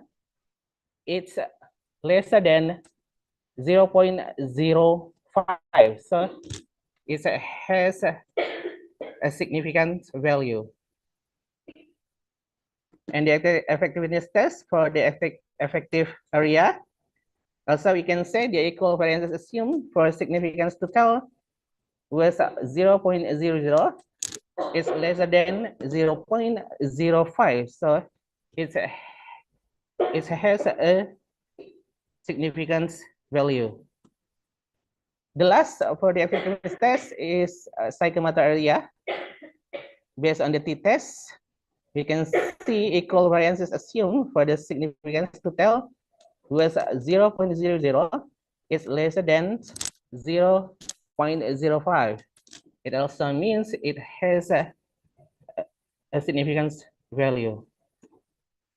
Then we can see the maneuver test results about learning model, experiment control. So I use two class experiment and class control. In the learning outcomes, you can see the value of cognitive, affective, and psychomotor.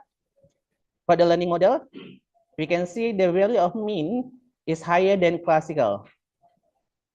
And for the effect learning model, all of tests, the significance lesser than 0.05.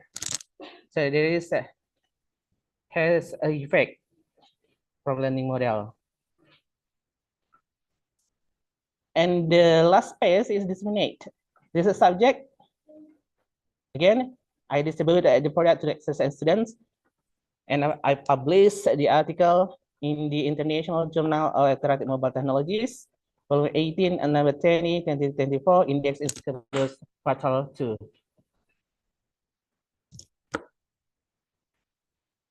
Ladies and gentlemen, this is the novelty and limitations topic. The novelty, of course, the PPTBL model, the design, and the limitation is, the first is limited implementation coverage in just only in one university, and the limited time, just one semester. And the third is resistant bias, and the fourth, resistance to change. And the last topic about conclusion. What next? Conclusion, implication, and recommendation. The conclusion of the research, the BBDBL model has been successfully developed. The developed BBDBL model was valid, practical, effective, and improves students' social skills. The implication of the research, serving as a theoretical reference, integrating theory and practice, improving skills, and enhancing the relevance of graduates. Meanwhile, the recommendation, the first one is expanding the implementation of the PPT model, not just in the one university. And of course, use of further validation. The third, developing comprehensive training program for lecturers. And the fourth, conducting longitudinal studies. These are the references that I use, Widyaswara, Semiawan, and Tiagarajan. I think that is my presentation today. I give it back to the moderator. Thank you. Well, thank you, Dr. Arfan.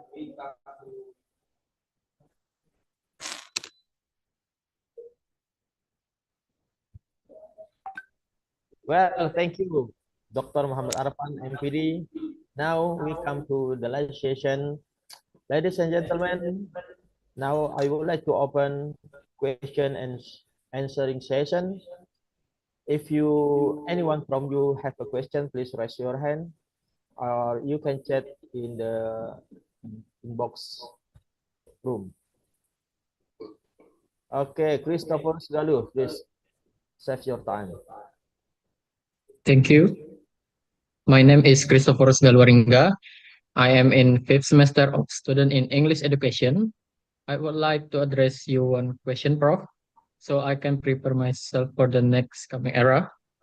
So my question is, did the use of AR and PPTBL successfully reduce student learning anxiety regarding topics in the subject that are usually considered abstract or difficult? Thank you. Okay.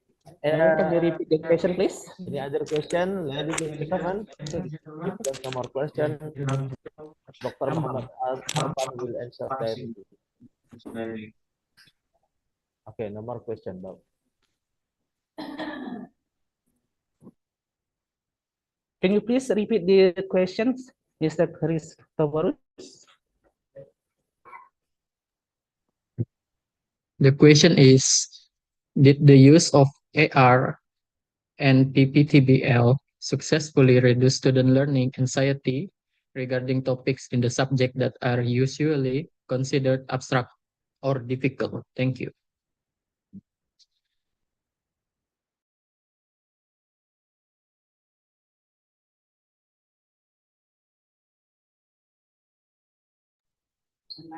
Mute. Sorry. Thank you for the question, Mr. Christopher. And this is a good question because if you ask me about anxiety using AR and a PPTB model, I can say it yet because there is there is a result belum sampai ke sana. Jadi belum diteliti. Jadi ini bisa jadi salah satu usulan untuk peneliti selanjutnya bahwa area untuk penelitian itu bisa ditambah tentang anxiety itu. Jadi terima kasih, itu bisa jadi salah satu saran untuk peneliti selanjutnya bahwa karena yang keterbatasan penelitian itu tadi yang ada 4 itu, maka bisa ditambahkan tuh variabel selanjutnya yaitu adalah tentang anxiety dalam penggunaan AR. Terima kasih. Okay, good answer and good question. Ladies and gentlemen, do you have still any other question? Because the time is almost over, I will wait until 1 or 2 minutes.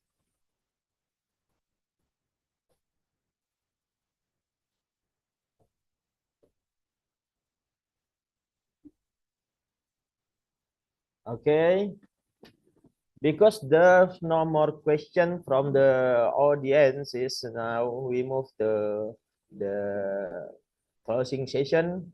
But before I give it back to the master of ceremony, I would like to give some notes related to the article that already conducted by Dr. Muhammad Arfan, that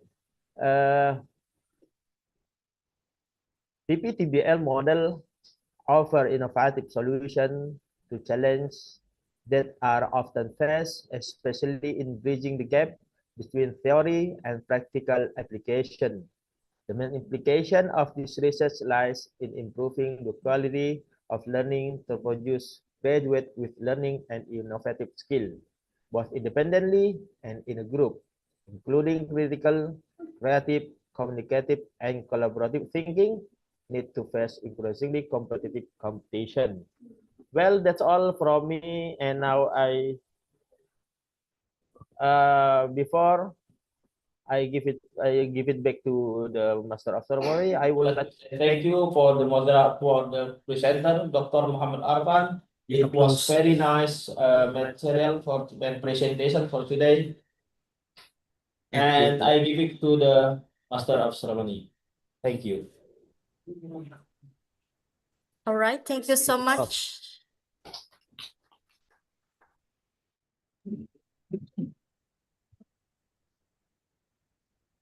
All right, thank you so much, Mr. Sahrawi, MPD, and Dr. Arfan, for your inspiring talk. That concludes our day 1 of the International Conference on Literacy and Education 2025. Thank you to all speakers, moderators, and participants for today's meaningful discussion. And we will meet again tomorrow with the keynote speaker, our Professor Dr. Jason Brown, and also Dr. Diah Astrianti, MPD. See you all tomorrow at 7:30 p.m. for day 2. Wassalamualaikum warahmatullahi wabarakatuh.